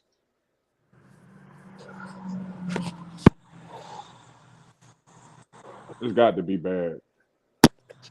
No one else really answered his question though. His question was what can we make the offense better with? I say we just start utilizing the other people on the field. Utilizing more tight ends and stop. Yeah. They don't even really throw to Trey Palmer no more. At all. He got one target that game. He's the speed guy. I would like to see Rakim Jarrett get the ball. They threw one deep ball to him, but he overthrew it, and it was 3 but people I'm on sick him. of those plays to him. Yeah, get him closer to the line of scrimmage, bro. So and get design plays so he can. Rakim Jarrett is really supposed to be that slot guy. He's explosive. He's explosive in the slot. Once he gets the ball in his hand, he's like a running back. But yet, bro, that's what what is our coordinator doing? He's sending him deep. He's sending him deep. The draft profile for Rashad White is average backup or special teams. Yep. Wow. And we picked him up in the third. Yeah, he ran a 4.48. You know, his 10-yard split was 1.59. Broad jump was good, 10 feet 5 inches. Vertical was 38. But his draft profile, so his weaknesses was works in the slow and go mode when changing direction. Oh, that's too tight hip for abrupt lateral diagonal cuts. We see that play speed needs a boost. Too quick to quit on a play side run. Track on stretch plays. Allows disappointing success rate on first tackle attempts. Below average contact balance when to carrying or continue. Too inconsistent to be trusted with protection duties. That's his weakness. I'm wondering why. I'm getting rid of. And you're wondering why Sneak getting so much tick. Yeah, that's bad.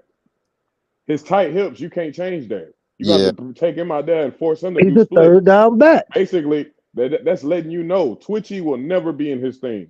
I don't care how much you work with him; it'll never be in his makeup. You know what teams started doing with Le'Veon? When Le'Veon started getting when teams started figuring him out with his run game, what they started doing was just releasing him in motion out into the flats and let him make he's probably a better wide receiving catching back. You know what I'm saying? He is. We saw it today. Yeah. That was his best plays. We saw it today. They don't use him like that enough. Dave Canales is a moron. We can sit here and tell you how you should be using those. We know the team better than he do. We do. We know their talents, their strengths, their weaknesses better than he do because obviously he's not playing towards their strengths. He's really not. He's literally trying to run what his philosophy and he's stuck on whatever he believes in. So hold on, Buckos. It says hold on. It said third down and special teams. That's what they said he was. He won the job on that stiff arm out there in Germany. That's when everybody was like, "Ooh, we probably got one right here." No, he's a third down back. He failed to show looking enough fresh. creativity to escape the get what it is block. See, If you think about it, his best runs was to the outside. We all see this on film, folks. This is not hard to see. I don't know what the issue is. I mean, we literally see what the profile says. Pretty much Yeah. matches Oh up yeah. what we see on tape. I mean, I don't know what's the if anybody in the comments is going to push back on Rachaad White. What's your argument? I don't. Yeah, I would bro. like I to mean, know. I would like to know what you're looking at. I mean, yeah, it's not good. Where's he's a Sean dead. Tucker, man? Yeah, I don't know what Sean Tucker did. I don't know if he got in trouble. What? Why can't this man get in the game?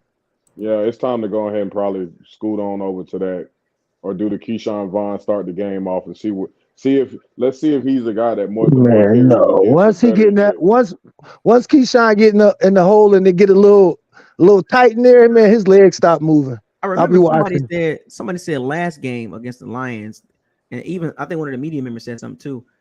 There's no way that Trey Palmer should be getting more carries. I mean, more targets than Godwin, up close to Evans. And when I look at it, this game, Trey Palmer had 2 targets. Godwin had 12. Evans had 8. So they made an emphasis of not to throw the ball so much to Trey Palmer. Why not? Why not, though, man? That's Devin Tompkins more than they did Palmer. We need They give Devin Tompkins. He be getting too much burn. I like him, but he can't. 3 targets. He had 3 targets.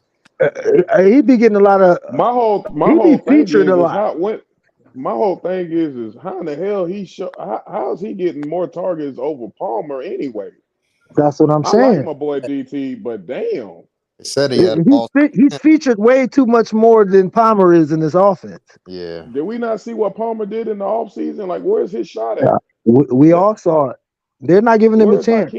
Where's Hakeem Jarrett's shot at? Like, let's not. Speaking of which, you seen how we got hit up with the little bomb play by Scotty Miller today. Oh, that was his revenge.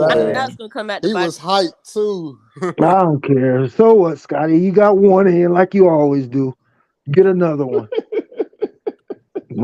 He said, "I'll show y'all the route tree." You always get one, Scotty. You only get one. What's so frustrating about our cornerbacks? What frustrates me about our cornerbacks and Ryan Neal in general is everything about him. Watching games around the league, and I see some of these young cornerbacks with some dog in them, and they got swag, and they Joey Porter Jr. You know what I'm saying? Like these guys just getting the Sauce Gardners, the Deontay Banks from the Giants. Yeah, the one we played today. What's his name? Devin Witherspoon. It's like where's our guy that can get in your face and be like, did you not hear me? That's just it, Bucko. We said it. We both said that in the chat room. I said that about Dean. I said he's kiddie to me. The type of money he's getting, he's kiddie. It's like he plays with action figures in the locker room. I don't like his makeup, this is what it is. This is what it is. Those 2 corners are getting paid way too much to be playing zone. I don't like that. Or you got these guys playing 5 and 10 yards off of wide receivers. I don't like that. I don't like that at all. They're getting paid too much. I don't like man them up and make them earn their money. They're not ball. I don't like Todd Bowles coming out and publicly saying that we do not excel in zone. Neither. But he stay in it. The commentator. I don't like you saying that and then staying in it. Well, hell, man, it's obvious, man. That's when we always get cut up. As a defensive genius, you drafted 2 corners that are good in man. When you won the Super Bowl and in the playoffs, you played man. Why are you trying to force your team, who you drafted to play man, to play zone? Because get it, play it some, we don't get not their string. We don't get any pressure from our front 4. That's why. But which way you want to get? Which way you want to get hit? You want to get hit? No, I rather not just sit back and just get picked apart. Literally making play. Derek Ritters was picking us apart today. I'm gonna be honest with you, bro. When you play a dirty offense, or bottom half, bottom tier, you're not supposed to comfortably sit in zone and let that. That's the best thing a quarterback excels in. Make it tough on them. You're making it easy for him. Most of these quarterbacks they all got a failing grade on making the throw, and we all know what the throw is. You know, the quick outs. You know, a lot of them cannot do that. So when you forcing these quarterbacks to have to throw in tight windows, it shows who they really are. We Yeah. cannot sit and play 10, 15 yards off the ball, letting them just pitch and go, pitch and go, pitch and go. And Running their route tree come on us on. all day. Come Yeah, on, man. basically, it ain't even barely a route tree. Now you're looking up and it's like, damn, bro, they back in the red zone again. How that happened? Well, How it much? only They make took 6 plays. Hold on, they running the route tree right in front of the DBs but because just they're like 5 to 7 yards off of the receivers. but just hear me There out. ain't no bumping runs, no none of that. Ritter threw for what 245 or something like that, right? Mhm. Pitts had 30 of those yards, so they only threw for 200 yards on us until the fourth quarter. So defense did its part. They always do. If you can hold a team to like 10, what was the score when we played Philly at halftime? It was close. It was what I think they were up like 10 points on us, No, they were up like 7. I think it was or, 10-3. or something like that, or It's 13. like 10. We always got a team down. That's offense fault, man. If you, I can't think of a game this year where we were down like 2 or 3 scores at the half. We Yeah. always end within 1 score, but eventually that good defense wears down because the offense can't stay on the field, and then So, when they're on the field, they can't score. so the consensus is we need a different type. Offense. Different juice from the offense. Yeah, And, much. and Dave Canales isn't dialing anything up. He's just coming out here giving us the same thing every week.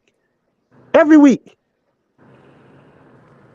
What? So for those in the chat room who says he's better than Leftwich, what's the difference when you coming out doing the same thing, being stubborn? Tom Brady's the difference. But I see why Leftwich threw so many screens last year because we cannot run the ball. Yeah, I see. he know it. I see why he called the screens now. Now you see it, right? see, that's the Because thing. they can't block up front, man. I would like Hangy, that whole right side is suspect. I would like Trey Palmer to get screens, Jarrett to get screens. I want and Chris Godwin blocking. He's tough. He's a tough nosed player. I would like to see. How about Rashad White get a screen? Yeah, We don't even run screens to the tailback. yeah. Or Sean Tucker. This dude is so vanilla. Mike Evans Stop it, man. He had 6 catches with 8 targets, which is good. 82 yards. Godwin had 6 catches with 66 yards, 12 targets. Yikes. So 50%, it was a 50% success rate targeting Chris Godwin. And I didn't like how they was holding him a lot too, though. I didn't like how they were using him this game. Me that either. was not his strengths. Whatever. I'm gonna go back and watch the all 22. Rashad White had 6 catches for 65 yards on 6 targets, 100% success rate when targeting him. So it's like I think from what I'm gathering as the season progressed with Dave Canales is he just don't have the feel for what guys as far as success rate at what target depth wise as far as how they catch the ball and what areas they look good in. He don't have a feel for that. Exactly. I just said we know our team better than he do. Right. K-Dot had This 5 dude catches, don't know him. 5 catches for 43 yards, 6 targets, which I've been saying this for weeks now with K-Dot. He needs more targets. Thank He you. needs more. How many targets he get this game? 6, which is good for him because he really don't get targets. Just You know? That many. He'd be Just lucky to get 3. Just imagine having a game plan for KI, and that opens up the game for everyone else. Mm-hmm. Man, bro, be Linebackers open, man. they don't respect the middle of the field because we don't attack it because we don't have successful rates throwing the ball in the middle of the field due to the fact that Baker Mayfield he doesn't see the field well because of his height. Yeah. So why won't you put Palmer on the outside, put Mike on the inside, opposite of K. Otten, and try to use your tallest targets in the middle?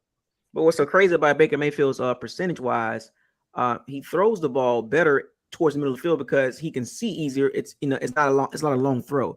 So if you look at his targets outside the numbers, it's not great. But that won him the job, didn't it? I mean, well, so they say. So they say, Yeah. Whoa, what? Wait a minute. I've never seen this happen before, but wow. Adam Shavers, Woo, man. $200 super chat. That's a first. He sure he ain't fat finger that much. Yeah, cause we not Right. responsible for no light bills Hey man, Right. on this side. he should have Cause took that 200 and put it towards our salary cap. He must be some type of hey, some type of longshoreman or something like that. Our offensive trenches has sucked for years. Tom was able to hide that because he got rid of the ball quick. Exactly. I mean, that's the truth. I mean, we know that. You know what I'm saying? And I've been saying that when you have an offense that can mask the pass blocking abilities of your interior and your tackles, it'll make them look good as far as numbers wise. You know what I'm saying? bring him And on, bro. Bring it's like him on for that amount. it's like I think he was in here before, and I think he just dropped out. It masks the actual skills of our tackles. Look, Tristan Wirfs is really good. Don't get me wrong, but when the ball coming out super quick, the sack percentage is low because the ball coming out quick. Exactly. You know, and they. That's As why far as he needs underneath. That's why he needs the underneath. The You Bucks gotta pass give him. blocking is highly rated because the ball comes out quick because the offense is not explosive. It's not an intermediate to deep offense. It's a short style offense. It's a This non-explosive offense. sucks. This sucks. It limits, like, we're built to throw the ball. Let's be real. I mean, that's why I didn't mind the passing because I'm like, look, I'm kind of over the run game. I'm really over it. I mean, I didn't mind him throwing the ball. It's just how they were throwing the ball and when they were throwing the ball and where they were throwing the ball. What I had a problem with. I didn't mind Yeah, I didn't I mind that. keep that was the problem saying today. it. I How they keep were saying throwing it. it and where they were throwing it and when they chose to throw it. Mhm. I said it before. That's just We are not Canales. built to He's a run retard. the ball. We always have a top five. They always say we got a top 5 O line, but it's not ever for running. It's always for passing because of the people we have under center that get rid of the ball so fast. We got the receivers. It's just what it is. I said it last year. I said, bro, we don't even need we don't need to run the ball. We don't need to run the ball. Just throw it. Just throw it. That's how the team has been orchestrated for the longest now. So just throw the ball. Yeah, at this point, I would want a top 5 rushing attack and a mediocre passing attack. Yeah, but I told you this offensive line is from Bizarro world. Yeah. Well, that's gonna take a 9 few times out of drafts. 10, if you ask any old lineman, they'd rather be run blocking than pass blocking. They'd rather go forward than backwards. This team does everything backwards. They rather Well, they pass, they're pass block, but they can't run block for nothing. Going forward, they just fall over each other's feet. Literally. that's gonna Fall take a over each few other's drafts feet. though. To get those type of O linemen in that run block that good, that's gonna take a few drafts, man. It would take one. It would take one. You talking about Jason Light. Yeah, I'm just saying all it would take is one, though. One It would draft. not, though. We don't need to draft nothing else offensively except the quarterback. The way he picks from certain schools, it's gonna take a few I drafts. mean, outside of offensive linemen. Outside of O-line, that should be your top 3 picks. Should be O-line this season coming up. He needs to make sure when he needs to start checking the versatile box. They could run block as well as pass block. And that'll clean a lot of that up. You know, I get it, everybody got packages. You got certain guys that excel well, in this area versus that, but How is Cody too Mock? lopsided on the pass. How is Cody Mock beating out Stinney and Leverett? I want to see. I want to go to a practice now because I want to see. Because Because I'm not sold on this dude. That's the He's draft too status. light. Because of where we status. drafted him at. Yeah, 2nd round. It's the same reason Keyshawn Vaughn's still on the team. Man, this dude is garbage, man. I be seeing him get ragdoll. We He too talking light. about Jason Light. Jason Light do that. That shows he failed. We reached on that man. How did Haynes take a step back? I think old boy from Tennessee. Wait a minute. Was old boy from Tennessee Darnell Wright? He got picked by the was Bears. he still on the board? No, he got picked by the right Bears before we made that trade. Yeah. Okay. I don't care, man. You could have got That's who I wanted. You could have got That's who any I wanted. offensive lineman out of the Big Ten. They'd be better than them guys they got right now. Them two guards are garbage, and the center is worse than them. Yeah. Yeah, the Bucks got some I major thought issues, Darnell. man. They got some I major issues. thought Darnell Yet they right. want We to should keep have. running We the should. ball directly behind those three individuals. I brought up there was a particular guy I brought up I did this with the draft profile when it comes to the O lineman, and I talked about a multitude of them, specifically tackles. Anton Harrison from the Jacksonville Jaguars, right tackle. DeJuan Jones, right tackle, starter. Both of these are starters for the Browns, and they're doing very, very, very well, like supremely well. I'm like, what? Where are they from? Hell, Oklahoma. In Ohio State. Yeah. Okay. I was like, damn, like. So then on that buckle, that shows you, those big schools show you that they're more prepared when they come out into the draft. Cleveland, you keep trying to come up with I don't know. Since he hit on Ollie Marpet, he has been nonstop going at these little school guys. They're not it, bro. They're just not it. You saying that, but here's the problem. You'd be surprised how much credit. He's getting credit now. Our offensive line from the passing is ranked again like top 5, right? So but when you break it all down, it's because the ball coming out fast. We all know that. But the problem is the media is going to do exactly just that. But analytics gonna eat it up. Analytics gonna eat it up. He thinks he's winning on that. There's been interviews where he's getting praises for those type of kicks, is what I'm saying. Well, I'll tell you what, bro. I'll tell you what. When you get off this live, go watch the interview.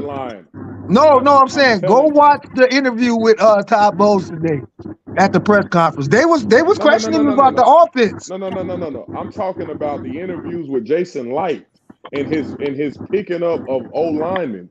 He gets kudos for that, man. He's gonna continue to pick that way.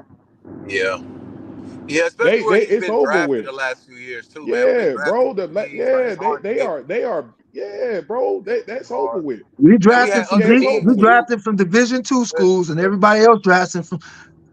Even late rounds, they drafting from big schools, and their guys are panning out better. Some of those guys don't pan out though. I mean. A lot of those guys don't pan out. We've seen it, man. I mean, shit. Robert Hansey from Notre Dame.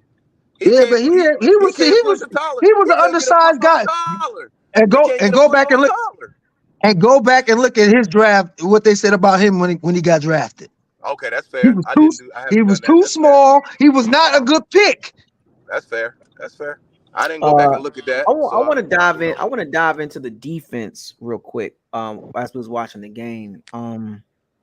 Levante David, I think Bucket, what you're going to talk about this. Levante David showed up. He's clearly the linebacker that we need to pay. Antoine Winfield showed up. Winfield Jr. showed up. But can anybody? Oh, let me see if anybody catches it. Let me see if anybody catches it. I think y'all already know I'm about to go with this. Where was blank at?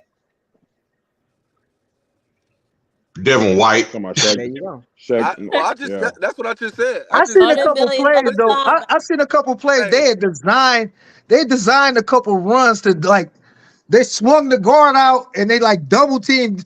They was neutralizing the hell out of Devin in that run game.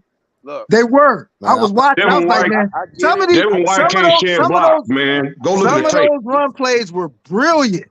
I see why they run the ball so much, because it's the way that they scheme it up. It's way better than us. They didn't just run the ball. They didn't. They did. A lot of their balls got called back. A lot of their big plays got called back, but they pretty much pounded us. They pounded us out like they wanted to. He had three solo tackles. 5 incompletions, bro. 3 solo tackles. 3. He wants to get paid big. You can't. No, I said it. I said it, man. Levante David is the linebacker we need to prioritize, and we need to build up Savancier Dennis. Build up Savancier Dennis, man. I thought it was Savancier because we need another good cover. It's okay to take Devin out on third down. It's okay. Thank you. It's okay. They do it with Vita Vea. It's okay. It's okay, bro. It's okay. But he's a top 5 pick. You're not supposed to take him out on third down. Savancier Dennis is clearly a better covered linebacker than he is. But I agree with you. Levante. I agree with you. The problem is we can't cover the middle of the field. and we sit back in zone and we get 8 apart, it drives me crazy. Okay, you just said that we can't cover the middle of the field because we ain't got the right personnel in. That should be Devin and Savasier Dennis in on third down. You mean Levante? No, Vontae need to be out there all downs. But what I'm saying is Savasier Dennis is just as good, if not better, in coverage. He's a very good covered linebacker. Yeah. Who was getting all the interceptions in the preseason? And, but this is him. This is the real season. This is make it or break. I don't care. He's We know what Devin White is. He right. He right. We know what Devin White is. He can't cover the middle field. He can't play zone. Yeah, but you saw what he did. So it's okay to take him out on third down. He's good on first, second. No, it's not. No, it's not, and you know it's not, because here's the problem. That if you're supposed to be paying somebody if you're supposed to, not saying we are, $100 million at that position, that player does not leave no damn field, bro, because of preseason, off-season rookie. So we just gonna stand on that and get chewed up every time in third and long. Hey, guess what? Guess what? We'll revisit this next year if Devin White is not on the team, and we can say this. Right now, where Devin White was drafted, you do not set him on no sideline. If he can't do the job, then guess what? We don't pay him. Exactly. Well, that'll be the excuse not to pay him. It's causing us games, so let him on the field. Yeah, hey, guess what? It's gonna cost him a bag too. So we both equal. Yeah. We both equal. Yeah. Man, I don't want to lose no. I don't want to be losing games just to prove a point to Devin that he ain't the man. Damn him, he ain't bigger than the team. Man, you know it's politics in this. It's politics. Yeah, bro. There's no coach. The name on the front is bigger than the name on the back. I don't care what you say. Yeah, but if that guy can't get the job done on third and long, he don't need to be on the field. Yeah, and he don't need to get paid. And he should be. And when he start crying about why he ain't getting paid, this is the reason why you're not getting paid, bro. Show him the tape. That's not how business. But that's not how business works. You drafted him that high. This is contract year, pretty much. We picked up his 5th-year option. But at the end of the day, it's either play or go home. So if he ain't playing, guess what? He going home to another home.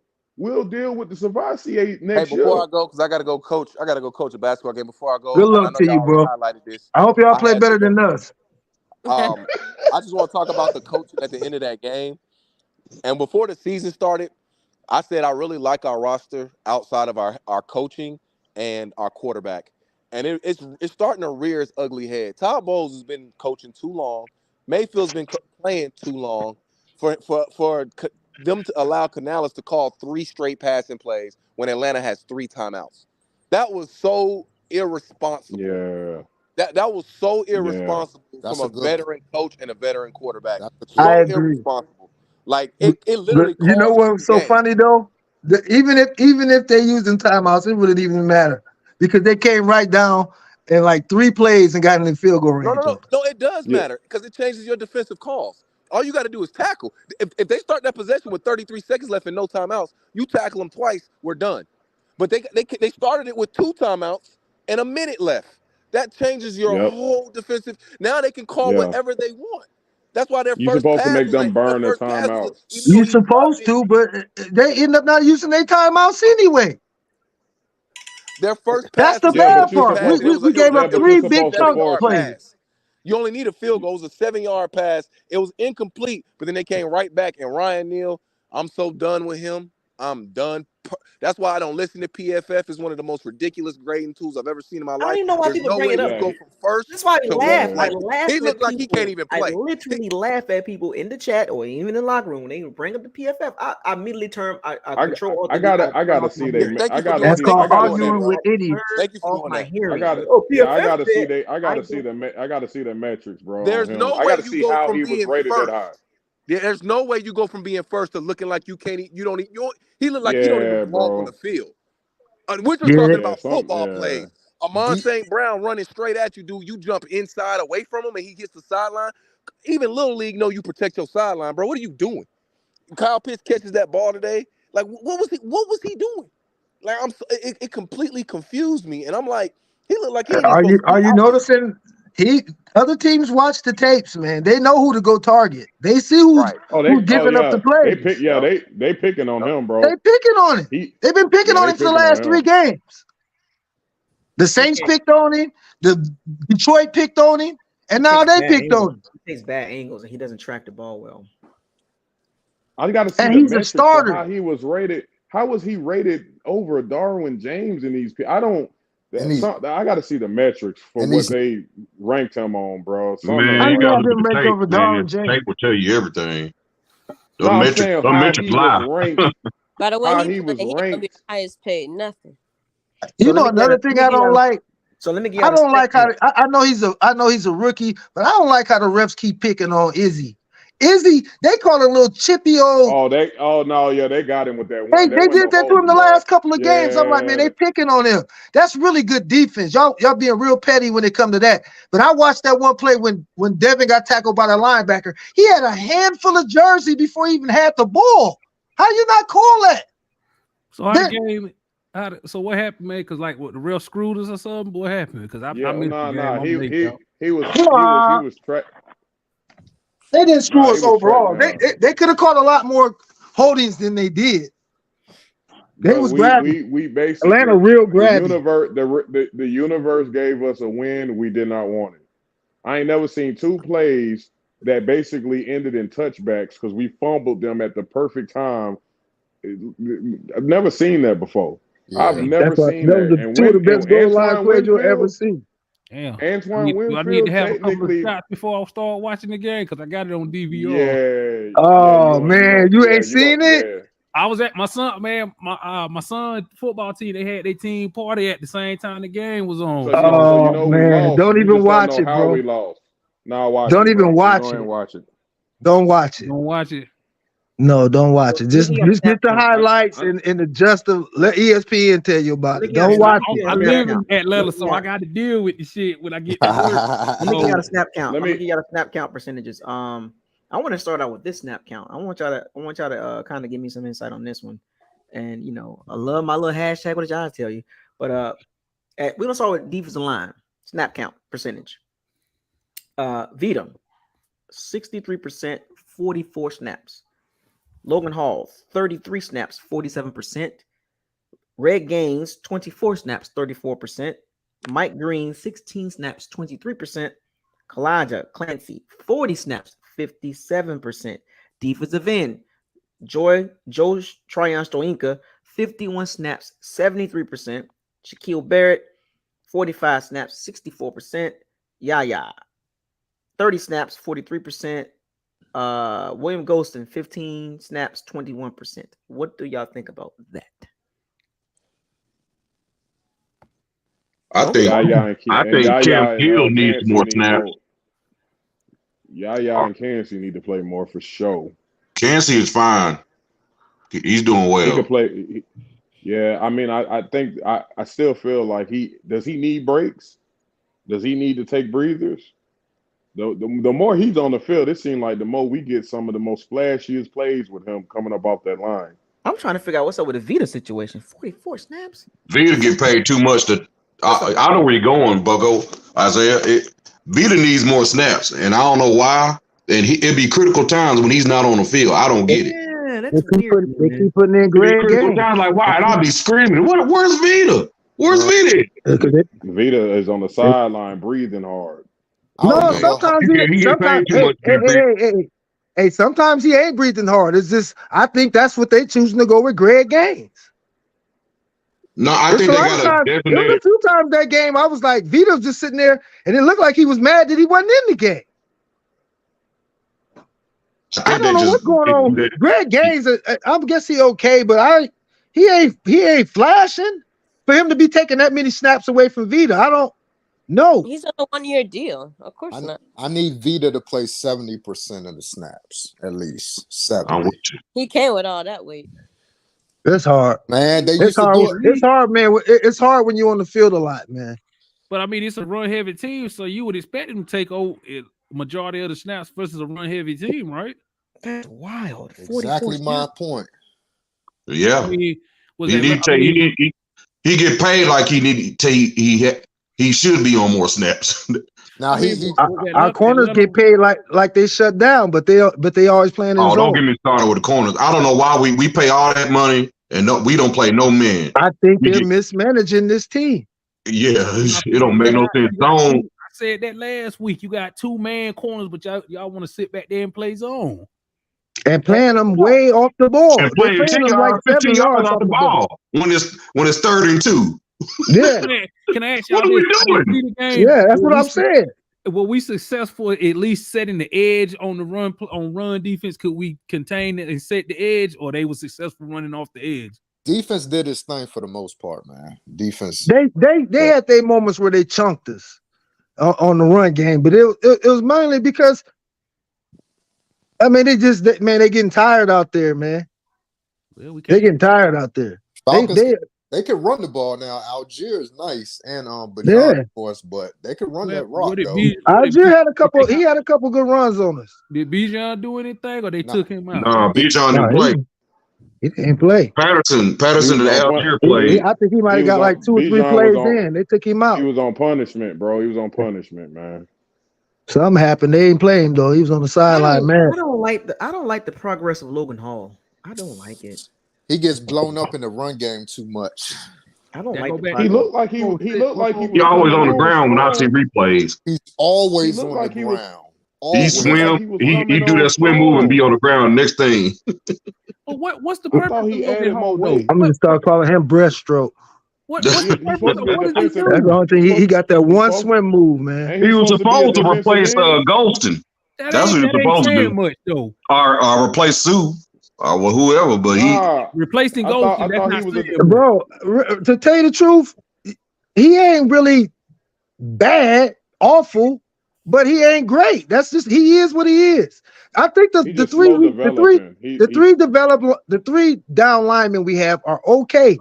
It's just the edges aren't getting home, man. What was Steve Smith it's say? The edges. He's a jag. He's just another guy, man. It's the edges, man. The edges got to get home. They're not getting home. They're not even really. Hall's just gonna be. Hall's just gonna be. Only thing that Shaq does well is containment. No, that's my point. Why we play zone so much, because our front four does not get to the quarterback. We have no pass rush. Exactly. That's what it is. It's the edges. It ain't the middle. Because what they doing is they throwing tight ends and fullbacks and everything up front to stop us from pushing up the middle. They know the edges is weak. Like Devin White was invisible today. Yeah, he was. He was very. Yeah, he was. Typical Devin. Typical Devin. Yeah, he might have had about 6. If they pay Devin, I'm done with this team. If they pay Devin White, I'm out of here. I want Levante back. Give me Levante back another year, and you made Levante. We need to clone Vontae. That's what we need to do. We need to clone Vontae because him and Winfield are carrying his defense. We got to clone, bro. They just ain't playing him. Man, Savasier Dennis is one of the best cover corners on it, cover linebackers on this team, and they're not using him. They're not using him. Strictly special team. Some got to change. We got to start. Okay, I would like to see Cam Gill because he got a little bit more speed on the edge for the pass rush. Week 7 now. You got to make some changes somewhere. But they ain't gonna do it this week on a short week, are they? I'm talking about just changes in personnel. As far as some people just got to sit down. Okay, we done seen 6 weeks of you, Neil. Delaney did better than you. He got two turnovers. He got 2 picks. Why ain't he in the game? This dude getting burnt every week, and D. Delaney is the little time he got on the field. He got 2 turnovers. So he always in the right spot at the right time. I think he deserves to get some more ticks. He could cover because he got corner skills too. So why not put him in the game? I agree with you on that. And I know y'all don't like saying sit Devin, but on third downs, he shouldn't be in the game. He's just not good at third down. Unless he's rushing. Unless he rushing. Yeah. Put him on the edge on third down. Use that speed on. Yeah, you Cam Gill on the edge of him, and let him speed rush, man. Ain't no creation right there. They ain't doing nothing creative like that right now. We got a defensive mastermind. We got a what? We got a defensive mastermind. Oh, well. Out on the play. I think he's being real conservative, and that ain't not him. He's usually more aggressive when it comes to defense. I ain't seen all that aggression this year. Nah, I think we're topping the league in blitzing, if I'm not mistaken. So are we? We're pretty aggressive. It don't look like it. This game, we weren't really that aggressive. Because it didn't look aggressive at all to me. This game. We didn't, their quarterback. We should have been more aggressive. That's the thing. Why are you not rushing? You know this is not a good quarterback. Why are you sitting back and letting him pick us apart? That's the stuff that don't make no sense. He didn't pick us apart now. He didn't pick us apart. He made the passes when he needed to. They scored 16 points, man. They got but they got the passes that they needed to on and it's always on 3rd and long. I feel like it was a couple times where they got penalties. It was 3rd and long, and they still picking up the first down. If we win this game 20-16, we're not talking this way, man, about the defense, though. Yes, I am. I'm still mad. I'm sorry. If we win this game, I was like, this is not a game to be proud of. Win or lose. I agree with you on that. It stunk out there. Every facet of the game was it looked dysfunctional. So what grade would you give the defense? F. F, you tripping. What's under FE? You lose to the Falcons. F. Because all they're gonna do is run. They gonna run. They ain't gonna put the ball in there. They ain't got no receivers to know. They had 400 yards on us, y'all. I mean, we said this last. Bucko said it last. Y'all talking about running the ball? How many yards they have rushing? About 100 and what? 58. Okay, they had $150 on the ground. Everything else was in the air. We giving up big plays on 3rd down still. And the reason why is because we got the wrong personnel in. Neal should not be in the game, and neither should Devin. Wasn't for the defense, it'd have been a blowout. That's what I'm saying. Yeah, okay, you can say that. But we say that every week. That's been our MO all year. We allow teams to drive, but we tighten up in the red zone. Therefore, we keep the games close to win. Yeah, I don't like that being don't break. I'm through with that. I don't like that. I need stops. I saw the old school Tampa 2 defense, and that's what I want. I want that something. I know they ain't coming back, but that's what I like. When I see defense, I see other teams contesting passes. We don't even contest passes. People are wide open. They catching the ball and then they catching the ball and getting yak. We don't contest hardly any passes. Rarely do we contest. Because they're sitting back 7 yards, 10 yards off of the wide receivers. Just imagine. And they're running the route tree up under them every time. It's a reaction defense, it's a counter react. It's like, okay, let him catch it, then you tackle him. No, don't. How about not letting them catch the ball at all? And I'm telling where's the deflections at? CD3 used to be the deflection king. How many he got this year? Yeah, I agree. Yeah. They just get banged up too much, man. Him and Dean, both Auburn too. Well, then why? Well, you paid them to play. Yeah. I don't want to hear that, nigga. You making 20, 50 something a year. 50. What was he getting paid? 15. Hey, a lot of players get comfortable once they get that bag, though. Man, get out of here, man. That's how it happens. I ain't trying to. I know. I'm saying, get out of here with that mentality. Yeah. Oh yeah. Bro, man, they paid you because you were balling. You've been getting ate up this year. And it's crazy because with Jamel, we all thought he wasn't going to come to the team, we wasn't going to pay him. And now it's just like, why are you even on the field? You don't do nothing. I want to see Tryon out there more. We needed Jamel, though. We didn't have no other option. If I would have known that, I mean, but do we though? We can get that production somewhere else the same way. If I would have known Zion was going to be playing like he playing this year, we can get that. We can get that with somewhere else. Matter of fact, I say Zion playing better than him. Thank you. It's easy to say that now, but preseason we were all happy that we re-signed them. So it's easy. I wasn't happy. Because I know he I don't wasn't do happy I wasn't happy because I ain't like how much we paying I him. would want to draft somebody or pick up a free agent, a chief free agent, somebody. We paying these guys way too much for no production. I mean, Jamil never Shaq, really gave no us production. He don't We get was on interceptions. Shaq in he must have heard us in the chat room because he finally made a play because we was on his head for a minute in the chat room, and then he finally made a play. But outside of that play and outside of that intercept, that pick six he had, Shaq ain't been there, man. Shaq ain't been there, man. Coming off I'm that not seeing no Achilles. flashing. I mean, I just feel like the defense will all come together with we got Vita and Clancy. Can't see my bad. If we had an edge rusher that can just get you 10 to 12 sacks a year, we would be unstoppable. We pay Shaq to do that. Nah, it's he over got for paid him. off for outlier year. Yeah, it's over for him. It's been over for him actually. So, and then JTS Tryon was a bad pickup. Don't it get seemed like I want to see a little more out of Yaya too. He ain't flashing enough anymore. He getting there. He got a motor. I like what he got a motor, but he got to get there now. Get there, big fella. You big now. You big and fast. Get there. No excuses. I don't want no excuses from none of these guys no more. Get it done. I'm tired of almost. Ain't no horseshoes and grenades out here, bro. Yeah. Almost ain't good enough. It's not good when Vita's our leading sacker, man. Golly, they look terrible today. That offense, that was nasty, man.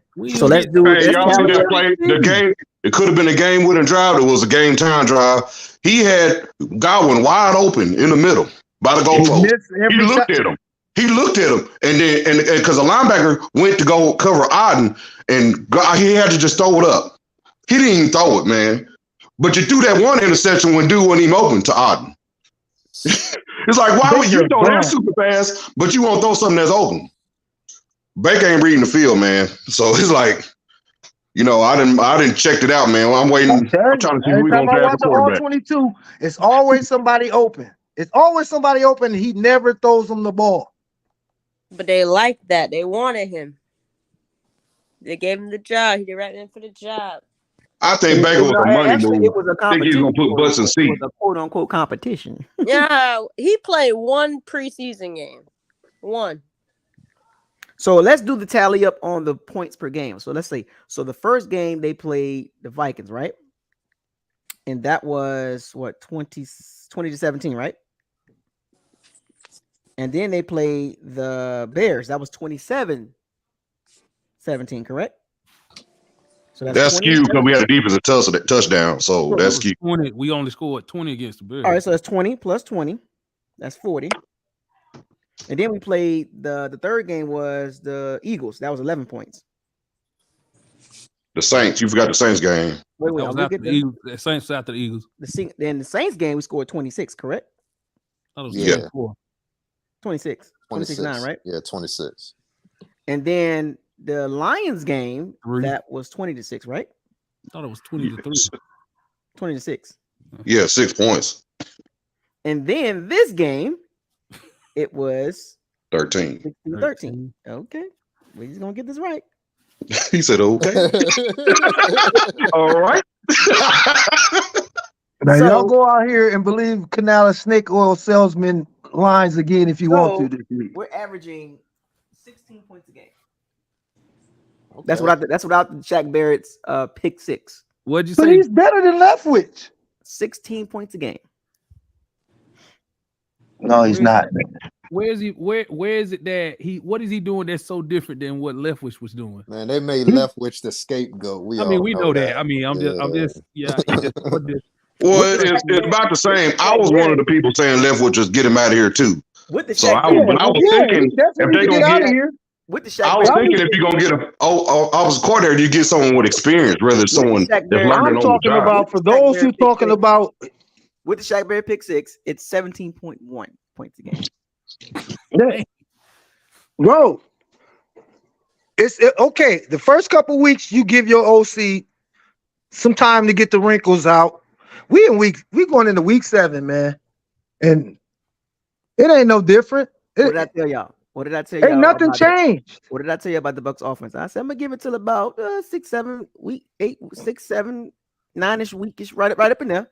Then I can tell you what we look like. One more week, one more game, and I'm gonna tell you exactly what I think. Oh, you think it was bad this week? We on a short week up to Buffalo. Man, I just hope we compete this game. We can't get blown out. They have a shot in Buffalo, considering New England beat them today. But I know they divisional opponents. But you never know. Man, we just got beat by the Falcons at home, man. And the Patriots just beat the Bills. Let that sink in. With Matt Jones at quarterback. All right, let's. Like I think I said this earlier. Is Von Miller back yet? Mm-hmm. Yeah, he started back practicing last week. He played last week too. He played this game too. Man. But we'll talk about that game. We will get to the Buffalo game, folks. We will talk about that. It's a Thursday game, so I will talk about that, coming up. But we back on this terrible game right here. So at the end, we saw a team that is pretty much don't have an identity. They don't know what they are. They have no clue. When defensive teams play the Bucs offense, there is no real serious game plan. Like, all they got to do is say, we're going to take out this area of the field. We're going to make some adjustments halftime, and let's see if the Bucs, like the defenses, like when Atlanta defense this game, they didn't, from the first half to the second half, they made a slight adjustment. They didn't make any major changes. They just kind of like said, all right, well, we see what they're doing. We're gonna keep our secondary aggressive against their receivers, which Atlanta kept doing in the second half. They stayed aggressive. The secondary stayed up on the Bucs receivers, and the Bucs receivers have a problem separating. I don't see any double moves either, though. They simple routes. They're real simple. The concept is not good. The concept is not good. It's not. What you finna start seeing, Bucko, is people start jumping these routes because everything is short. They know it. Quick passes. They see what they're doing. Yeah, they see what they're doing. These quick short outs and quick slants, and they catching on to it, man. I told you, give it time. That once these coordinators start seeing what Canals like doing, it's over. It's wrap. They're gonna shut that down. Atlanta defense. Start jumping out. I said this before the game started. I said, going into the game, I gave out the numbers about Atlanta's defense. I said they're not a slouch. I did say that. Yeah. Terrell, Jesse Bates. They went paid for their defense, and it showed. Yeah. They paid for it. The second half, the Bucs didn't do anything. We really was kind of cutting it. You're cutting in and out.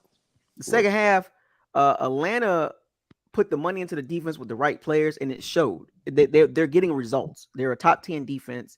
They're getting results. The Bucs in the second half didn't do much of anything in the second half outside of that last drive, getting that field goal. Yeah. Now think about that for a second. Outside of that last drive to get that field goal, what did the Bucs do in the second half? Just the Baker Mayfield scramble. That's about it. Now, but that came when that drive for that field goal, right? Yeah. Exactly. So outside of that drive, what did the Bucs do in the second half? Don't worry, I'll wait. Nothing. Anybody else? What did they do? Dive play. That's all they kept doing. They do nothing, man. Every time we get a first down and we run the ball, we get a penalty to push it back again. Every time. Like clockwork. I said in the chat room, running the ball for us is just a wasted play. It's a wasted down. Either gonna get a penalty or we ain't going nowhere. Yeah, stop it. We've been here before. We've been here before. We've been like this the last 5 or 6 years. Yeah. Well, even further now. I'm sorry. Go back to 2014. It's rough, folks. And when you watch our team, and you can literally see. Now, look, as fans, we can see a lot of stuff that probably the coaches, they got tape, right? They see more than us. But as fans, we can call it out and see what we know what we see. And it's like, wait a minute, this ain't making no sense. And it's like in the second half, I was watching the second half. I'm like, the Bucs offense can't get out their own way. Canales was almost like Canales was literally in the way. Yeah. On top of that, with Baker Mayfield, it was like, yo, you putting this man in bad positions too, man. Like, yes. Like, what is going on? Y'all can't get out your own. You keep remember now. I gave y'all the percentages of the pass run percentage when it comes to the Bucs. And I was like, well, they run the ball about 53% of the time. I mean, pass the ball 53% of the time, and they run the ball 46% of the time. Some up in there. And I was like, damn, that's a lot of plays being ran and not really getting anything. You know what I'm saying? And when you think about it for a second, I think somebody mentioned that just not too long ago. The run game is actually a detriment to our offense. Yeah. 46%. Like that's a detriment. Like you're literally wasting downs. Like if that was down to, if you cut that down to about 35%, okay. But 46% of the time you run the ball, or 46% of the time you run the ball, but damn near 42% of it is like pointless. So we're ready. Are we ready to let Baker become a gunslinger? We got no choice. What else? What other choice you got, bro? You can't run the ball. Shoot, might as well. That's why I'm not tripping about the attempts. I'm like, look, I'm not. If the running game was working, then I'll be like, okay. But the running game is not working, so it needs to be a throwing team. Like for now, you know what I'm saying? Throw the ball to open up the run. Well, maybe we can sneak in a couple good runs off the passes. Well, let's all brace for it because we know what can come with this. I understand. I do understand what comes with the territory. I'd rather go down swinging than at least on your knees. At least you give yourself a higher chance to move the ball consistently. You know what I'm saying? Instead of these 15, 13 play drives. I mean, to get 3 points, man. Like, come on. We back to the Jameis days, man. Let's just go and slang that buck. Let's slang it. But the thing about it is, Baker Mayfield has never shown to be that productive, though. That's the big difference between Winston and Baker Mayfield. We can talk about Winston. When people you can talk about interceptions all you want to, but Baker Mayfield has never been productive as Winston. Never. Even with a top 5 running game, never been productive as Winston. Never. Man, so it's almost like the Bucs got no choice to try to go that route because the running game, basically the Winston years, right? No running game, throw the ball. You know what I'm saying? Yep. Like that's what it is. Like, but the question is, can Baker be productive? That's the only question. Can he be productive in that style of offense? Because that's what we are. That's what we have to be. To move the ball and score points, we have to kind of open up the ball. I mean, I know people, the no risk, no biscuit. Not saying go that route, but I'm just saying, like, if you want to be a productive offense, you got to throw the ball. We need to start inside out, but like you said, Baker's height is the issue. I want KI in 5. We'll put him back in the shotgun more, damn it. Yeah. I mean, but the thing about doing that though, putting Baker Mayfield in the shotgun every single down, it's like the Kyler Murray effect. Because Cardinals, I didn't say every down. I just said more. Because the Cardinals did the same thing with Kyler Murray, always in the shotgun. So you have tendencies. And teams pick up on that. It's the NFL. This is not college where you only get like part-time look at the film. The NFL, you get to look at the film 24 hours. So putting the quarterback in the shotgun 98% of the time, you're tipping off plays now. You literally tipping off plays. I ain't saying that much, but he needs to be in there more. But for the Bucs to be productive, they're going to have to open up. And now you're going to see what you're getting with Baker Mayfield, because if he can be productive as Winston, then we'll be, and with that defense, then okay, we're working with something. But the probability, possibility over probability. What is the probability of Baker Mayfield being highly productive like that? I don't see it. He's always had a run game. He's always had a run game. That's why people make jokes. Productive? I don't think I gotta have that out of him. This give me some production. What he's doing now, this ain't production. This ain't productive at all. This ain't good. And people make jokes about Winston, but he was highly productive. Yes, he was. He can move that rock. As much as you'll get mad at him, he'll make some plays like, okay, right. Boy. Right. And Baker Mayfield's never been like that. The Saints signed him back because they didn't want us to get him back or somebody else in the division to get him. Somebody was going to pick him up. I mean, if you look at the league right now with the starting quarterbacks, man, let's be real. Come on, man. Like, them dudes not productive at all. Like, half of the league is not productive at all. Like, seriously. I don't know what these coaches thinking. Like, even with the Lamar Jackson situation, I know I'm kind of getting off of the subject, whatever, but Lamar Jackson was available, and half of these teams didn't want him to do it. And I'm like, wait a minute. you probably need to get Lamar Jackson. Like, you know what I'm saying? Like, because your quarterback is not productive. Like the Falcons, for once, they could have got Lamar Jackson, but they wanted to go with Desmond Ridder. It's like, what? Man, he my fantasy quarterback. He be man, he a stat buster, man. That dude puts up numbers every week. The Commanders, the Falcons, the Raiders, they all kind of shied away from Lamar Jackson. It's like, you mean to tell me your current quarterback situation is better than Lamar Jackson? Come on, man. Come on, man. So like, it goes back to show you, like, at the end of the day, I know it's a cliche, but you know, it's a quarterback-driven league. You know, can your quarterback be productive?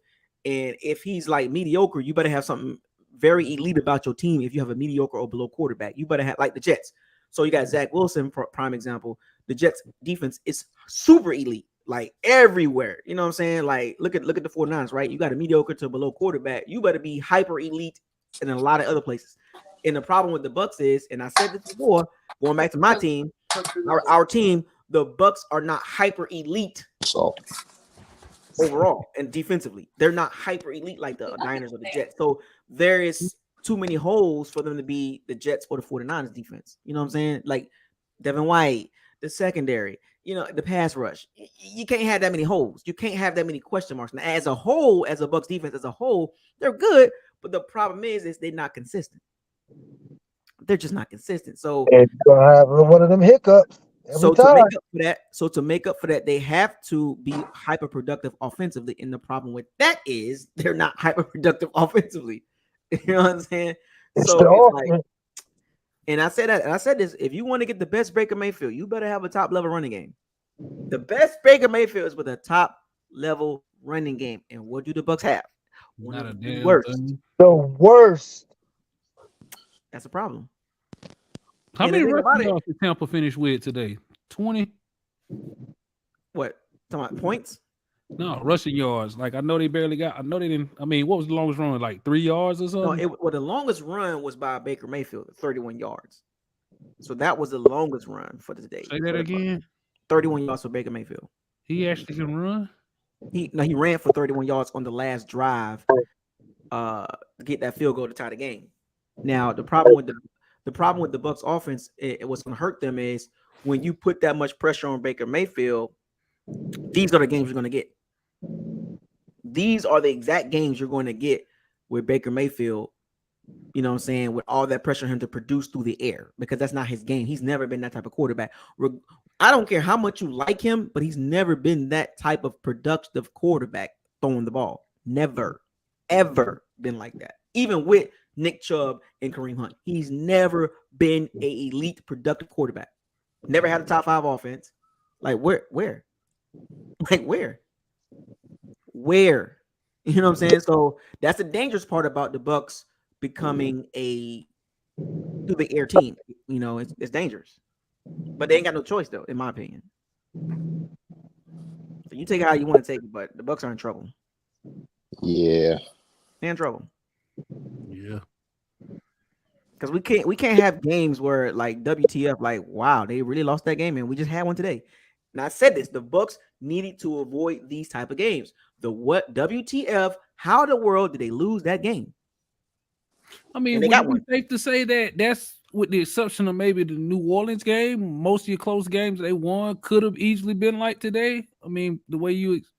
I mean, the summary of it, look, the Vikings game, we beat them. The Vikings, they turned the ball over 3 times. We beat them by 3 points. You know what I'm saying? The next week, the Bears had the ball down 20-17, but then the pick 6 by Shaq Barrett. So, you know what I'm saying? Tonight. So you gotta think about it. And then the Eagles game, of course, that was, you know, we lost that game. And then the Saints game, that was our best game of the season against a middling team. The offense look like they going up against Philly every week. Shut up, bro. I'm not even trying to laugh, but that's funny. Hey, that's true. They struggle like that same game. They've been struggling like that ever since that game. It's been downhill. They got up for New Orleans because that was the rivalry. We knew that. But Derek Carr couldn't throw though, so it's just exactly like, how much do we gauge that? Well, I mean, offensively, that was their best look.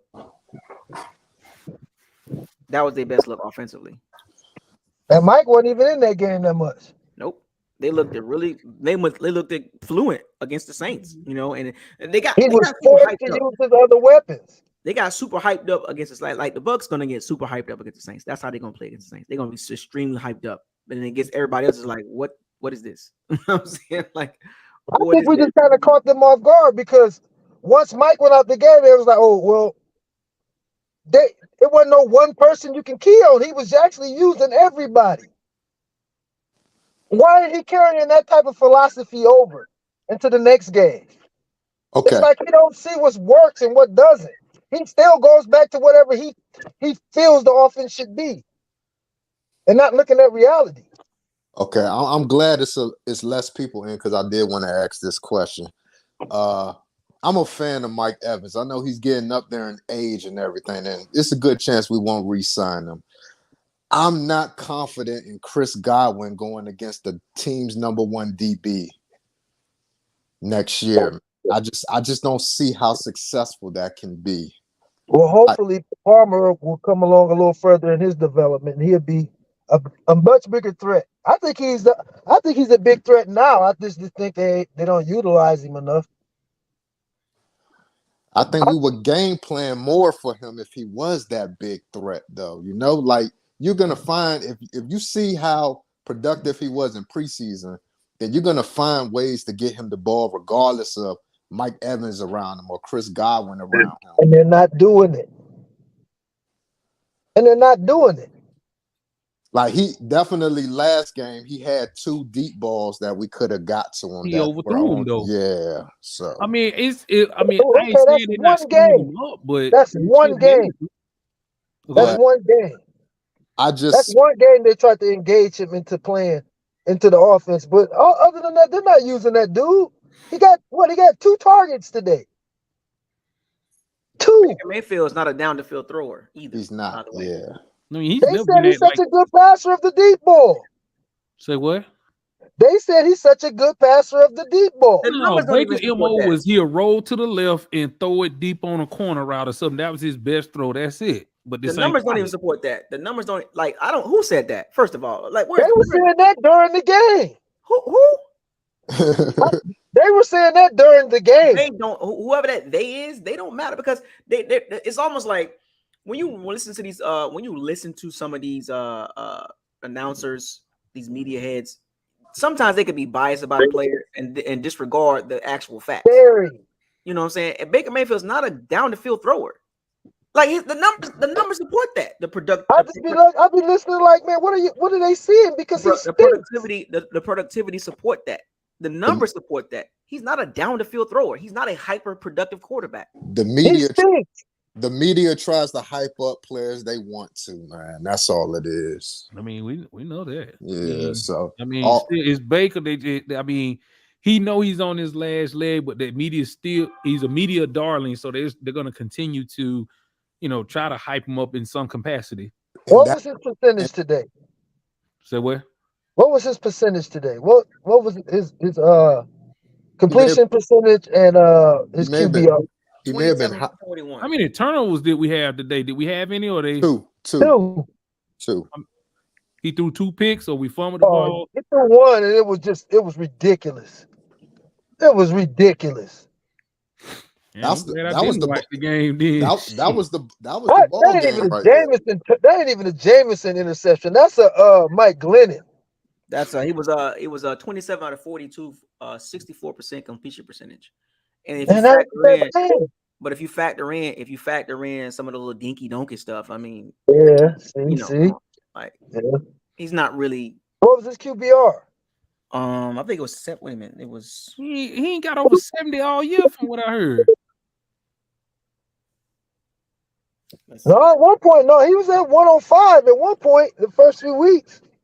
Yeah, it's been going downhill. It's been going downhill every week, though. Every week, it's been going down. Yeah. Another week or two, everybody gonna be calling for trash. Why some folks trying to call for Bowles' head? Like, I mean, because he's sitting back letting this madness happen. The offense is it's a shit show, man. It's ridiculous. So here's the thing. Look, so they don't have his rating today was 81%, 81 rating. His QBR against the Lions was 23. The QBR against the Saints was 92. The QBR against the Eagles was 30. The QBR for the Bears was 74. So you see how that works. QB. When you play confident teams. Once today factors in, that's not going to be good either. Yeah. Hell no, it ain't gonna be good at all. Unless we go on like a 4 or 5 game winning streak. What? We about to drop 3. And that's what worries me. He knows he's playing on his last leg. He's This gonna be is a pressure game. out there. This game Thursday is gonna be a pressure game for Baker. I mean, it's just like we don't do good. I mean, maybe he'll do good on a short week because it's just like we came and looked flat after the bye, lost this week against Tampa. Maybe on a short week, maybe they'll get it together. They're gonna pull up on the short week off a short bus. Looking incompetent as ever. Straight to the blue room. Popcorn for everybody. Everybody's special on this bus. It's going downhill. It you know is. What I'm saying? Remember, I think somebody talked about this. Maybe it was King Cook. Somebody said it. Like, there's gonna be a stretch. It's gonna be like, yikes. Then that's when you're gonna start hearing the like I think Brent Brent is not a Baker Mayfield fan. We get that part, but it's gonna be a stretch where it's gonna be like, oh, you know what I'm saying? And it's like, Trask, what do we do? Like, what's going on? And here we go. This is the stretch. This is the stretch. This is it, Bucko. This is that stretch. This is the stretch right here. It's like, what are we doing? Now, who do we got after Buffalo? Let me see. So keep in mind, after that, this is like another little mini bye, so they should be coming back better than what we're gonna see in Buffalo. If we drop this game, then they're gonna start talking about trade deadline. We're gonna get rid of Devin White. We're gonna get rid of Mike Evans. The Texans is after the Bills, and the Texans ain't no easy out. CJ Stroud. Whew. That is not an easy out. No, it's be not. real with y'all right now. Shit, Indy ain't gonna be no easy game at this rate. If we play like they played today, Indy ain't gonna even be good. Oh no, Indy's not easy out either. Indy's not an easy out. The Titans won't be an easy out. No team is an easy out. With this offense, every game is a struggle with an offense like this. So think about it. If we lose to the Bills, that'll be what, 3 straight, right? Yep. Yeah, 3 straight. Oh, then we have a stretch with the Texans, Titans, Niners, and the Colts. The next 4 games after that. Remember, it's in quarters. That'll be the 3rd quarter of the season, right? Wait a minute. Texans, Titans, who? Say it one more time. I'm sorry. I didn't hear you. It'll be the Texans, Titans, 49ers, Colts. This can get ugly. If we lose against the Bills, this can get ugly really fast. You can look up and be like, damn, the Bucs are 3-6. You can literally look up and be like, what the hell just happened? Yeah. Just like that. Because think about it. If you were in a 3-game losing streak, right, after the Bills, then you're coming up against a Texas team that is playing with a lot of confidence. The coach, D'Amico Ryans, is pretty good. The offense they can move the ball. And then after the Texans, you get the Titans, a scrappy team, but you should be able to get that dub, right? Derek and then you got the 49ers. I don't know. Their defense tend to punch us in the mouth all the time. And then the 49ers game, well, good luck with that. And then the Colts, another scrappy team that can move the ball and got a good head coach, Shane Steichen, you know what I'm saying? Good coordinator that he knows how to move the ball. So this can get ugly. If the Bucs don't tighten up, this can get ugly. So if you look down the road, then after the Colts, you got the Panthers. We already know the Panthers are terrible. So, that'd be a relief. And then the Falcons again. And then the Packers not good with Jordan Love. And then the Jaguars, they're good, right? And then the Panthers again. So the Bucs can't have these type of games. They cannot have these the WTF games. They can't have it. And this game could come back and bite us in the butt. So I don't know what the Bucs gonna do, but this offense is getting worse. About a week from the way you just described it, it seems like every week is just going down the drain. I tried to tell y'all. It was bad. If you thought last week sucked, This week was worse, and it's against a man. I ain't giving no Falcons defense that much credit, man. They wasn't that great. They was okay, but god dang, it's the Falcons, man. Come on, man. The Falcons got a good defense, man. They really do. It's the Falcons, man.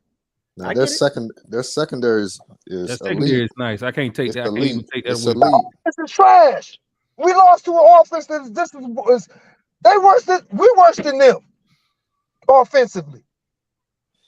That's a good. You may have a point.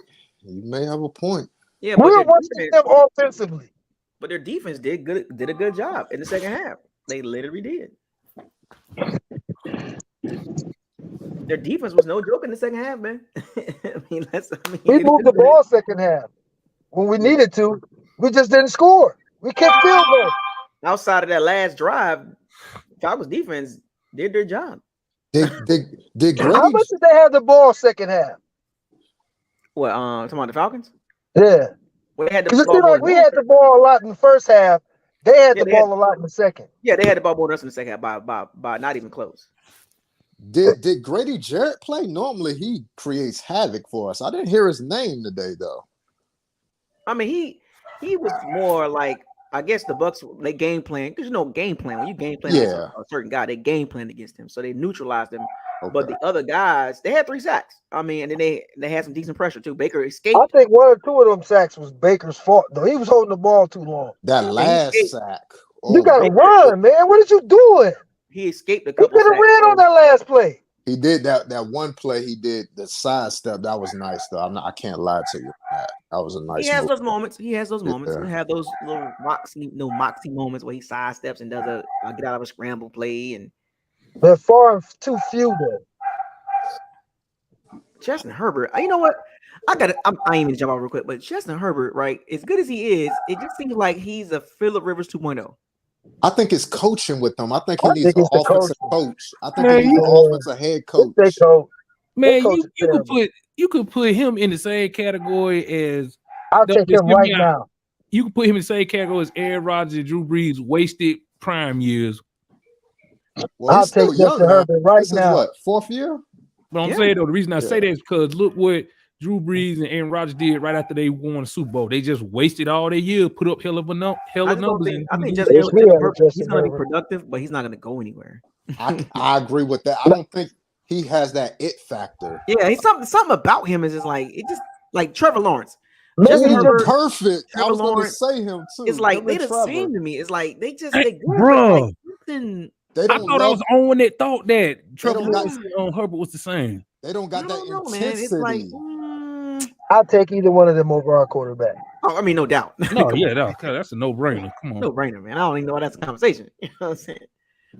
But back to Baker though. He's limited. It is what it is. You know, I think we have to agree. We have to accept that, not agree, but we need to accept that he's limited. Yeah. And there's nothing we can do. Like, it's just what it is. I mean, we can do.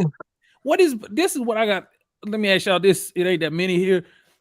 What the heck is Baker's strength? Like, what can you try to play call or surround the offense off? That's his strength. He has to have a strong running game, play action. Play action. If anybody can just turn around and hand the ball off, can he bootlegs? He no bootleg because he looked like he'd be out there down on bootleg. You ask me.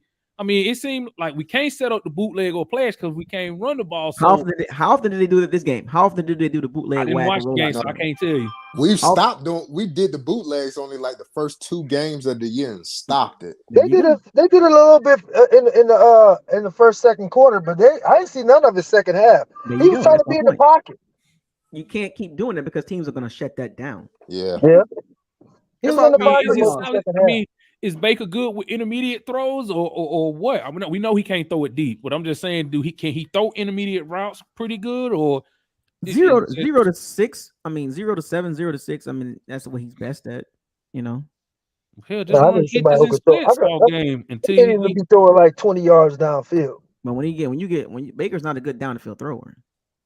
That's not his game. I mean, it's not like we're in the no biscuit risk it offense where you run a 20-yard out to the wide side of the field and then wonder why the ball gets picked off. I mean, not asking you to do that. I like that. I like that. I like that. See, fans don't watch football. They just look at the quarterback. They don't realize the system is terrible. Dude, And the thing about it, the you system, run a 20 out on me, I'm jumping that all and day. the system literally shows you with multiple quarterbacks, but they don't care about that. They don't care about the system. Oh, no, it's the quarterback. It's the system, man. The system, multiple quarterbacks has been terrible in that system, but you don't care about that. You don't care. Because when Brady looked bad, now it's a problem. Now the system's a problem. Yeah. Let me get this straight. That's what the problem is. The system's bad when it's a particular quarterback, but any other quarterback is not bad. Oh, okay. But anywho, but back to my original question, yo. We'll get to that football. They're not ready for the football talk. They're not ready for it. I don't disagree, but I'm saying though, for the Bucs, I mean, like I say, I didn't see the game, and y'all say don't go back and watch it. So cool. I don't think I'm not gonna do it to No, myself. definitely watch. You gonna make yourself mad. You a fan? Watch the game. Watch the game, man. I'm just saying the way y'all responded. If I'm gonna go through a lot of emotions watching that game, I don't want to do it. So you got to take the emotion out, though. That's one you don't want to watch. I'm just saying, this is the most roller coaster game you'll ever see, man. This is funny right here. He said Baker Mayfield's strength is rah-rah. He ain't even a rah-rah guy. Oh my gosh. He's not even rah. Do he even say anything? Like you said, I don't know. If he come out and give me one more game like this again, I am out on him. I'm gonna start. I'm campaigning for Kyle Trask. If he come out and give me another game like this, I mean, listen to us as fans, right? Imagine how the defensive side of the ball feels in that locker room right now. Oh, it's gonna be a split, bro. It is. It's gonna be a split. We're tired of coming out here doing our job, and y'all can't give us 20 points a game. But I mean, how can the defense? But I know y'all said the defense played good, but you also said that the corner play wasn't up to par. Because eventually your defense wears down, and we know this defense can be inconsistent at times. They'll make great plays for a while, and then especially when fatigue set in, that's when you tend to make more mistakes. And our defense is always getting tired, man. They get worn out. Then they make stupid mistakes. Offense doesn't sustain. Hold on, he said, wait a minute. Y'all read this right here. Oh my goodness. He's strong in the commercial category. Desmond Ridder was 19 for 25. Yeah. Let me guess, everything was just like I watched Atlanta, like when he came off that bad game in Jacksonville. A good friend of mine was asking me to watch that. The next game they won when he threw for like 300 yards. I watched that game. I have never seen a simplified passing game in my life. Like that shit was damn near JV type. It was just simple routes. That's how it was today. That's how it was today. It's just when they needed to make a big play, they made it. I mean, but your boy can't come up with a simple solution. The OC 19 for 25 ain't bad. I mean, it's bad because your quarterback only threw 25 times or not, but he was efficient.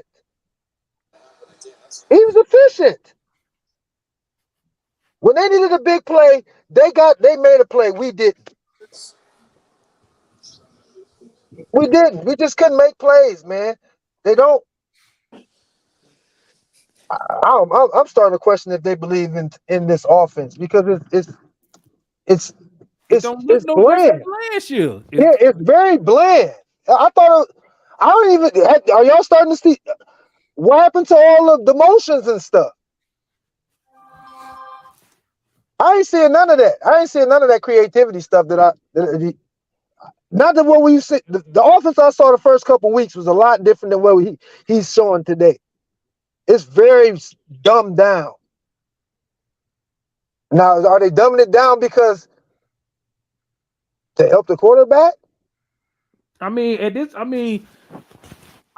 you would think with a new offense, like I said, we all know the defense is always ahead of the offense at the start of the year, but you would think with a new offensive scheme, it would be dumbed down a little bit just so they can get into a rhythm. I mean, I would think that and progress each week, but we're not doing that. It's like we're regressing each week. We had the funky plays and stuff in early, and it was working. Now that it's been simplified, it's like it's stuck in the mud, man. It ain't nothing moving. I mean, you can't run the ball. We already established that. I mean, we can't run the ball to save our life. Like, and he keeps trying, man. He I mean, keeps but it's trying. the same running play. Every time you got two tight ends lined up, you know it's going to be a dive up the middle. It's either going to be to the left or the center or to the right. Same play all the time. Ain't never nothing outside. Ain't no zone running. I thought we supposed to be a zone scheme team. I ain't seeing no zone running. Well, let me ask y'all this. I mean, I'm seeing dives every week. Dive. And then they saying A that gap, B gap. another running back. I'm like, that ain't gonna change nothing. That's what I'm saying. Y'all keep talking about y'all want to go find a running back. That ain't gonna help none. That ain't the problem. Not at all. That is not the problem. People are saying trade a 7th rounder for who's the guy on the Eagles right now that played on the Seahawks? Penny. Oh, the running back. No, Rashad Penny. I'm like, what? What that's gonna do? He can't stay healthy. He stays hurt. Exactly. I don't want him. Man, we need to keep. If anything, we need to be accumulating more picks. Damn, if we don't run the ball, it needs to be ran out to the outside more. If you're gonna at least attempt some runs, it ain't got to be in the same damn gap every time you want to run it. Yeah, we run a zone scheme, right? We don't have no zone to the outside. That's what I'm saying. Everything is like a dive up the middle. Can they at least run a sweep? That's all. I know that's. I ain't seen a sweep. I ain't seen a toss. I ain't seen nothing but a dive. A gap, B gap. We don't got Rashad White ain't got the speed for a sweep though. He don't have the lateral quickness. Yeah, he don't got the speed for that. What Sneak do? Hell, he's starting to get all the ticks. I don't think he does either. I would say Sean Tucker would, if anybody. Man, he ain't even seeing the field. Is he even dressing? What's going on with that? Yeah, he dresses for the game. Who is this? Sean Tucker. He dressed today. I didn't see him on the inactive list I got this morning. Yeah, he dressed. He ain't playing. He ain't got in the game in 2 games or 3 games. I mean, what happened? Like he was getting carries, then all of a sudden Keyshawn Vaughn. I mean, I man, ain't they're going with Sneak, man. Sneak getting all the tips. Sneak is the feature back in Tampa right now. They could be using his draft status over Sean Tucker. I don't want to hear no draft status. I don't want to hear about none of that. They are literally featuring this man. If you go back and watch the game, the Falcons played base defense against our run. There was no whole time. There was no run blitzing. They was basically lining up and stopping our run. Like they're not putting like 8 in the box and we got to do all. No, they're like, oh, we'll just stop throwing with our base defense. Hey, so none of our linemen if y'all just gonna keep running in the A and B gap, why not? Yeah, we suck in the trenches. We're not physical. But you keep running the ball right there. What make that make sense? You're literally running the ball at your weakest players on the damn roster. Make it make sense. Yeah, well, we just got to become pass happy from here on out. Have to. And that's gonna be trouble. That's gonna be trouble, man. I mean, if we become pass happy, look, we'll put up some points, but it's also gonna be trouble too. Now you're gonna get to see that pass blocking that was supposed to be top 5, right? Yeah. That PFF crap, you know. It's like, all right, if the Bucs become a pass happy team, we're gonna be productive, but it's gonna be some sacks. It's gonna be ugly and it's gonna be trouble. You ask me. I just think we're just built to do that, though. I mean, that's unfortunate too. I mean, and that's not Baker Mayfield thing. We have to play like that.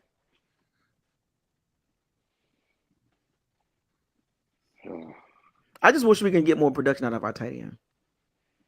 They don't use him. Like, did they even target him today? Yeah, he caught some passes. Yeah, 6 targets. Oh wow, 5 catches. That's a first. How many yards? 50-something yards. Mm-hmm. So it wasn't bad. I just wish they would use him more. And he looks serviceable. He looks okay, like a decent NFL player. What's the issue? Like, why can't we just turn him up a notch? Turn him up to about a volume 6, volume 7, as far as in the passing game. Maybe he'll become a better run blocker. Because Who was that? K. He can't. That's one thing he can't do. He's He is terrible. terrible. I don't know what, and I be hearing like But that's why they Buccaneers put it on insiders and Wayne, stuff. They though. be talking about how he's a block. I be like, no, K. Dotton is terrible at blocking. He can catch now. He can get open and he can get catches. But We he have one of the cannot worst block. tight end groups in the NFL. One of the worst tight end groups in the NFL. If not the worst. Yeah, it's bad. That's on Jason Light though. And Payne Who's the Durham gets other? in the Who's the? Okay, we got Payne Payne Durham. Durham and He who was gets in the the other one? Cole Keith. Not Cole oh Keith. my, I don't he even man. David Cole Wells. Keith, he's just Is a they? fullback. Is he? That's the one they call Glass Eater. You talking about David Wells? Who's the one they call Glass Eater? I don't know. No, I thought that was Cole Keith. I thought Cole Keith was that was like his nickname, the Glass Eater. No, that was Luke Gedeke. Oh, that's who that was. Mm-hmm. Oh, okay, so we got Cole Keith, K. Dot, and Payne Durham, and who else? Who's the fourth tight end? David Wells. He terrible. Oh,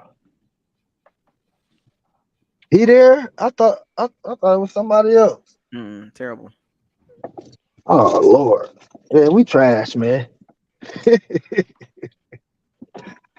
We trash. Like, look, we could try to find some things positive about the offense. Sure, Mike Evans had a decent game. Chris Godwin, he had a couple of decent catches. But just as a whole, I mean, it's hard to kind of like, we got things that we can say, yeah, the Bucs did good. Don't get me wrong. It's just what did they do good on offense? Well, they had some moments. I mean, not saying it was all bad. So they had more bad than good. But I'm just saying, like, if we had to pick out some good things, yeah, we could say, okay. Yeah, Mike posted. That's Mike Evans. He supposed to get 80. He supposed to at least get 80 yards a game. Mike Evans with a touchdown. I'm not impressed. I'm not impressed with anything about that offense. He's supposed to have that. He's supposed to have more, actually. It did. What happened was, what bothers me with the Mike Evans situation is, outside of that one play, what was the high impact plays? None. Yeah, and he wants to get paid like he's a high impact player. He's not. That's the problem. He thinks he's still a high impact player. Man, he needs to be in the slot. But you know what? I feel like if he was on like Kansas City, he would show that though. Like, yeah, he probably would. That's the sad part. He'll be perfect. He probably get money. He would get money on Kansas City. Like, I can name several teams that as far as where they're going and where we're going, that he will be a good fit for. As far as as far as productivity for that team, like the Chiefs, the Cowboys. You know what I'm saying? Like teams that's going somewhere. But really, at this point in his career, he's about an 80 to 100 yard player a game. That ain't the problem. It's nobody else is getting that. Godwin, it can't just be him. Godwin will give you 85 to 100 catches, but for 900 yards. You know what I'm saying? And Buccos, that's what I'm scared of. He's on a projection where he ain't even getting that this year, bro. But that's what I'm scared of, him being our number one next year with that productivity, though. Like, that's not a number one, and we're gonna have to pay him if we don't pay Mike. You already paying him, man. No, he's up for a new contract. Next year. Next year. Yeah, it's at the end of next year, though. Wait a minute, y'all. Who y'all talking about? No, that's the end of next year. Yeah, so 2025, we got to pick Chris Godwin. Right. I mean, we'll worry about that then. They can move out them off after this year if they wanted to, but I doubt they probably won't do that. But okay. I wouldn't move Godwin. I mean, he is what he is. He's the blue collar man. You got to keep that guy. But do you pay a blue collar man number one wide receiver money? So then David Palmer is supposed to be that guy. Get him ready. The guy is 4'3", 40, speed, and got jukes and got hands, and we're not using this guy. Who targets? He was a sixth round. He was a sixth round for a reason, though, too. No, he wasn't. He was on 6th round because he went to Nebraska and people slept on him. He went to Nebraska and literally broke every one of their records. He literally went there. He got tired, but hey, he was behind the two best wide receivers in the league right now, pretty much. Jefferson and Baker, Tatum. but the problem is the quarterback don't fit his style of play. Exactly. Yeah. Well, you better fit or try to fit, because I know I am sick of this dinking and dunking. It ain't getting nowhere. It gotta go. I mean, at least mid-range passes. All these 5-yard passes plays. I'm tired of that. I'm tired of that. Yeah, When are you gonna start taking big shots? We need some juice at receiver. They Man. did. He just can't. Or a quarterback that can. a quarterback that can get it to him. Yeah, you're right. I mean, for that 40-yard throw to Mike Evans, that was our longest play. I mean, what did I tell you? He said they did. At week 6, our longest play finally was 40 yards. At week 6, what does that tell you? I tell you, your quarterback is garbage. He can't get the ball to the receivers. You can't be overthrowing them. At least give him a chance to make a play. I'm watching these other D lines, man. I'm like, why our D line can't do this, man? Like, I don't get it, man. Like these other D line, the Cardinals D line getting in, the Seahawks D line be getting in. Like everybody D line be getting in. Like what the hell is wrong with our D line? Everybody getting to the quarterback, but our D line. Our D tackles do Vita and Cansey, but it's our edges. It's the edges. Like I said that a half hour ago. Vita commands a double team every time. I'm not even saying Logan Hall can be average if we got a Vita and a Kalijah. That ain't the problem. The D line is okay. It's the edges. They're not getting home. They're just not getting home. Man, I don't know how many times I've counted Tryon almost getting a sack. Almost. Almost don't do his new name is Mr. Horseshoes. That's his new name, Horseshoe. Because he almost gets there. He always almost. Get home, Logan man. Hall, man. Man, what? Well, we're gonna wrap this up. Okay. We're gonna wrap this up. We've been at this every time. I know it's gonna have all the time, but look, 5 hours and 30 minutes is a lot of time. 3 hours talking about the loss. I mean, I think that's enough, right? Yeah. Oh yeah. We got to get on to Buffalo, man. Like, damn, man. This can get ugly, man. Like, damn. Yeah. I don't see. Where's the light at the tunnel though? Where's the end of where's the tunnel? Where's the light at the tunnel? It's pitch black in here, bro. If you cannot move the ball on offense, every team is a threat to us. Literally every week is a threat, because every week is a challenge for us to move the ball. Is it more of a challenge to run the ball? You can't be everything. We can't sustain drives, man, at all. We might have one or two good drives where we'll have like today we had like a 90-something yard drive, like 14 plays, field goal. Yeah. We can't beat other teams and beat ourselves at the same time. I mean, it's reality. We're a mediocre team, man. Maybe below that. I mean, there you go. I was finna say, with an offense like this, maybe we below average. Yeah. And it's all good as long as we realize that. So it is what it is. So what's your overall take of this game? And so we can close this out. Get right. I didn't watch the game, but if something just got to get fixed. Like like everybody sound like it's just a very vanilla offense and not doing anything. So they're just gonna have to fix it. I don't know if they can, but we know what the problems are. Do the coaching staff know it? Because I'm like, if we see it, how the hell y'all don't see it and keep throwing it out? Talbot said, I know what the problem is, and I'm gonna fix it. Let's see. Okay. My last take is losing to the quarterback we lost to, and we had 3 turnovers. That's crazy. That tells it all. That tells it all right there. That's insanity. That's crazy. 3 turnovers. Defense was like, you ain't getting in. I mean, at the goal line, man. Goal line plays. Stopping them, bro. And the offense couldn't give us nothing. And that same quarterback comes in with the drive to get the ball down the field with that throw to Kyle Pitts with Ryan Neal taking the bad angle. Jesus. It was bound to happen, man. It was bound to It's happen. always games like this. You be like, God, it's like, come on, man. Like, dang it. When all you start thinking now is, okay, when is the mess up coming? It's coming. But as you watch that game, you was like, man, this can't be life. He's like, damn it. It's like they can't get out of their own way, man. The defense like, look, you ain't scoring on us. You know what I'm saying? Winfield Jr. with 2 plays, stopping Drake London and stopping Desmond Ritter, and then the Shaq Barrett strip sack. And it's like, come on. The defense like, take the game. Bucks offense. So we don't want it.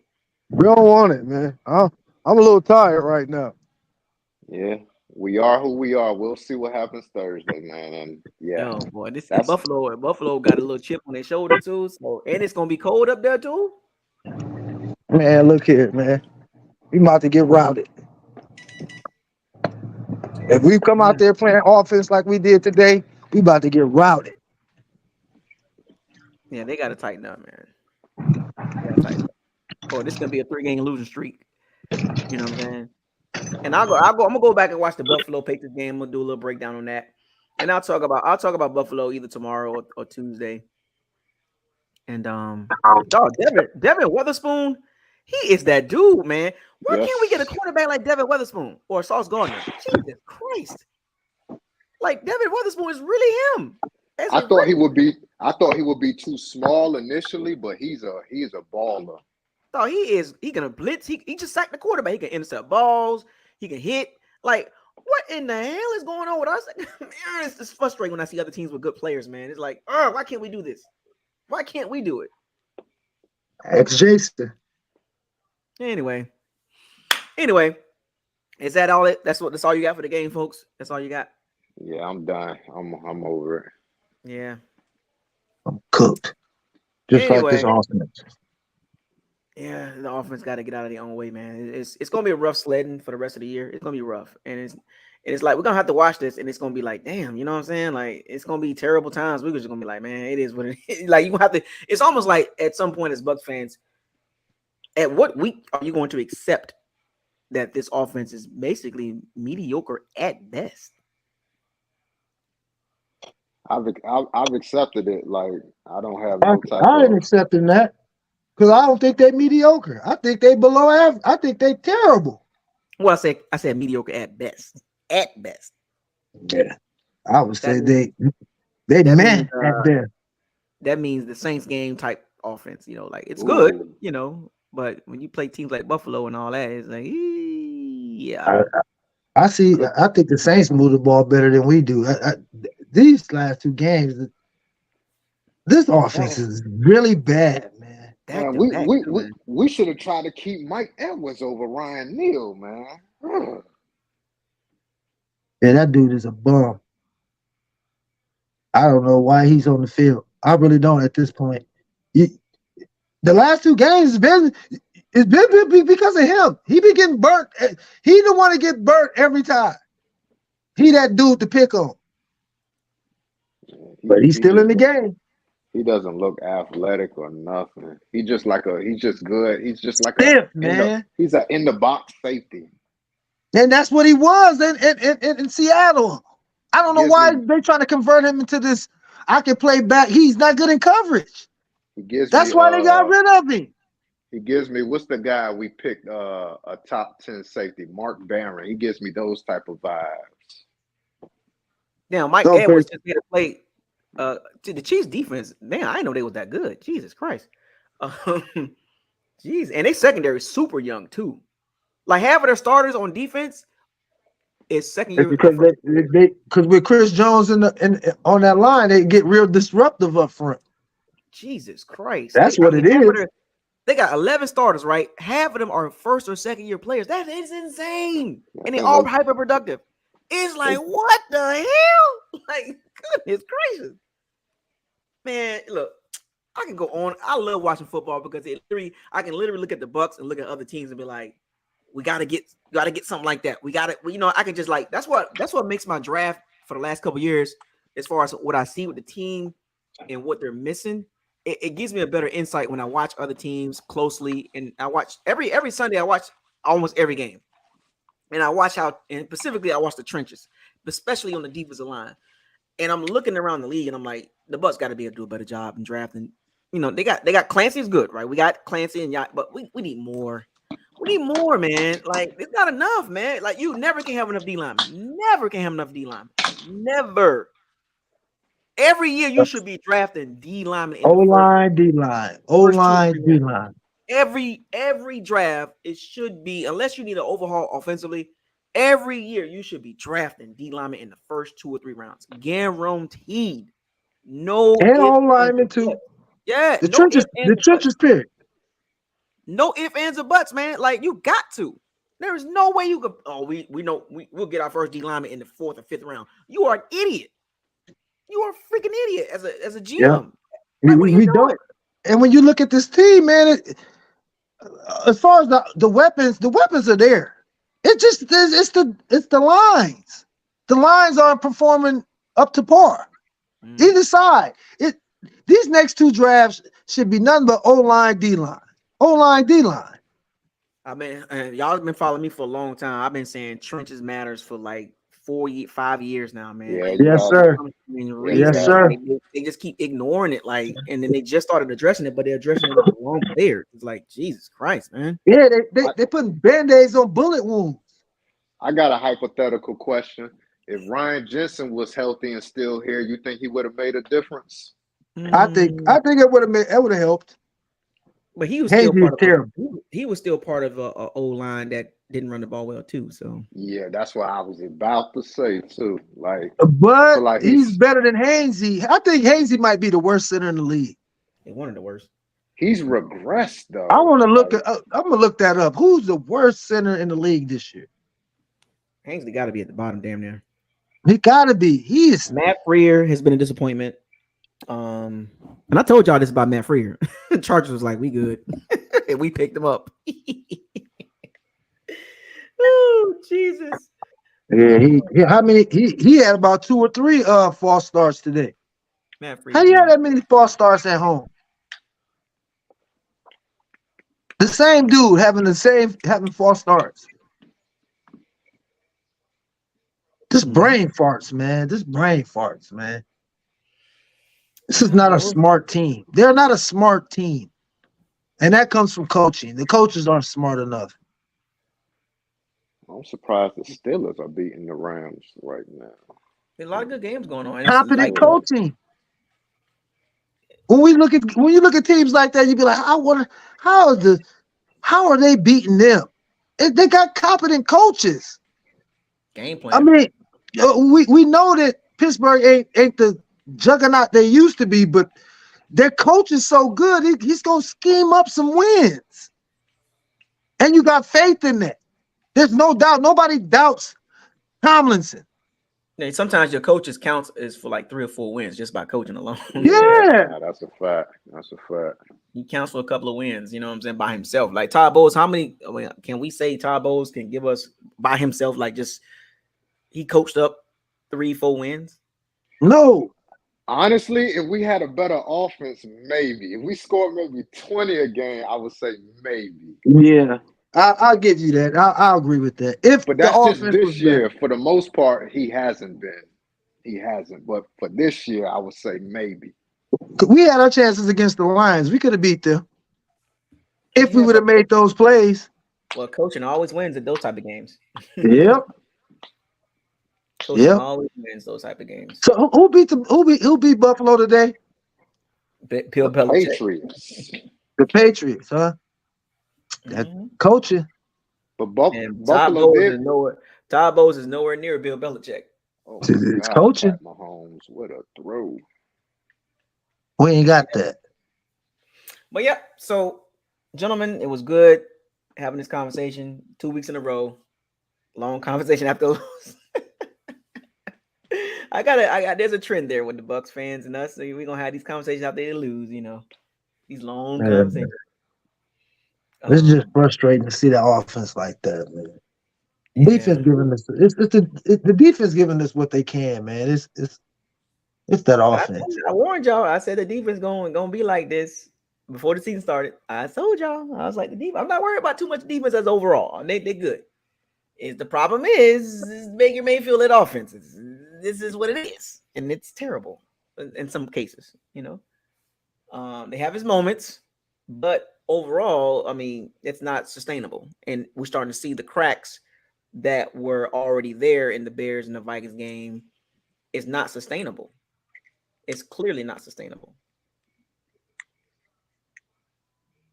And there's nothing that the Bucs can do as far as where they at now. Like they are who they are now at some point. And I haven't gave a full assessment on the offense, but probably the Bills game, I will probably have a full assessment. And I've been watching for the last several weeks, and I'm like, okay, I'm waiting, and it's like, oh man, this is not going. It's going the other way. It's going the other way. It's getting worse. It hurts, man. It hurts. It hurts. It cuts you deep when you see that. Yeah, it's just. We haven't overpaid a quarterback like the Giants did with Daniel Jones, because Tyrod Taylor looking better than they better him. stick with Tyrod Taylor, man. They need to stick with him.